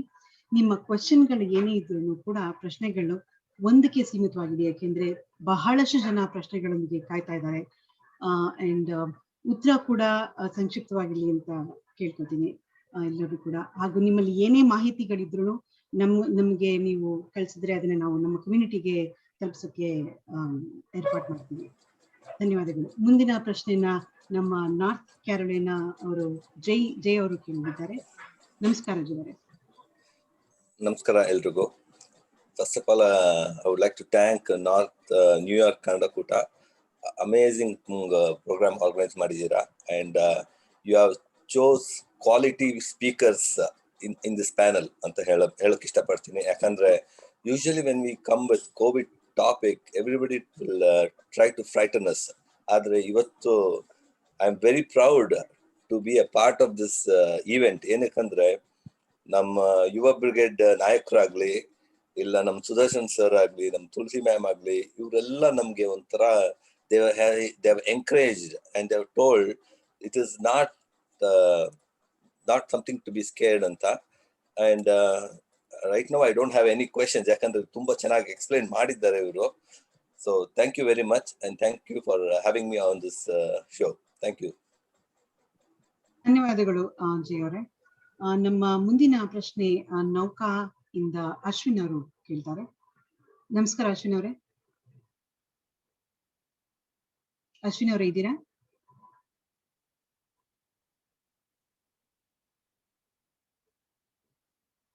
ನಮಸ್ಕಾರ ಅಶ್ವಿನ್ ಅವ್ರಿಗೆ, ನಿಮ್ಮ ಪ್ರಶ್ನೆನ ಕೇಳ್ತೀರಾ? ನಮಸ್ಕಾರ. Am I audible? Yes. Okay. ನಾನು North American Uttara Karnataka Association ವತಿಯಿಂದ ತುಂಬಾ ಜನ ನಾವು ಎಲ್ಲ back home oxygen concentration machine ಕಳಿಸ್ಬೇಕಂತ we are all planning to do it. But the problem is this is for doctor Tulasi, ಯಾಕಂದ್ರೆ we want to make sure it is specific to that particular equipment. What should we look for inside this particular specification of this concentration machine? Andre, there are a lot of different specifications when we look on the website. So we want to know what exactly will help a patient to be treated for this COVID. Andre sir, you're speaking in terms of ICU ventilators or oxygen concentrators to be at home, treated at home. ಮನೆಯಲ್ಲಿ treat ಮಾಡ್ಲಿಕ್ಕೆ ಕೇಳ್ತಿದ್ದೀರಾ ಇಲ್ಲ hospital ನಲ್ಲಿ ventilators ಬಗ್ಗೆ ಕೇಳ್ತಾ ಇದ್ದೀರಾ? ಇಲ್ಲ ಮನೆಯಲ್ಲಿ if we have to treat somebody with oxygen, if we send an oxygen concentrator from US. Okay sir, ಯಾಕಂದ್ರೆ ಆನ್ಲೈನ್ ನಲ್ಲಿ there are many choices and people are sending $500-400 worth only to realize that those are not meant for life-saving oxygen generation. Sir, concentrators are used only in chronic cases and in emergencies. It cannot be used for life-saving, sir. Only ventilators, ICU, they are used for life-saving. Concentrators are for chronic patients and for emergency. That is the transit between the ಅಂದ್ರೆ bed ಸಿಗೋ bed ಸಿಕ್ಕಿ patient ನ shift ಮಾಡೋರ್ಗೆ ಅಷ್ಟೇ use ಮಾಡಬಹುದು oxygen concentrators. It can not be used for life saving. Okay, got it. Thank you. ಧನ್ಯವಾದಗಳು ತುಳಸಿ ಅವರೇ. ನಮ್ಮ ಮುಂದಿನ ಪ್ರಶ್ನೆ ಬೃಂದಾವನದಿಂದ ಸಂಧ್ಯಾ ಮಲ್ಲಿಕ್ ಅವರು ಕೇಳಿದ್ದಾರೆ. ಮತ್ತೊಂದು ಕೋರಿಕೆ ನಮ್ಮ ಎಲ್ಲಾ ವೀಕ್ಷಕರಿಗೂ ಹಾಗೂ ಪ್ರಶ್ನೆ ಕೇಳೋರಲ್ಲಿ, ಆದಷ್ಟು ನಿಮ್ಮ ಪ್ರಶ್ನೆಗಳನ್ನ ಒಬ್ಬರನ್ನೊಬ್ರು ಸಹಾಯ ಮಾಡಕ್ಕಾಗ್ಲಿ ಅಥವಾ ಸಲಹೆಗಳು ಅಥವಾ ಮಾಹಿತಿಗಳನ್ನ ತಿಳ್ಕೊಳಕ್ಕಾಗ್ಲಿ ಮಾತ್ರ ಕೇಳಿ. ಈ ರಾಜನೀತಿಗೆ ಸಂಬಂಧಪಟ್ಟ ಪ್ರಶ್ನೆಗಳನ್ನ ದಯವಿಟ್ಟು ಕೇಳಬೇಡಿ ಅಂತ ವಿನಂತಿ ಮಾಡ್ತೀನಿ. ನಮ್ಮ ಬೃಂದಾವನದಿಂದ ಸಂಧ್ಯಾ ಮಲ್ಲಿಕ್ ಅವರು. ನಮಸ್ಕಾರ. ಇಲ್ಲಿರೋ ಡಾಕ್ಟರ್ಸ್ ಎಲ್ಲ ನೀವೆಲ್ಲ ರಿಯಲ್ ಹೀರೋಸ್. ನಿಮ್ಗೆ ಎಷ್ಟು ಧನ್ಯವಾದಗಳನ್ನ ಹೇಳೋದಕ್ಕೂ ಹೇಳಿದ್ರು ಸಾಕಾಗೋದಿಲ್ಲ. ನಾವೆಲ್ಲ ನಮ್ಮ ಮಾತೃಭೂಮಿ ಅದು, ತವರು ಮನೆ ತರ ಅದು, ನಮ್ಗೆ ಬಹಳ ಹತ್ರವಾಗಿರೋದು. ಬಹಳ ಬಹಳ ನೋವಾಗ್ತಿದೆ ನಮ್ಗೆ ಇಲ್ಲಿಂದ ಇದನ್ನೆಲ್ಲ ನೋಡೋದಕ್ಕೆ. ಸೊ ಆದ್ರೆ ನಮ್ ಕೈಲಿಂದ ಏನು ಸಹಾಯ ಮಾಡ್ಬೋದು ಅದನ್ನ ಖಂಡಿತ ನಾವೆಲ್ಲ ಮಾಡೋದಕ್ಕೆ ರೆಡಿ ಇದೀವಿ. ಯಾವುದೇ ರೀತಿಯ ಅದು ನಾವೇನು ದೇಣಿಗೆ ಮಾಡ್ತೀವಿ ಅದು ಸದುಪಯೋಗ ಆಗ್ಬೇಕು ಅನ್ನೋದು ಒಂದೇ ನಮ್ಮ ಇಚ್ಛೆ ಅಷ್ಟೇನೆ. ಅದಕ್ಕೆ ನೀವು ಸಹಕಾರ ಕೊಡ್ಬೇಕು, ನೀವು ನಮ್ಗೆ ಸಲಹೆ ಕೊಡ್ಬೇಕು. ಹೇಗೆ ನಾವು ಯಾವ ರೀತಿಯಲ್ಲಿ ನಾವು ದೇಣಿಗೆ ಮಾಡಿದ್ರೆ ನಮ್ಮ ಜನಗಳಿಗೆ ನಾವು ಹೇಗೆ ಸಹಕಾರ ಮಾಡ್ಬೇಕು ಅಂತ ಅನ್ನೋದನ್ನ ಅದೊಂದು ಸಲಹೆ ನೀವು ನೀಡ್ಬೇಕು ಅಂತ ಕೋರಿಕೆ. ಅದಾದ್ಮೇಲೆ ಈಗ ಇದು ತುಂಬಾ ಕನ್ಫ್ಯೂಷನ್ ಇದೆ. ಈಗ ಡಾಕ್ಟರ್ಸ್ ಎಲ್ಲ ಹೇಳ್ತಿದ್ದಾರೆ, ನೀವು ಕೋವಿಡ್ ಆದ್ರೆ ಸಾಕಷ್ಟು 99% ಮನೇಲೆ ಹುಷಾರಾಗ್ತೀರಾ, ಹಾಸ್ಪಿಟಲ್ ಬರಬೇಡಿ ಅಂತ ಹೇಳ್ತಾರೆ. ಈಗ ಎಷ್ಟೋ ಜನ ಡಾಕ್ಟರ್ಸ್ ಹೇಳ್ತಾ ಇದ್ರು, ಅವ್ರು ತುಂಬಾ ನಿಧಾನಕ್ಕೆ ಬಂದ್ರು, ಹಾಗಾಗಿ ಅವ್ರನ್ನ ಉಳಿಸ್ಕೊಳಕ್ ಆಗ್ಲಿಲ್ಲ ಅಂತ. ಈ ಫೈನ್ ಲೈನ್ ನ ಹೇಗೆ ಇವಾಗ ಮನೆಯಲ್ಲಿರೋವ್ರಿಗೆ ಯಾರಾದ್ರೂ ಒಬ್ರಿಗೆ ಕೋವಿಡ್ ಪಾಸಿಟಿವ್ ಆದ್ರೆ ಅವರು ಹೇಗೆ ಅವ್ರ ಚಿಕಿತ್ಸೆ ಹೇಗಿರ್ಬೇಕು, ಅವರು ಯಾವ ಟೈಮಲ್ಲಿ ಅವ್ರಿಗೆ ಬರ್ಬೇಕು ಅನ್ನೋ ಒಂದು ತಿಳುವಳಿಕೆ ಪೇಷಂಟ್ಸ್ಗೆ ಬಂದ್ರೆ ಅದು ಬಹಳ ಸಹಾಯ ಆಗುತ್ತೆ ಅಂತಂತ ನನ್ನ ಅನಿಸಿಕೆ. ಇದ್ರ ಬಗ್ಗೆ ಡಾಕ್ಟರ್ಸ್ ಎಲ್ಲ ಇಲ್ಲಿದ್ದಾರೆ, ನಿಮ್ಗೆ ಒಂದ್ ಸ್ವಲ್ಪ ಅರಿವು ಮೂಡಿಸ್ಕೊಟ್ರೆ ನಮ್ಗೆ ಸಹಾಯ ಆಗತ್ತೆ. ಧನ್ಯವಾದಗಳು. ಕೇಶವಮೂರ್ತಿ ಅವರೇ,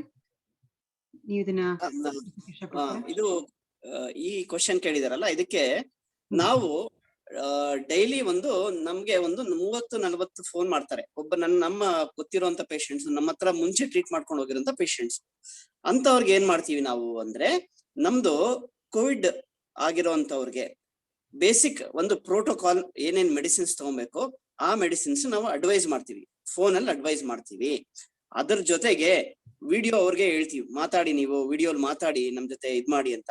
ಅವ್ರು ಮಾತಾಡ್ಬೇಕಾದ್ರೇನೆ ಅವರು ಗೊತ್ತಾಗುತ್ತೆ ನಮ್ಗೆ ಯಾವ ತರ ಇದೆ ಅವ್ರ ಪರಿಸ್ಥಿತಿ, ಅವ್ರು ಮಾತಾಡಕ್ ಆಗ್ತಾ ಇದ್ಯಾ, ವಿತೌಟ್ ಬ್ರೆತ್ಲೆಸ್ನೆಸ್ ಅವ್ರು ಚೆನ್ನಾಗ್ ಮಾತಾಡ್ತಾ ಇದಾರಾ, ಅವ್ರು ಮಾತಾಡ್ಬೇಕಾದ್ರೆ ಆಕ್ಚುಲಿ ಆ ಓರಿಯಂಟೇಶನ್ ಎಲ್ಲ ಕರೆಕ್ಟ್ ಆಗಿದ್ಯಾ ಅವ್ರದ್ದು. ಒಂದು. ಎರಡನೇದಾಗಿ ನಾವು ಪ್ರತಿ ಪೇಷಂಟ್ಗೆ ಹೇಳೋದು ಏನಂದ್ರೆ, ಒಂದ್ ಥರ್ಮಾಮೀಟರ್, ಒಂದ್ ಪಲ್ಸ್ ಆಕ್ಸಿಮೀಟರ್ ಎರಡೂ ತಗೊಳ್ಳಿ, ಮನೇಲಿ ಇಟ್ಕೊಳ್ಳಿ. ಪಲ್ಸ್ ಆಕ್ಸಿಮೀಟರ್ ಅಲ್ಲಿ ಎವ್ರಿ 2 ಅವರ್ಗೆ 3 ಅವರ್ಗೆ ಒಂದ್ಸಲ ಚೆಕ್ ಮಾಡ್ಕೊಳ್ಳಿ. ಮತ್ತೆ ಒಂದು 5 ಮಿನಿಟ್ಸ್ ಎಕ್ಸರ್ಸೈಸ್ ಮಾಡಿ, ಇಲ್ಲ ಮೇಲೆ ಕೆಳಗಡೆ ಓಡಾಡ್ಕೊಂಡು ಚೆಕ್ ಮಾಡ್ಕೊಳ್ಳಿ. ಅದ್ರಲ್ಲಿ ಏನಾದ್ರೂ ಸ್ಯಾಚುರೇಷನ್ ಡ್ರಾಪ್ ಇದ್ರೆ ನಮಗೆ ಇಮಿಡಿಯೇಟ್ ಆಗಿ ತಿಳಿಸಿ, ಎನಿ ಟೈಮ್. ಒಂದು. ಅದ್ರಲ್ಲಿ ಬಾರ್ಡರ್ ಇದನ್ನ ಸೆಟ್ ಮಾಡಿದೀವಿ. ಪಲ್ಸ್ ಆಕ್ಸಿಮೀಟರ್ ಅಲ್ಲಿ ಸ್ಯಾಚುರೇಷನ್ಸ್ 94-95 ಇಂದ ಕೆಳಗಡೆ ಬಂದ್ರೆ they have to come to us and they have to get a CT scan and then further we will take from there. ಏನ್ ಮಾಡ್ಬೇಕು ಅಂತ ಈ ಮನೇಲಿ ಇರೋರ್ಗೆ ಇದೆ ನಾವು ಅಡ್ವೈಸ್ ಮಾಡೋದು most of the time. Second, ಮನೇಲಿ ಇರೋರು ಏನಂದ್ರೆ 1 ವಾರ ಟ್ರೀಟ್ಮೆಂಟ್ ತಗೊಳ್ತಾರೆ, ಚೆನ್ನಾಗಾದ ತಕ್ಷಣ ಈಚೆ ಹೋಗಕ್ಕೆ ಸ್ಟಾರ್ಟ್ ಆಗ್ತಾರೆ. ಅದನ್ನ ನಾವು ಅವಾಯ್ಡ್ ಮಾಡಿಸ್ತಾ ಇದೀವಿ. We are telling them 14 days ಎಲ್ಲೂ ಹೋಗ್ಬೇಡಿ. ಇನ್ ಸ್ಪೈಟ್ ಆಫ್ ಇಷ್ಟು ಹೇಳಿದ್ರು, ನಾವು ಒಂದು ಪೇಷಂಟ್ ಡಿಸ್ಚಾರ್ಜ್ ಮಾಡಿದ್ವಿ 3 days ಬ್ಯಾಕ್. ಆರಾಮಾಗಿ ಹೋದ್ರು. ಅವ್ರ ಅಮ್ಮನ ಮನೆಗೆ ಹೋಗ್ಬಿಟ್ರ ಹುಡುಗಿ. ನಾವ್ ಹೇಳಿದ್ವಿ ಹೋಗ್ಬೇಡ, ಎಲ್ಲೂ ಹೋಗ್ಬೇಡಮ್ಮ ಅಂತ. ಅವ್ರ ಅಮ್ಮನ ಮನೆಗೆ ಹೋಗಿ ಅವ್ರ ಅಮ್ಮನ 3 ಜನ ಅವ್ರ ಅಮ್ಮನ ಮನೇಲಿ she spread this we have to avoid. ಇದನ್ನ ಅವಾಯ್ಡ್ ಮಾಡ್ಬೇಕು ಅಂದ್ರೆ we have to continuously be in interaction with the patient. Any time we have to help them. ಅವ್ರಿಗೆ ಗೊತ್ತಾಗಲ್ಲ ಆಕ್ಚುಲಿ, ನಾವ್ ಯಾವಾಗ್ಲೂ ಅವ್ರ ಜೊತೆ ಫೋನಲ್ಲಿ ಮಾತಾಡ್ಬೇಕು. ಅದಕ್ಕೆ ನಾವು Covid call centre of a doctor ಅಂತ ಒಂದು ಗುಡ್ ಇನಿಷಿಯೇಷನ್ ನಮ್ಮ ಯಾರೋ ಹೇಳಿದ್ರು, ಅದು ಮಾಡ್ಬೇಕು. ಅದಕ್ಕೆ ನಾವ್ ಏನ್ ಮಾಡ್ಬೇಕು ಅಂದ್ರೆ, 100 ಜನ ಡಾಕ್ಟರ್ಸ್, ಫಾರ್ ಎಕ್ಸಾಂಪಲ್ ಈಗ ಫಿಸಿಷಿಯನ್ಗೆಲ್ಲ ಕೆಲಸ ಮಾಡ್ತಾ ಇದಾರೆ. ನಾವು ಸರ್ಜನ್ಸ್ ಒಂದಷ್ಟು ಜನ ಇದೀವಿ, ಮನೇಲೇ ಇರ್ತೀವಿ ಯಾವಾಗ. ಅವ್ರನ್ನ ಕೋವಿಡ್ ಕಾಲ್ ಸೆಂಟರ್ಸ್ ಡಾಕ್ಟರ್ಸ್ ಆಗಿ ಎನ್ರೋಲ್ ಮಾಡ್ಕೊಂಡು ಥ್ರೂ NGO ಇಂಥ ಪೇಷಂಟ್ಸ್ಗೆ ಗೈಡ್ ಮಾಡಕ್ಕೆ ಹೆಲ್ಪ್ ಮಾಡ್ಬೋದು. ಎನಿ ಟೈಮ್ ಕಾಲ್ ಮಾಡ್ಲಿ ಅವರು, ಬೆಳಗ್ಗೆ ಮಧ್ಯಾಹ್ನ ರಾತ್ರಿ. Help them. This is one solution for ಮನೇಲಿ ಇರೋರು. ಬಹಳ ಧನ್ಯವಾದಗಳು. ನೀವು ಆಕ್ಚುಲಿ ಇದು ತುಂಬಾನೇ ಸಹಾಯ ಆಗುತ್ತೆ ಅನ್ಸುತ್ತೆ, ಇದು ಕಾಲ್ ಸೆಂಟರ್ಸ್ ಮಾಡಿದ್ರೆ. ಅವಾಗ ಹಾಸ್ಪಿಟಲ್ಸ್ಗೂ ಬರ್ಡನ್ ಆಗದೆ ಇರೋಂತ ಅವಕಾಶನೂ ಸಿಗುತ್ತೆ. ಮತ್ತೆ ಮನೇಲಿರೋರ್ಗೂ ಕೂಡ ಹೇಗೆ ಈ ಪರಿಸ್ಥಿತಿಯನ್ನ ಹ್ಯಾಂಡಲ್ ಮಾಡ್ಬೇಕು ಅನ್ನೋ ಅರಿವು ಮೂಡುತ್ತೆ. ಬಿಕಾಸ್ ಎಲ್ಲರಿಗೂ ಎಸ್ಪೆಷಲಿ ಇಂಡಿಯಾದಲ್ಲಿ ಪ್ರತಿ ವರ್ಷ ಹೋಗಿ ಚೆಕ್ಅಪ್ ಮಾಡಿಸ್ಕೊಳ್ಳೋದಾಗ್ಲಿ ಆ ಕಲ್ಚರೇ ಇರಲ್ಲ. ಅವ್ರಿಗೆ ಒಬ್ರು ಫಿಸಿಷಿಯನ್ ಅಂತಾನೆ ಇರಲ್ಲ, ನಿಮ್ ತರ ಒಬ್ರು ಡಾಕ್ಟರ್ ಇರಲ್ಲ ಗೈಡ್ ಮಾಡೋದು ಅಂತವ್ರು. ಸೊ ಈ ತರ ಒಂದು ಕಾಲ್ ಸೆಂಟರ್ ಅಂತ ಓಪನ್ ಆದ್ರೆ ಅದು ಬಹಳ ಸಹಾಯ ಆಗುತ್ತೆ ಅಂತ ಅನ್ಸುತ್ತೆ. ಧನ್ಯವಾದಗಳು. Thank you. ಒಂದೇ ಒಂದು ನಿಮಿಷ ಮಾತಾಡ್ಲಾ ನಾನು? ಏನಮ್ಮ? ಖಂಡಿತ ಡಾಕ್ಟರ್ ಪುನಃ. ಈಗ ನಿಮ್ಗೆ ಯಾವ ಎಕ್ವಿಪ್ಮೆಂಟ್ ಕಳಿಸ್ಬೇಕು ಏನು ಎತ್ತ ಅಂತಲ್ಲ ಪ್ರಶ್ನೆ ಇತ್ತು. ಅದನ್ನ ಅಗತ್ಯವಾಗಿ ಉತ್ತರ ಕೊಡಬಹುದು. ವೆಂಟಿಲೇಟರ್ಸ್ ಆಗಲಿ, CPAP ಆಗಲಿ, BiPAP ಆಗಲಿ. ಆಕ್ಸಿಜನ್ ಕಾನ್ಸಂಟ್ರೇಷನ್ಸ್ ನಮ್ಮ ಡಾಕ್ಟರ್ಸ್ ಕೊಟ್ರೆ ಆಕ್ಸಿಜನ್ ಯಾರಿಗಾರ ಕೊಡ್ಬೇಕಾದ್ರೆ ಕೊಡ್ತಾರೆ ಅಷ್ಟೇ ಅವರು. ಯಾಕಂದ್ರೆ ಕಾನ್ಸಂಟ್ರೇಟರ್ ಏನ್ ಮಾಡುತ್ತೆ, it concentrates the amount of oxygen from the free air and then supplies it to them. But ಅದರಲ್ಲಿ ಮ್ಯಾಕ್ಸಿಮಮ್ ಅಂದ್ರೆ 4 ಲೀಟರ್ಸ್ 5 ಲೀಟರ್ಸ್. ಅದರಿಂದ ಡಾಕ್ಟರ್ಸ್ ಲೈಫ್ ಸೇವ್ ಮಾಡೋಕ್ಕಾಗಲ್ಲ. ಇವರು ತುಳಸಿ ಅವ್ರು ಬಹಳ ಕರೆಕ್ಟ್ ಆಗಿ ಹೇಳಿದ್ರು. ನೀವು ವೆಂಟಿಲೇಟರ್ಸ್ ನ ಯೂಸ್ ಮಾಡ್ಬೇಕಾದ್ರೆ either it is GE ventilators or Respironics ventilators or Siemens ventilators, ಅದಕ್ಕೆ ತುಂಬಾ ಹೈ ಫ್ಲೋ ಬೇಕು. ಅದಕ್ಕೆ ಆಕ್ಸಿಜನ್ ಪೈಪ್ ಡೇ ಆಗ್ಬೇಕು. ಇಲ್ಲರೆ ದೊಡ್ಡ ದೊಡ್ಡ ಟ್ಯಾಂಕರ್ ಇದ್ರಲ್ಲಿ ಬರುತ್ತಲ್ಲ, ಸಿಲಿಂಡರ್ಸ್ ಅಲ್ಲಿ ಬರುತ್ತಲ್ಲ, ಆಕ್ಸಿಜನ್ ಮಾತ್ರ ಆಗ್ಬೇಕು. ಅವಾಗ ಡಾಕ್ಟರ್ಸ್ ಅವ್ರನ್ನ ಸೇವ್ ಮಾಡ್ಬೋದು. ಸೊ ಇಲ್ಲಿ ಯಾರು ಎಕ್ವಿಪ್ಮೆಂಟ್ ಕಳಿಸ್ಬೇಕಾದ್ರೆ ಏನಾರ ಡೌಟ್ ಇದ್ರೆ ಅಗತ್ಯವಾಗಿ ನನ್ನ ಹತ್ರ ಮಾತಾಡಿ, ನಿಮ್ಗೆ ಕರೆಕ್ಟ್ ಆಗಿ ಎಲ್ಲಾ ಮಾಹಿತಿ ಕೊಡ್ತೀನಿ. ಇನ್ನೊಂದು, we have to raise the funds for that depending on what doctor Sudarshan ಅವರ ತುಳಸಿ ಅವರ ಡಾಕ್ಟರ್ ತುಳಸಿ ಡಾಕ್ಟರ್ ಕೇಶವಮೂರ್ತಿ ಅಥವಾ ಸೂಲೆಬೆಲೆ ಅವರು ಏನಾರ ಹೇಳಿದ್ರೆ ಇಷ್ಟು ವೆಂಟಿಲೇಟರ್ಸ್ ಬೇಕಾಗಿದೆ. ವೆಂಟಿಲೇಟರ್ಸ್ ಅಲ್ಲೂ ಬೇರೆ ಬೇರೆ ಟೈಪ್ ಇದೆ. I will be happy to be in the middle to interpret. ಅವರು ಹೈ ಫ್ರೀಕ್ವೆನ್ಸಿ ವೆಂಟಿಲೇಟರ್ಸ್ ಕೇಳ್ತಾರ, ಪೀಡಿಯಾಟ್ರಿಕ್ ವೆಂಟಿಲೇಟರ್ಸ್ ಬೇರೆ, ಅಡಲ್ಟ್ ವೆಂಟಿಲೇಟರ್ಸ್ ಬೇರೆ, ಆಮೇಲೆ ಅದಕ್ಕೆ ಇಂಟ್ಯುಬೇಷನ್ ಸೆಟ್ಸ್, ಅದಕ್ಕೆ ಇದು ಸೆಟ್ಟಿಂಗ್ಸ್, ಮಣ್ಣು ಮಸಿ ಏನೇನಿದೆಯೋ ಅದನ್ನ ಇಲ್ಲಿಂದ ಡೆಫಿನೆಟ್ ಆಗಿ ಕಳಿಸ್ಬೋದು, ಆಗಲ್ಲ ಅಂತಲ್ಲ. ಆದ್ರೆ ಡಾಕ್ಟರ್ಸ್ಗಳು ಕೇಳಬೇಕು, they are in the front end, ಅದು ಇಂಪಾರ್ಟೆಂಟ್ ಅಷ್ಟೇ. But to coordinate that please, ಅಜಿತ್ಗೆ ನನ್ನ ರೆಫರೆನ್ಸ್ ಇದೆ, ಬಿ ಹ್ಯಾಪಿ ಟು ವರ್ಕ್. ಖಂಡಿತ ಧನ್ಯವಾದಗಳು ಡಾಕ್ಟರ್ ಪೂರ್ಣ ಅವರೇ. ಡಾಕ್ಟರ್ ಕೇಶವಮೂರ್ತಿ ಅವರೇನು ಹೇಳಕ್ ಇಷ್ಟಪಡ್ತಾ ಇದ್ದಾರೆ? ಈ ವೆಂಟಿಲೇಟರ್ ಅವ್ರು ಹೇಳಿದ್ದು better to send it to Bangalore medical college ಅಂತ ಕಡೆ. ಎಲ್ಲಾ ಕಡೆ ಕಳ್ಸೋದ್ ಬೇಡ. ಈ ವೆಂಟಿಲೇಟರ್ಸ್ ಅಲ್ಲೇ ಮ್ಯಾಕ್ಸಿಮಮ್ ಯೂಸ್ ಆಗೋದು, ಅಲ್ಲೇ ಬೇಕಾಗಿರೋದು, ಪೇಷಂಟ್ಸ್ ನೀಡ್ ಇರೋದು ಅಲ್ಲೇನೆ. ಪಾಪ ಆ ಬೆಂಗಳೂರು ಮೆಡಿಕಲ್ ಕಾಲೇಜ್ ಬರುವಂತ ಪೇಷಂಟ್ಸ್ ಪೂರ್ ಇರ್ತಾರೆ ಪಾಪ, ಅವ್ರ ಅಫೋರ್ಡಬಿಲಿಟಿ ಇರಲ್ಲ. ಅಂತ ಜೀವಗಳನ್ನ ನಾವು ಸೇವ್ ಮಾಡೋಣ. First we will send. ಅಲ್ಲಿ ಪಿಜಿಗಳು ತುಂಬಾ ಜನ ಪಿಜಿಗಳು ಇರೋದ್ರಿಂದ ಆ ವೆಂಟಿಲೇಟರ್ ಯೂಸೇಜ್ ಚೆನ್ನಾಗಾಗತ್ತೆ. So better to coordinate with doctor Tulasi and send these things ಅಲ್ಲಿಗೆ ಕಳ್ಸೋದೇ ವಾಸಿ. ಪ್ರೈವೇಟ್ ನರ್ಸಿಂಗ್ ಹೋಮ್ಗೆ ಅಂತದಕ್ಕೆ ಅದಕ್ಕೂ ಸಪೋರ್ಟ್ ಮಾಡೋದು ಬೇಡ. ಅದಕ್ಕೆ ಅಲ್ಲ ಸರ್, ಗೌರ್ಮೆಂಟ್ ತುಂಬಾ ಒಳ್ಳೆ ಕಾಲೇಜ್ಗಳಿಗೆ ಸಪೋರ್ಟ್ ಮಾಡೋಣ.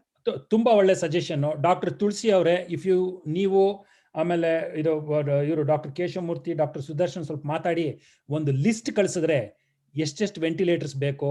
ಕೆಲವ್ರನ್ನ ಬೈಪ್ಯಾಪ್ ಸಿಪ್ಯಾಪ್ ಅಲ್ಲೇ ನೀವು ಟ್ರೀಟ್ ಮಾಡಬಹುದು, ಬೈಪ್ಯಾಪ್ ಸಿಪ್ಯಾಪ್ ಬೇಕು, ಈ ತರ ಕ್ರಿಟಿಕಲ್ ಕೇರ್ ಕಳಿಸಿದ್ರೆ ಅದನ್ನ ಇಲ್ಲಿಂದ ನಾವು ಕಳ್ಸಕ್ಕೆ. ಇನ್ನೊಂದೇನಂದ್ರೆ ಇಲ್ಲಿ ಕಂಪನೀಸ್ ಜೊತೆ ಕಾಂಟ್ಯಾಕ್ಟ್ ಚೆನ್ನಾಗಿರೋದ್ರಿಂದ we can actually have Siemens, GE or Philips come and then install it for you and train your residents directly.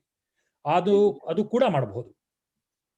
ಖಂಡಿತ ಇದು ಬಹಳನೇ ಒಳ್ಳೆಯ ಮಾಹಿತಿ ಕೊಡ್ತಾ ಇದ್ದಾರೆ ಡಾಕ್ಟರ್ ಪೂರ್ಣ ಅಂಡ್ ಡಾಕ್ಟರ್ ಕೇಶವಮೂರ್ತಿ ಅವರೇ. ತುಂಬಾ ತುಂಬಾ ಧನ್ಯವಾದಗಳು. ಈ ಎಲ್ಲಾ ಮಾಹಿತಿಯನ್ನು ನಮ್ಮ ಅಧ್ಯಕ್ಷರಾದಂತಹ ಅಜಿತ್ ಭಾಸ್ಕರ್ ಅವರು ಕೋಆರ್ಡಿನೇಟ್ ಮಾಡಿಕೊಂಡು ಕಾರ್ಯವನ್ನ ನಿರ್ವಹಿಸ್ತಾರೆ. ಮುಂದಿನ ಪ್ರಶ್ನೆ ಹೋಗ್ತಾ ಗೋಪಾಲ್ ಕುಮಾರ್ ನಮ್ಮ ಕನ್ನಡಕೂಟ ನ್ಯೂಯಾರ್ಕ್ ಇಂದ ಕೇಳ್ತಾ ಇದ್ದಾರೆ. ನಮಸ್ಕಾರ ಗೋಪಾಲ್ ಕುಮಾರ್ ಅವ್ರಿಗೆ.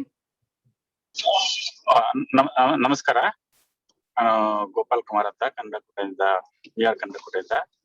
ನನ್ನ ಪ್ರಶ್ನೆ, ಈಗ ನಾವು ಕನ್ನಡಕೂಟದಿಂದ ಫಂಡ್ ರೈಸ್ ಮಾಡಿ ನಾವೀಗ ಫಂಡ್ ಮಾಡ್ತೀವಿ ಅಂತ ಹೇಳ್ತಾ ಇದೀವಿ.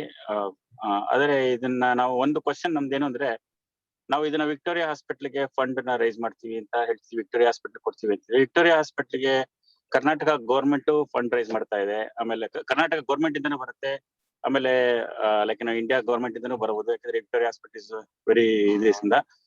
ಸೊ ನಮ್ದು ಕ್ವಶನ್ ಏನು ಅಂದ್ರೆ, ವಿಕ್ಟೋರಿಯಾ ಹಾಸ್ಪಿಟ್ಲಿಗೆ ನಾವು ದುಡ್ಡು ಕೊಡೋದ್ರಿಂದ ಅದರಿಂದ ಸರಿಯಾಗಿ ಜನಗಳಿಗೆ ತಲುಪತ್ತಾ, ಹ್ಯಾಕ್ ತಲುಪತ್ತೆ? ಆಮೇಲೆ ನಮ್ಗೆ ಇನ್ನೊಂದು ಕ್ವಶನ್ ಏನು ಅಂದ್ರೆ, ಈ ವೆಂಟಿಲೇಟರ್ಸ್ ನಾವೆಲ್ಲ ನ್ಯೂಸ್ ನಲ್ಲಿ ನೋಡೋದು ನಮ್ಗೆ ಗೊತ್ತಿಲ್ಲ ಅದು ನಿಜಾನೋ ಸುಳ್ಳು. 1500 ವೆಂಟಿಲೇಟರ್ಸ್ ಇತ್ತು, ಅದೆಲ್ಲ ಈಗ ತುಕ್ ಹಿಡಿದ್ಬಿಟ್ಟು ಏನು ಯೂಸ್ ಆಗ್ತಿಲ್ಲ. ವಿಕ್ಟೋರಿಯಾ ಹಾಸ್ಪಿಟ್ಲ್, ಗೌರ್ಮೆಂಟ್ ಹಾಸ್ಪಿಟ್ಲ್ ಅವರೆಲ್ಲ ಏನು ಯೂಸ್ ಮಾಡ್ತಿಲ್ಲ ಅಂತ ಒಂದು ಬಂದಿದೆ. ಸೊ ಈ ತರ ಎಲ್ಲ ಕ್ವಶನ್ ಇದೆ. ಬೇಕಾದ್ರೆ ನಾವು ವಿಕ್ಟೋರಿಯಾ ಹಾಸ್ಪಿಟ್ಲಿಗೆ ಅವ್ರಿಗೆ ದುಡ್ಡು ಕೊಟ್ರೆ ಅವ್ರಿಗಿಂದ ತಲುಪತ್ತಾ, ಅವ್ರು ಅದನ್ನ ಯೂಸ್ ಮಾಡ್ಕೋತಾರ? ನಮ್ಗೆ ಯಾಕಂದ್ರೆ ಈಗ ಸದ್ಯದ ಪರಿಸ್ಥಿತಿಯಲ್ಲಿ ನಾವು ಇನ್ನು ಅಮೆರಿಕದಲ್ಲಿ ಇದ್ರು ನಾವು ಗೌರ್ಮೆಂಟ್ ಅನ್ನ ನಾವು ನಂಬಲ್ಲ. ಗೌರ್ಮೆಂಟ್ ಯಾವ್ದು ವರ್ಕ್ ಆಗತ್ತೆ, ಗೌರ್ಮೆಂಟ್ ವರ್ಕ್ ಆಗಲ್ಲ ಅಂತ. ಸೊ ನಾವೀಗ ಗೌರ್ಮೆಂಟ್ ಹಾಸ್ಪಿಟ್ಲಿಗೆ ದುಡ್ಡು ಕೊಟ್ರೆ ಅದು ವರ್ಕ್ ಆಗತ್ತಾ? ಅದು ಹೆಂಗಾಗತ್ತೆ ಈ ಬ್ಯೂರೋಕ್ರಸಿನಲ್ಲಿ ಅಂತ ನಮ್ದು ಒಂದು ಪ್ರಶ್ನೆ ಇದೆ. ಅದ್ರ ಬಗ್ಗೆ ಸುಳ್ಳಿವಲೆ ಅವರು ಅಥವಾ ಡಾಕ್ಟರ್ಸ್ ಅವರು ನಮ್ಗೊಂದು ಕೊಟ್ರೆ, ನಮ್ಗೆ ಫಂಡ್ ರೈಸ್ ಮಾಡ್ಬೇಕಾದ್ರೆ ನಮ್ಗೆ ಜನ ದುಡ್ಡು ಕೊಡ್ಬೇಕಾದ್ರೆ ನಾವೀಗ ಕೊಡ್ತಿರೋ ದುಡ್ಡು ನಮ್ಗೆ ಅದು ಯೂಸ್ ಆಗತ್ತೆ ಅನ್ನೋದನ್ನ ನಮ್ಗೆ ತಿಳ್ಕೊಬೇಕು ಅಂತ ನಮ್ಮ ಕ್ವಶನ್ ಅಷ್ಟೇ. ಹಲೋ ಹಲೋ, ಕೇಳಿಸ್ತಾ ಇದೆಯಾ? ಕೇಳಿಸ್ತಾ ಇದೆ ಸರ್. ಡಾಕ್ಟರ್ ಕೃಷ್ಣಮೂರ್ತಿ ಮಾತಾಡಿ. ಈಗ ನಾವು ವಿಕ್ಟೋರಿಯಾ ಹಾಸ್ಪಿಟ್ಲ್ಗೆ ಗೌರ್ಮೆಂಟ್ ಸಪೋರ್ಟ್ ಮಾಡುತ್ತೆ, ಸೆಂಟ್ರಲ್ ಗೌರ್ಮೆಂಟ್ ಮಾಡುತ್ತೆ ಅಂದ್ರೆ, ಅವ್ರ support 3rd wave 4th wave ಆದ್ಮೇಲೆ ಬರೋದು. ಮೋಸ್ಟ್ಲಿ ಅವ್ರ ಸಪೋರ್ಟ್ ಬರ್ಬೋದು. ಅವರು ವಿಲ್ ಫರ್ಗೆಟ್ ಅಬೌಟ್ ಗೌರ್ಮೆಂಟ್. ಒಂದು ಈಗ ಏನಂದ್ರೆ, ನಾನು ನನ್ನ ಫ್ರೆಂಡ್ಸ್ ವಿಕ್ಟೋರಿಯಾ ಹಾಸ್ಪಿಟಲ್ ಅಲ್ಲಿ ಈ ಮೈಕ್ರೋಬಯಾಲಜಿ ಡಿಪಾರ್ಟ್ಮೆಂಟ್ ಅಲ್ಲಿ ಈ ಕೋವಿಡ್ ಗೆ ಕೆಲಸ ಮಾಡ್ತಾ ಇರೋವಂಥವ್ರು, ಮತ್ತೆ ಪೆಥಾಲಜಿ ಡಿಪಾರ್ಟ್ಮೆಂಟ್ ಅಲ್ಲಿ ಕೆಲಸ ಮಾಡ್ತಾ ಇರೋರು, ಮತ್ತೆ ಈ ಅನೆಸ್ಥಿಷಿಯಾ ಡಿಪಾರ್ಟ್ಮೆಂಟ್ ಅಲ್ಲಿ ಕೆಲಸ ಮಾಡ್ತಾ ಇರೋರ್ನ ಕೇಳಿದ್ರೆ, there are lot of shortages. Immunofluorescence machine, RT-PCR machine, ಮತ್ತೆ ಇನ್ನೊಂದು ಯಾವ್ದಾದ್ರು ಮತ್ತೆ plasma exchanger machines, even this ventilators, ಅವ್ರು ಎಲ್ಲಾರ್ಗು ಶಾರ್ಟೇಜ್ ಇದೆ. ಈಗ ಎಮರ್ಜೆನ್ಸಿಯಲ್ಲಿ ನಾವು ಸಪೋರ್ಟ್ ಮಾಡಿದ್ರೆ ನಾವು we can save a lot of patients. Monetary benefits ಅಂದ್ರೆ ದುಡ್ಡಂತೂ ಕೊಡೋದು ಬೇಡ. We have to give machines or we have to give whatever product is required. There will be no money exchange. ಅದರಲ್ಲಿ ಮಿಸ್ಯೂಸ್ ಆಗೋ possibility ತುಂಬಾ ಇರುತ್ತೆ. ಅದಕ್ಕೆ ನಾವು ಪರ್ಟಿಕ್ಯುಲರ್ ಡಾಕ್ಟರ್ಸ್ ಕೋವಿಡ್ ಅಲ್ಲಿ ಕೆಲಸ ಮಾಡ್ತಾ ಇರೋ ಡಾಕ್ಟರ್ಸ್ನೇ ಮಾತಾಡಿಸಿ ಅವ್ರಿಗೆ ಏನ್ ರಿಕ್ವೈರ್ಮೆಂಟ್ ಇದೆ ಅಂತ ಕೇಳ್ಕೊಂಡು ಅದನ್ನೇ ಸಪ್ಲೈ ಮಾಡಬೇಕು. ಓಕೆ, ನಿಮ್ಮ ಪ್ರಶ್ನೆಗೆ ಉತ್ತರ ಸಿಕ್ತಾ ಗೋಪಾಲ್ ಕುಮಾರ್ ಅವರೇ? ಸಿಕ್ಕಿದೆ. ಬಟ್ ಈಗ ಅದೇ, ಈಗ ನಾವು ಏನಂದ್ರೆ ಈಗ ಎಕ್ವಿಪ್ಮೆಂಟ್ ನಾವು ಅದೇ ಈಗ ಪೂರ್ಣ ಪ್ರಸಾದ್ ಅವ್ರನ್ನ ನಾವು ಕಾಂಟ್ಯಾಕ್ಟ್ ಮಾಡಿ ಯಾವ ತರ ಎಕ್ವಿಪ್ಮೆಂಟ್ ಹೆಂಗ್ ಬೇಕು ಅಂತ ಕಳಿಸಿ. ಯಾಕಂದ್ರೆ ನಾವೀಗ ಯಾವ್ದೋ ತರದ ಎಕ್ವಿಪ್ಮೆಂಟ್ ನಾವು ಡೈರೆಕ್ಟ್ ಕಳ್ಸಿದ್ರೆ ಅದು ಯೂಸ್ಲೆಸ್ ಆದ್ರೆ, ಸೊ ಅದು ನಮ್ಗೆ ಲೈಕ್ ನಾವು ಕೊಟ್ಟಿದ್ದ ದುಡ್ಡನ್ನ ಓಕೆ ನಾವು ಫಂಡ್ಸ್ ಮಾಡಿದ್ದು ನಮ್ಗೆ ಅದು ಪ್ರಯೋಜನ ಆಗ್ಲಿಲ್ಲ ಅಂದ್ರೆ ನಮ್ಗೆ ಒಂಥರ ಬೇಸರ ಆಗುತ್ತೆ. ಸೊ ಆ ವಿಷಯನ ಅದೇ ನಾವೀಗ ಒಂದು ಸ್ವಲ್ಪ ಡಿಸ್ಕಸ್ ಮಾಡಿ ಯಾವ ತರ ಕಳಿಸ್ಬೇಕು ಹೆಂಗ. ಇವ್ ನೀವ್ ಹೇಳಿದ್ ಕರೆಕ್ಟ್, ದುಡ್ಡು ನಾವು ಡೈರೆಕ್ಟ್ ಆಗಿ ಕೊಟ್ರೆ ಅದು ಮಿಸ್ಯೂಸ್ ಆಗೋ ಚಾನ್ಸಸ್ ಇರತ್ತೆ ಅಂತ. ಸೊ ಈಗ ಅದೇ ಪೂರ್ಣ ಪ್ರಸಾದ್ ಅವ್ರು ಹೇಳ್ದಂಗೆ ಅವರನ್ನ ನಾವು ಕಾಂಟ್ಯಾಕ್ಟ್ ಮಾಡಿ ಯಾವ ತರ ಈಗ ಯಾವ ಏಜ್ ಅಲ್ಲಿ ಯಾವ ತರ ಇರೋರ್ಗೆ ಅಂತ ನಾವು ಅದನ್ನ ನೋಡ್ಬಿಟ್ಟು ನಾವು ಅದನ್ನ ಫಂಡ್ ಮಾಡಿ ಅದ್ ಎಲ್ಲಿಂದ ತಗೋಬಹುದು, ಅದ್ ಯಾವ ತರ ನಮಗೆ ಚೀಪ್ ಆಗಿ ಸಿಗತ್ತೆ. ಸೊ ಅದಕ್ಕೆ ನಮ್ಗೆ ನಾವೆಲ್ಲ ಅಷ್ಟೊಂದು ಬುದ್ಧಿವಂತಿಕೆ ನಮ್ಗೆ ಇದೆಯಾ, ಹೆಂಗ್ ಮಾಡ್ಬೋದು ಅಂತ ನಾವು ಯೋಚನೆ ಮಾಡ್ಬೇಕು. ಅದಕ್ಕೆ ನಾನು ಅದರಲ್ಲಿ ಎಕ್ಸ್ಪರ್ಟ್ ಇಲ್ಲ, ನಮ್ಗೆ ಅದ್ರ ಬಗ್ಗೆ ಗೊತ್ತಿಲ್ಲ. ನಾವೇನೋ ಫಂಡ್ ರೈಸ್ ಮಾಡ್ಬೋದು, ಫಂಡ್ ಕೊಡ್ಬೋದು, ಬಟ್ ಅದು ಹೆಂಗ್ ಯುಟಿಲೈಸ್ ಆಗುತ್ತೆ ಅನ್ನೋದಕ್ಕೆ ನಾವು ಪೂರ್ಣ ಪ್ರಸಾದ್ ಅವರು ಆ ತರದವ್ರನ್ನ ಕಾಂಟ್ಯಾಕ್ಟ್ ಮಾಡಿ ತಿಳ್ಕೊಬೇಕಾಗತ್ತೆ ಅನ್ಸುತ್ತೆ. ಅದೇ ಈಗ ಮೊದಲೇ ಮಾಹಿತಿ ಕೊಟ್ಟಂಗೆ ಡಾಕ್ಟರ್ ಪೂರ್ಣ ಪ್ರಸಾದ್ ಅವರು ಎಲ್ಲಾ ಮಾಹಿತಿಯನ್ನ ಡಾಕ್ಟರ್ಸ್ಗಳು ಒದಗಿಸಿದ್ರೆ ಅದನ್ನ ಅಜಿತ್ ಭಾಸ್ಕರ್ ಅವರು ಕೋಆರ್ಡಿನೇಟ್ ಮಾಡಿ ಕಾರ್ಯವನ್ನು ನಿರ್ವಹಿಸ್ತಾರೆ ಅಂತ ಹೇಳ್ಬೋದು. ಒಂದು ಬಿಗ್ಗೆಸ್ಟ್ ಅಡ್ವಾಂಟೇಜ್ ಏನಂದ್ರೆ ನಮ್ಗೆ ಡಾಕ್ಟರ್ಸ್ ಇಂದ ಈಗ ಡಾಕ್ಟರ್ ಇದು ಸುದರ್ಶನ್, ಡಾಕ್ಟರ್ ತುಳಸಿ, ಡಾಕ್ಟರ್ ಕೇಶವಮೂರ್ತಿ ಅವರಿಂದ ಒಂದು ಲಿಸ್ಟ್ ಬಂದ್ಬಿಟ್ರೆ ಎಕ್ವಿಪ್ಮೆಂಟ್ ಲಿಸ್ಟ್ ಏನೇನ್ ಬೇಕು ಅಂತ, ವೆಂಟಿಲೇಟರ್ಸ್, ಬೈಪ್ಯಾಪು, ಸಿಪ್ಯಾಪು ಅಥವಾ ಫ್ಲೋರಸೆನ್ಸ್ ಮಿಷಿನ್ಸ್, RT-PCR ಇದು ಮಿಷಿನ್ಸ್, ಇದೆಲ್ಲ ಬಂದ್ರೆ ಅವಾಗ ನಮ್ಗೆ ಲಿಸ್ಟ್ ಸಿಗತ್ತೆ. ನಾವದು ಪ್ರೈಸಸ್ ನ ನೆಗೋಷಿಯೇಟ್ ಮಾಡ್ಬಿಟ್ಟು ಅದನ್ನ ಮ್ಯಾನುಫ್ಯಾಕ್ಚರರ್ಸ್ಗೆ ಡೈರೆಕ್ಟ್ ಆಗಿ ಹೋಗಿ ಇನ್ಸ್ಟಾಲ್ ಮಾಡೋಂಗ್ ಮಾಡ್ಬಿಟ್ಟು, ಬಿಕಾಸ್ ಅಷ್ಟು ಜನಕ್ಕೂ ಅಲ್ಲಿ ಬೇಸ್ ಇದೆ ಇಂಡಿಯಾನಲ್ಲಿ. And it is much easier for them to come and then install it for you and then hand over the keys to you. ಖಂಡಿತ ಈ ಒಂದು ನಿಟ್ಟಿನಲ್ಲಿ ಅಜಿತ್ ಭಾಸ್ಕರ್ ಅವರು ಕೆಲಸವನ್ನ ಮಾಡ್ತಾರೆ ಅಂತ ನಾನು ಹೇಳಕ್ ಇಷ್ಟಪಡ್ತೀನಿ. ಅವರು ಕೋಆರ್ಡಿನೇಟ್ ಮಾಡಿ ಎಲ್ಲ ಲಿಸ್ಟ್ ಏನೇನ್ ಬೇಕು ಅಂತ ಹೇಳ್ತಾ ಇದ್ರು ವೆಂಟಿಲೇಟರ್ಸ್ ನ, ಆ ಲಿಸ್ಟ್ ನೆಲ್ಲಾನು ತಗೊಂಡು ಒಂದು ಮುಂದಿನ ಯೋಜನೆಯನ್ನ ಮಾಡ್ತಾರೆ ಅಂತ ಹೇಳ್ತಾ ಮುಂದಿನ ಪ್ರಶ್ನೆಯನ್ನ ನಾವು ಒಂದು ನಿಮಿಷ ಇಲ್ಲಿ ನಾನು ಮಾತಾಡ್ತೀನಿ.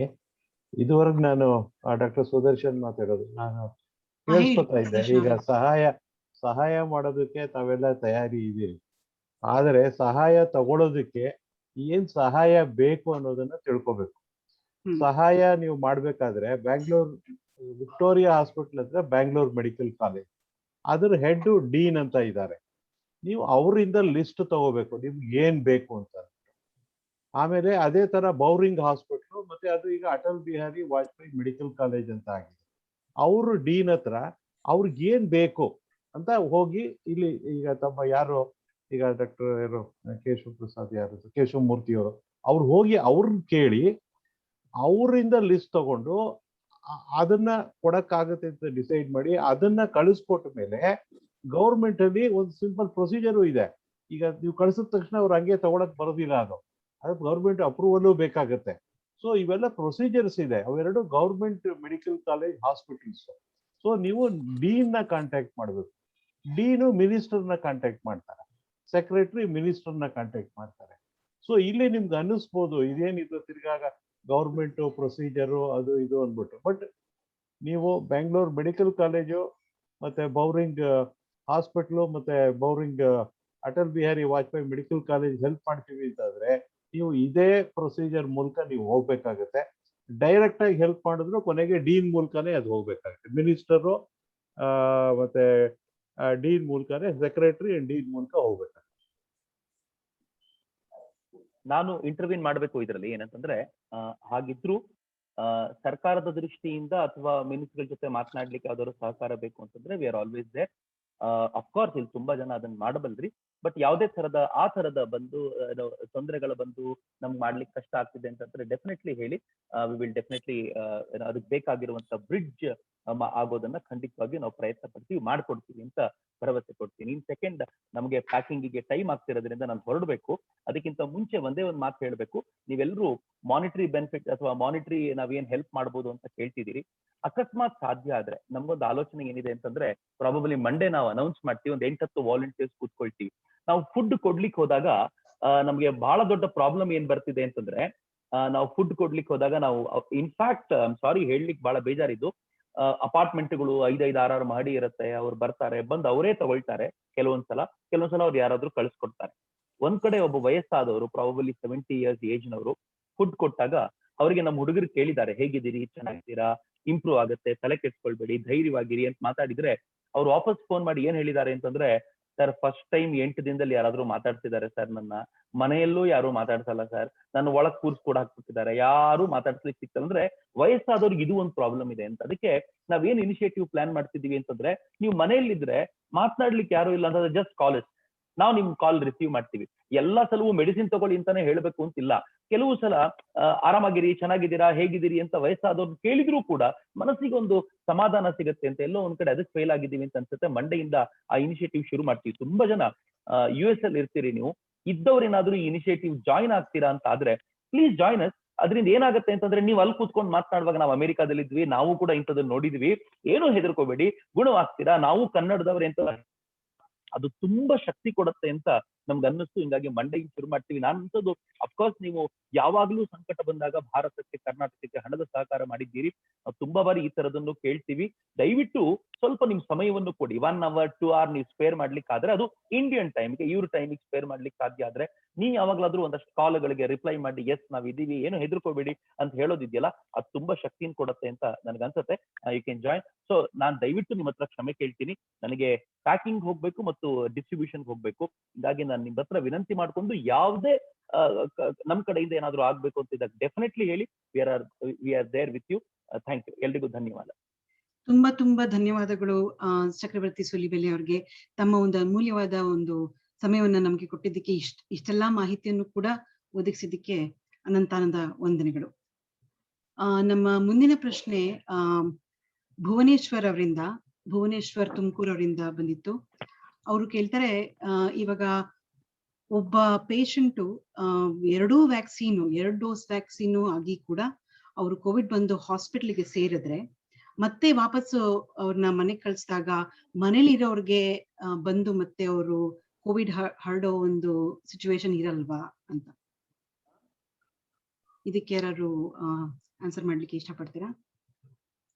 ಈಗ ಅವರು 2 ಡೋಸ್ ವ್ಯಾಕ್ಸಿನ್ ತಗೊಂಡ್ಮೇಲೆ ಅವ್ರಿಗೆ ಕೋವಿಡ್ ಬಂದಿದೆ ಅಂತ ತಾವು ಹೇಳಿದ್ರಲ್ವೇ? ಹೌದು. ಬಂದಿದೆ. ಆಮೇಲೆ ಅವ್ರನ್ನ ಹಾಸ್ಪಿಟಲೈಸ್ ಆದ್ರು.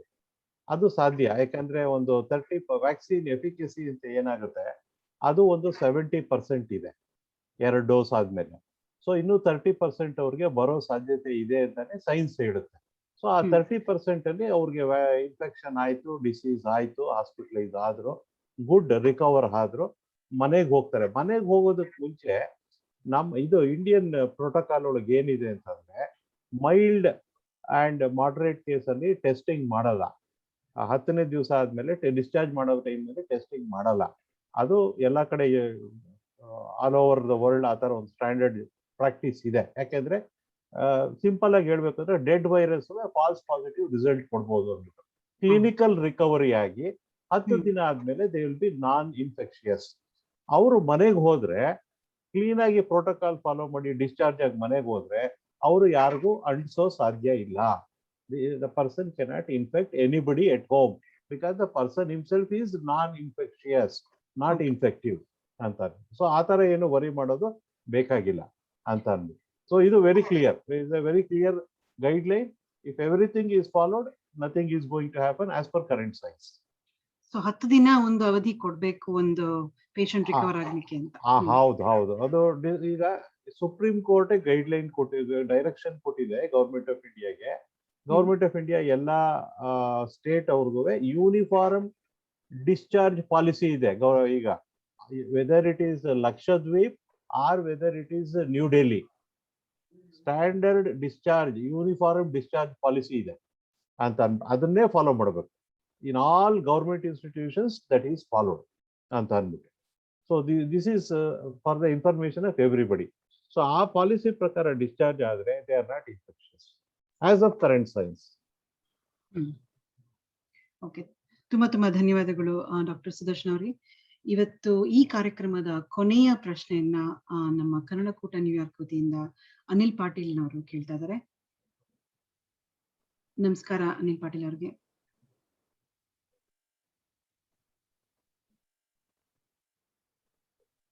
ಇನ್ನು ಮುಂದೆ ಎಲ್ಲಾ ಪ್ರಶ್ನೆಗಳು ಕೂಡ ನೀವು ಕನ್ನಡಕೂಟಕ್ಕೆ ಕಳಿಸ್ಬೋದು. ನಮ್ಮ ಉತ್ತರಗಳನ್ನ ನಿಮ್ಗೆ ಕೊಡ್ಸೋದಕ್ಕೆ ಪ್ರಯತ್ನವನ್ನ ಮಾಡ್ತೀವಿ ನಾವು ಕನ್ನಡಕೂಟ ವತಿಯಿಂದ. ಡಾಕ್ಟರ್ ಅನಿಲ್ ಪಾಟೀಲ್ ಇದ್ದೀರಾ?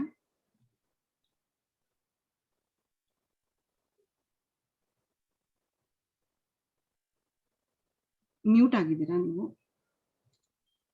Hi, this is Anil Patil.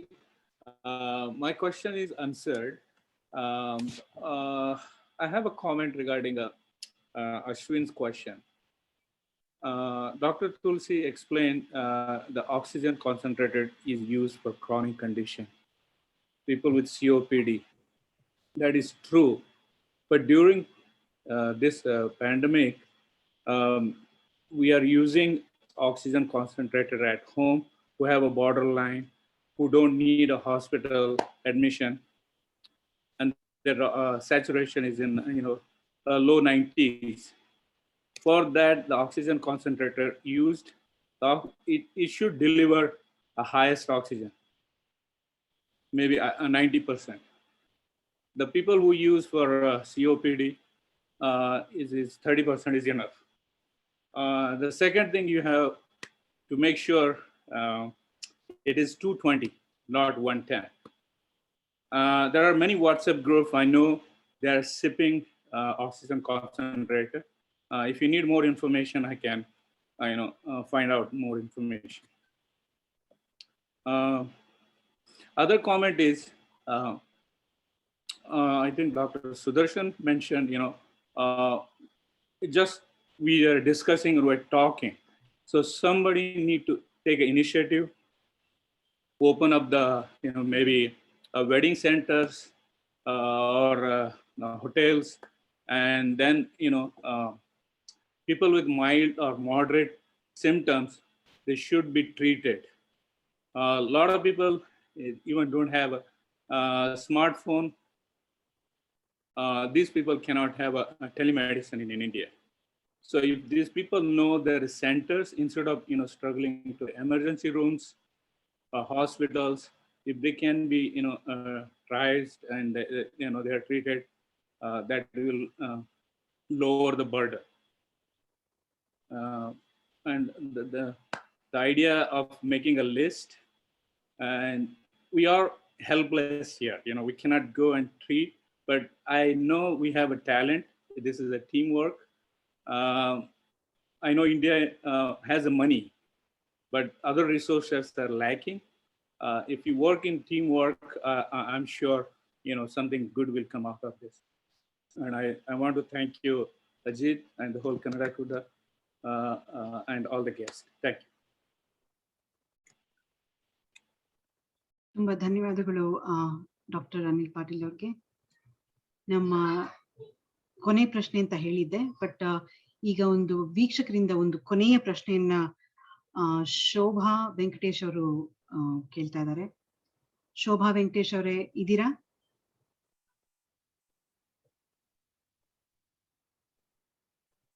ಬಹುಶಃ ಬಹಳಷ್ಟು ಪ್ರಶ್ನೆಗಳೊಂದಿಗೆ ಇವತ್ತು ಬಂದಿದ್ರಿ ಅನ್ಸುತ್ತೆ. ಕಾರಣಾಂತರ ಈ ಒಂದು ಸಮಯದ ಅಭಾವದಿಂದ ಎಲ್ಲಾ ಕ್ವೆಶ್ಚನ್ಸ್ಗಳು ಕೂಡ ಇವತ್ತು ತಗೊಳಕ್ ಆಗ್ಲಿಲ್ಲ. ನಿಮ್ಮ ಶೋಭಾ ವೆಂಕಟೇಶ್ ಅವರು ಬಂದಿದ್ದಾರೆ. ಶೋಭಾ ವೆಂಕಟೇಶ್ ಅವರೇ ಕೇಳಿ ನಿಮ್ಮ ಪ್ರಶ್ನೆನ. Thank you madam. ತುಂಬಾ ಸಂತೋಷ ಆಯ್ತು ನೀವು ನನ್ಗೆ ಅನುಕೂಲ ಕೊಟ್ಟಿದ್ದಕ್ಕೆ ಈ ಕ್ವಶನ್ ಕೇಳೋದಿಕ್ಕೆ.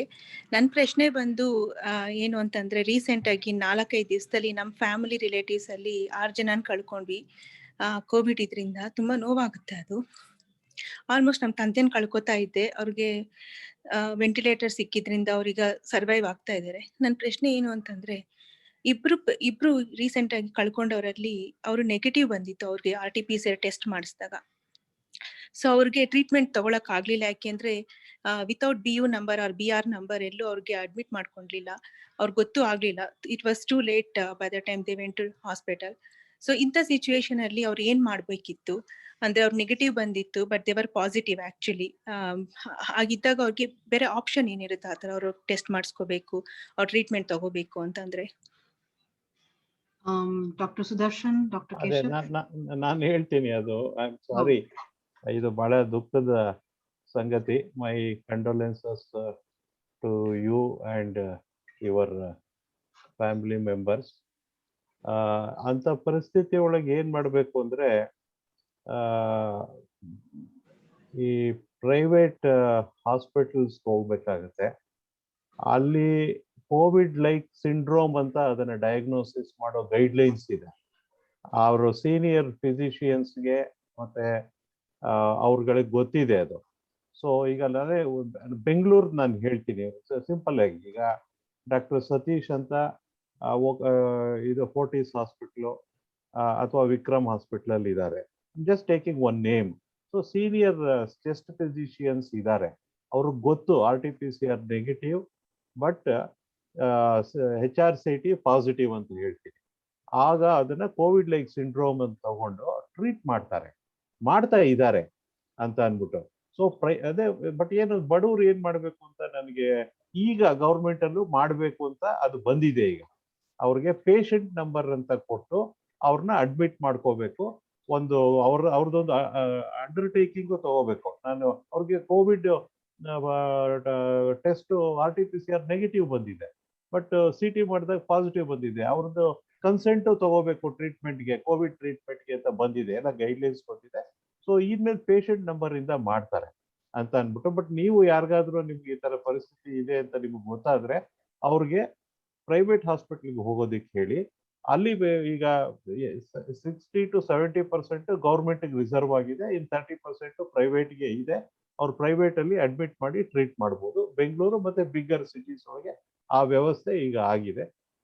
ಯಾರ ಹತ್ರ ದುಡ್ಡು ಇಲ್ಲ ಅವರು ಪೇಷಂಟ್ ನಂಬರ್ ಕೊಟ್ಟು ಗೌರ್ಮೆಂಟ್ ಹಾಸ್ಪಿಟಲ್ ಅಲ್ಲಿ ಅವ್ರನ್ನ ಟ್ರೀಟ್ ಮಾಡ್ತಾರೆ.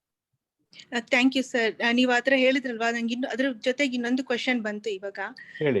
ನಮ್ ತಂದೆನ ಒಂದು ಇದು ಪ್ರೈವೇಟ್ ಹಾಸ್ಪಿಟಲ್ ಅಂದ್ರೆ ನರ್ಸಿಂಗ್ ಹೋಮ್ ಅಲ್ಲಿ ಅಡ್ಮಿಟ್ ಮಾಡಿದ್ವಿ, ಎಲ್ಲೂ ಸಿಗ್ಲಿಲ್ಲ ಅಂತ. ಅಲ್ಲಿ ಅವರು ಮ್ಯಾಕ್ಸಿಮಮ್ 15 ಲೀಟರ್ಸ್ ಆಫ್ ಆಕ್ಸಿಜನ್ ಕೊಡಕ್ ಸಪ್ಲೈ ಮಾಡಕ್ ಆಯ್ತು. ಬಟ್ ಅವ್ರಿಗೆ ನಮ್ ತಂದೆಗೆ ವೆಂಟಿಲೇಟರ್ ಬೇಕಾದ ಸ್ಟೇಜ್ ಬಂದಾಗ ಹಾಸ್ಪಿಟಲ್ ಅವರು ಅಫೋರ್ಡ್ ಮಾಡಕ್ ಆಗ್ಲಿಲ್ಲ. ಸೊ ಆಗ ನಾವು ಬೇರೆ ಎಲ್ಲ ಬೆಂಗಳೂರಲ್ಲಿ ಇರೋ 24 hours 10 ಜನ ಕೂತ್ಕೊಂಡು ಹುಡುಕಿದೀವಿ ಹಾಸ್ಪಿಟಲ್. ಸೊ ಒಂದ್ ಕಡೆನೂ ಸಿಕ್ಕಿಲ್ಲ. ಈ ತರ ಸಿಚುವೇಶನ್ ಇರ್ಬೇಕಾದ್ರೆ common people, middle class, lower middle class ಅವರು ಹೇಗೆ ಸರ್ ಅದನ್ನ ಇದ್ ಮಾಡಕ್ ಆಗುತ್ತೆ? ಅಂತವ್ರಿಗೆ ಅಂತ ಏನಾದ್ರೂ ಒಂದು ವ್ಯವಸ್ಥೆ ಇದೆಯಾ ಅಂತ ಸಿಚುವೇಶನ್ ಅಲ್ಲಿ? ಅಥವಾ ನರ್ಸಿಂಗ್ ಹೋಮ್ಸ್ಗೆ ವೆಂಟಿಲೇಟರ್ಗೆ ಅರೇಂಜ್ ಮಾಡೋದು, ಆತರ ಏನಾದ್ರೂ ಒಂದು ಫೆಸಿಲಿಟಿ, ಒಂದು ವ್ಯವಸ್ಥೆ ಮಾಡೋ ಒಂದು ಯೋಜನೆ ಏನಾದ್ರೂ ಇದೆಯಾ ಅಂತ? ಈಗ ಸರ್ಕಾರದಲ್ಲಿ ಏನಾಗ್ತಾ ಇದೆ ಅಂತ ನಾನು ಹೇಳ್ತೀನಿ. ಈಗ ಅದೆಲ್ಲ ಅರೇಂಜ್ಮೆಂಟ್ಸ್ಗಳು ಈಗ ನೆಕ್ಸ್ಟ್ ವೀಕ್ ನಲ್ಲಿ ಮಾಡ್ತೀವಿ ಅಂತ ಮಿನಿಸ್ಟರ್ ಹೇಳಿದ್ದಾರೆ. ಈ ಒಂದು ವಾರದಲ್ಲಿ ಆಗೋ ಅನಾಹುತಗಳಿಗೆ ನಾನು ವೈಯಕ್ತಿಕವಾಗಿ ನಾನು ಏನ್ ಹೇಳಕ್ ತಿಳಿಸ್ತೀನಿ ಅಂತ ಹೇಳಕ್ ಬಯಸ್ತೀನಿ ಅಂತ ಅಂದ್ರೆ, ನಾವು ಖಂಡಿತ ಕಷ್ಟದ ಪರಿಸ್ಥಿತಿ ಒಳಗೆ ನಾವು ಇದೀವಿ, ಅದನ್ನು ಖಂಡಿತ ಒಪ್ಕೋತೀನಿ ನಾನು ಅಂತ ಅನ್ಬಿಟ್ಟು. ಸೊ ಎಲ್ಲದಕ್ಕೂ ಸಮಯ ತೆಗೆದುಕೊಳ್ತಾ ಇದೆ. ಈ 2ನೇ ಅಲೆ ಏನ್ ಬಂತು ಇದು, ನಾವು ತಾಂತ್ರಿಕ ಸಲಹಾ ಸಮಿತಿಯಿಂದ 30 ನವೆಂಬರ್ಗೆ ನಾವು ಅದನ್ನ ಇನ್ಫಾರ್ಮ್ ಮಾಡಿದ್ದು. ನಾನು ಗೌರ್ಮೆಂಟ್ ಅಲ್ಲೇ ಇದ್ದೀನಿ, but I am adviser to the government, I am not a government employee ಅಲ್ವೇ. ಸೊ ನಾವು ಹೇಳಿದ್ದೀವಿ. ಬಟ್ ಏನಾಗುತ್ತೆ, ಅದು ಸರ್ಕಾರದಲ್ಲಿ ಅಲ್ಲಿ ಲೈಫ್ ಅಂಡ್ ಲೈವ್ಲಿಹುಡ್ ಎರಡನ್ನೂ ನೋಡ್ತಾರೆ. ನಾವು ಲೈಫ್ ನೋಡ್ತಾ ಇದ್ದೀವಿ, ಅವರು ಲೈಫ್ ಅಂಡ್ ಲೈವ್ಲಿಹುಡ್ ಎರಡನ್ನೂ ನೋಡಿ ತೀರ್ಮಾನ ತಗೋತಾ ಇದ್ದಾರೆ. ಒಂದು ಸಿಂಪಲ್ ಉದಾಹರಣೆ ಕೊಡ್ತೀನಿ. ಈಗ ಕರ್ನಾಟಕದಲ್ಲಿ ಲಾಕ್ಡೌನ್ ಆಗಿಲ್ಲ, ಲಾಕ್ಡೌನ್ ತರ ಆಗಿದೆ. ಸೊ ತಮ್ಗೆಲ್ಲ ಗೊತ್ತಿರ್ಲಿ ಇದು. ಸೊ ಬಹಳ ಸಮಸ್ಯೆಗಳಿದೆ ಇಲ್ಲಿ. ಸೊ ಈಗ ನಿನ್ನೆ ಒಂದು ಗಾರ್ಮೆಂಟ್ ಫ್ಯಾಕ್ಟ್ರಿದು ಅಲೋ ಮಾಡಬಾರ್ದು ಅಂತ ಆಗಿತ್ತು. ಆಮೇಲೆ ಫಸ್ಟ್ ಆರ್ಡರ್ ಇಶ್ಯೂ ಆದಾಗ ಈ ಗಾರ್ಮೆಂಟ್ ಫ್ಯಾಕ್ಟ್ರಿದು 50% ಏನೋ ಅಲೋ ಆಯ್ತು. ಆಮೇಲೆ ಮಾರ್ಕೆಟ್, ಈ ನೈಬರ್ಹುಡ್ ಮಾರ್ಕೆಟ್ ಬೆಳಿಗ್ಗೆ 6ರಿಂದ 10 ಅಂತ ಆಯ್ತು. ಈಗ 6ರಿಂದ 12 ಏನೋ ಈ ತರ ರಿಲ್ಯಾಕ್ಸ್ ಮಾಡಿದೆ. ಸೊ ಈ ತರ ಇಲ್ಲಿ ಸರ್ಕಾರದ ನಿರ್ಧಾರಗಳು ಗಟ್ಟಿ ನಿರ್ಧಾರಗಳಿಲ್ಲ, ದೃಢ ನಿರ್ಧಾರಗಳಿಲ್ಲ. ಅದಕ್ಕೆ ಈಗ ಎಲ್ಲರೂ ಈಗ ಏನು ಒಂದು ಕೋರಸ್ ಬರ್ತಾ ಇದೆ ಅಂತಂದ್ರೆ, ತಿರ್ಗಾ ಲಾಸ್ಟ್ ಇಯರ್ ತರ central government total lockdown 3 weeks impose ಮಾಡ್ಬೇಕು ಅಂತ ಕೋರಸ್ ಬಿಲ್ಡಪ್ ಆಗ್ತಾ ಇದೆ ಅಂತ ಅನ್ಬಿಟ್ಟು ಅದೆಲ್ಲ ನಿಮ್ ಗಮನಕ್ಕೆ ತಗೊಂಡ್ಬರ್ತಾ ಇದ್ದೀನಿ. ಇಲ್ಲಿ ವಾಸ್ತುಸ್ಥಿತಿ ನಿಮ್ ಗಮನಕ್ಕೆ ತಗೊಂಡ್ಬರ್ತಾ ಇದ್ದೀನಿ. ನಾನು ಇಲ್ಲೇ ಬೆಂಗಳೂರಿನಲ್ಲಿ 40 ವರ್ಷದಿಂದ ಇದ್ದೀನಿ ನಾನು. And I am adviser to government. I am chairman of the technical advisory committee of government of Karnataka. I advise Dr. K. Sudhakar, Minister, and Shri Yediyurappa ji when he calls me for advice. Thank you. Thank you sir. ತುಂಬಾ ಧನ್ಯವಾದಗಳು doctor Sudarshan ಅವರೇ. ನಮ್ಮ ಕಾರ್ಯಕ್ರಮದ ಕೊನೆಯ ಹಂತಕ್ಕೆ ತಲುಪಿದೀವಿ. ಈಗ ಮುಂದೆ ನಮ್ಮ ಬದಿಯವರು ವೋಟ್ ಆಫ್ ಥ್ಯಾಂಕ್ಸ್ ಅನ್ನ ಮುಂದುವರಿಸ್ತಾರೆ. ಇವತ್ತು ಈ ದಿನ ಈ ನಮ್ಮ ಕಾರ್ಯಕ್ರಮಕ್ಕೆ ಬಂದು ತಮ್ಮ ಅತ್ಯಮೂಲ್ಯವಾದ ಸಮಯವನ್ನು ಕೊಟ್ಟಿದ್ದಕ್ಕೆ ಎಲ್ಲಾ ಅತಿಥಿಗಳಿಗೂ ಅನಂತ ವಂದನೆಗಳು. ಹಾಗೂ ನಮ್ಮ ಈ ಒಂದು ಕಾರ್ಯಕ್ರಮ ಈ ರೀತಿ ಪ್ರಸ್ತುತಪಡಿಸೋದಿಕ್ಕೆ ನೆರವಾದಂತಹ ಎಲ್ಲಾ ಕನ್ನಡಕೂಟದವರಿಗೂ ಕೂಡ ನನ್ನ ಅನಂತ ವಂದನೆಗಳು. ಹಾಗೂ ಈ ಒಂದು ಕಾರ್ಯಕ್ರಮದಲ್ಲಿ ಭಾಗವಹಿಸಿ ಅವರ ಪ್ರಶ್ನೆಗಳನ್ನ ಮುಂದಿಟ್ಟವರ ಎಲ್ಲಾ ವೀಕ್ಷಕರಿಗೂ ಕೂಡ ನನ್ನ ವಂದನೆಗಳು. ಬದ್ರಿಯವರೇ. ಥ್ಯಾಂಕ್ ಯು ಚೈತ್ರ ಅವರೇ. ನಾನು ಕನ್ನಡಕೂಟ ನ್ಯೂಯಾರ್ಕ್ ಪರವಾಗಿ ವೋಟ್ ಆಫ್ ಥ್ಯಾಂಕ್ಸ್ ನ ಅರ್ಪಿಸ್ತಾ ಇದ್ದೀನಿ. ಫಸ್ಟ್ ಡಾಕ್ಟರ್ MK ಸುದರ್ಶನ್ ಅವರು ನಿಮ್ಮ ಬ್ಯುಸಿ ಟೈಮ್ ಸ್ಕೆಡ್ಯೂಲ್ ಇಂದ ಬಂದು ನಮಗೆ ಅಲ್ಲಿ ಏನಾಗ್ತಾ ಇದೆ ಅಂತ ನಿಮ್ಮ ರೋಲು, ನಿಮ್ಮ ಸ್ಟಾಟಿಸ್ಟಿಕ್ಸ್, ನಂಬರ್ಸ್ ಎಲ್ಲ ತುಂಬಾ ಎಲ್ಲರಿಗೂ ಆಲ್ ಓವರ್ ಅಮೇರಿಕಾ ಇಂದ ಇಲ್ಲಿ ಇವಾಗ ನಮ್ಮ ಕನ್ನಡಿಗರು ಇಲ್ಲಿ ರೆಪ್ರೆಸೆಂಟ್ ಮಾಡಿದ್ದಾರೆ. ಅವ್ರಿಗೆಲ್ಲ ಮಾಹಿತಿ ಕೊಟ್ಟಿದ್ದಕ್ಕೆ ತುಂಬಾ ಧನ್ಯವಾದ. Thank you so much. ಆಮೇಲೆ this is just a beginning and Ajit Bhaskar ಅವರೆಲ್ಲ ಮಾಹಿತಿ ತಗೊಂಡಿದ್ದಾರೆ. ನಿಮ್ಮ ಮುಂದೆ ಎಲ್ಲ ಸ್ವಲ್ಪ ಎಲ್ಲ ಡೇಟಾ ಎಲ್ಲ ಕಂಪೈಲ್ ಮಾಡಿ ಸ್ಟೆಪ್ಸ್ ತಗೊಂಡು ಮತ್ತೆ ನಿಮ್ಮನ್ನ ಮತ್ತೆ ಕಾಂಟ್ಯಾಕ್ಟ್ ಮಾಡ್ತೀವಿ. ಅಲ್ಲಿ ತನಕ ತುಂಬಾ ಧನ್ಯವಾದಗಳು. Thank you. ಆಮೇಲೆ ಚಕ್ರವರ್ತಿ ಅವರೇ, ನೀವು ಅಷ್ಟೇ, ನೀವು ತುಂಬಾ ಬ್ಯುಸಿಯಾಗಿ ಆಲ್ರೆಡಿ ಆನ್ ದ ಗ್ರೌಂಡ್ ಅಲ್ಲಿ ಪರ್ಸನಲ್ ಎಲ್ಲ ಮ್ಯಾನೇಜ್ ಮಾಡಿ ಬಂದು ಇಲ್ಲಿ ನಮಗೆ ಮಾಹಿತಿ ಕೊಟ್ಟಿದ್ದಕ್ಕೆ ತುಂಬಾ ಧನ್ಯವಾದ. ನಿಮ್ಮ ಇನಿಷಿಯೇಟಿವ್ಸ್, ಹೆಲ್ಪ್ ಲೈನ್ ಐಡಿಯಾ ತುಂಬಾ ಚೆನ್ನಾಗಿ ಎಲ್ಲ ರೆಸ್ಪಾನ್ಸ್ ಬರ್ತಾ ಇದೆ. ಸೊ ಅಜಿತ್ ಭಾಸ್ಕರ್ ಅವರು ನೆಕ್ಸ್ಟ್ ಸ್ಟೆಪ್ಸ್ಗೆ ನಿಮ್ಗೆ ಕಾಂಟ್ಯಾಕ್ಟ್ ಮಾಡ್ತಾರೆ. ಒನ್ಸ್ ಅಗೇನ್ ಥ್ಯಾಂಕ್ ಯು ಚಕ್ರವರ್ತಿ ಅವರೇ.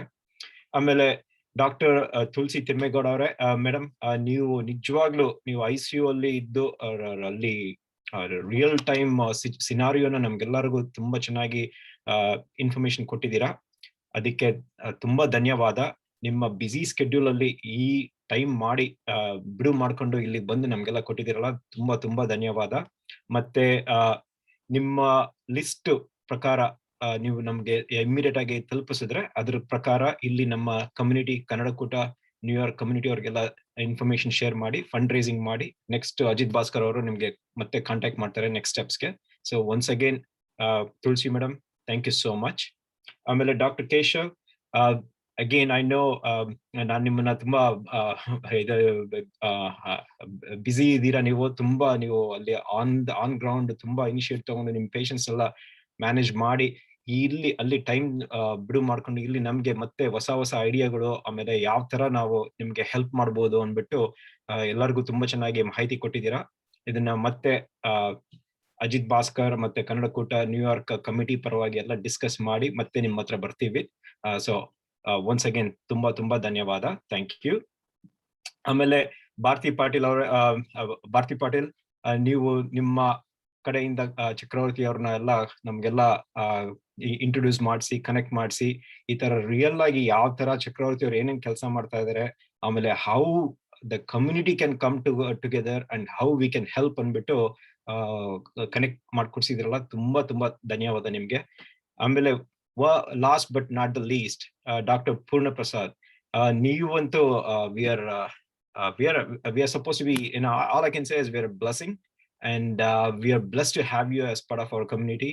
And as you said already, once we have a list, we will be contacting you, and as soon as possible, hopefully we will get all the required equipment to our Victoria Hospital and other places in the need of.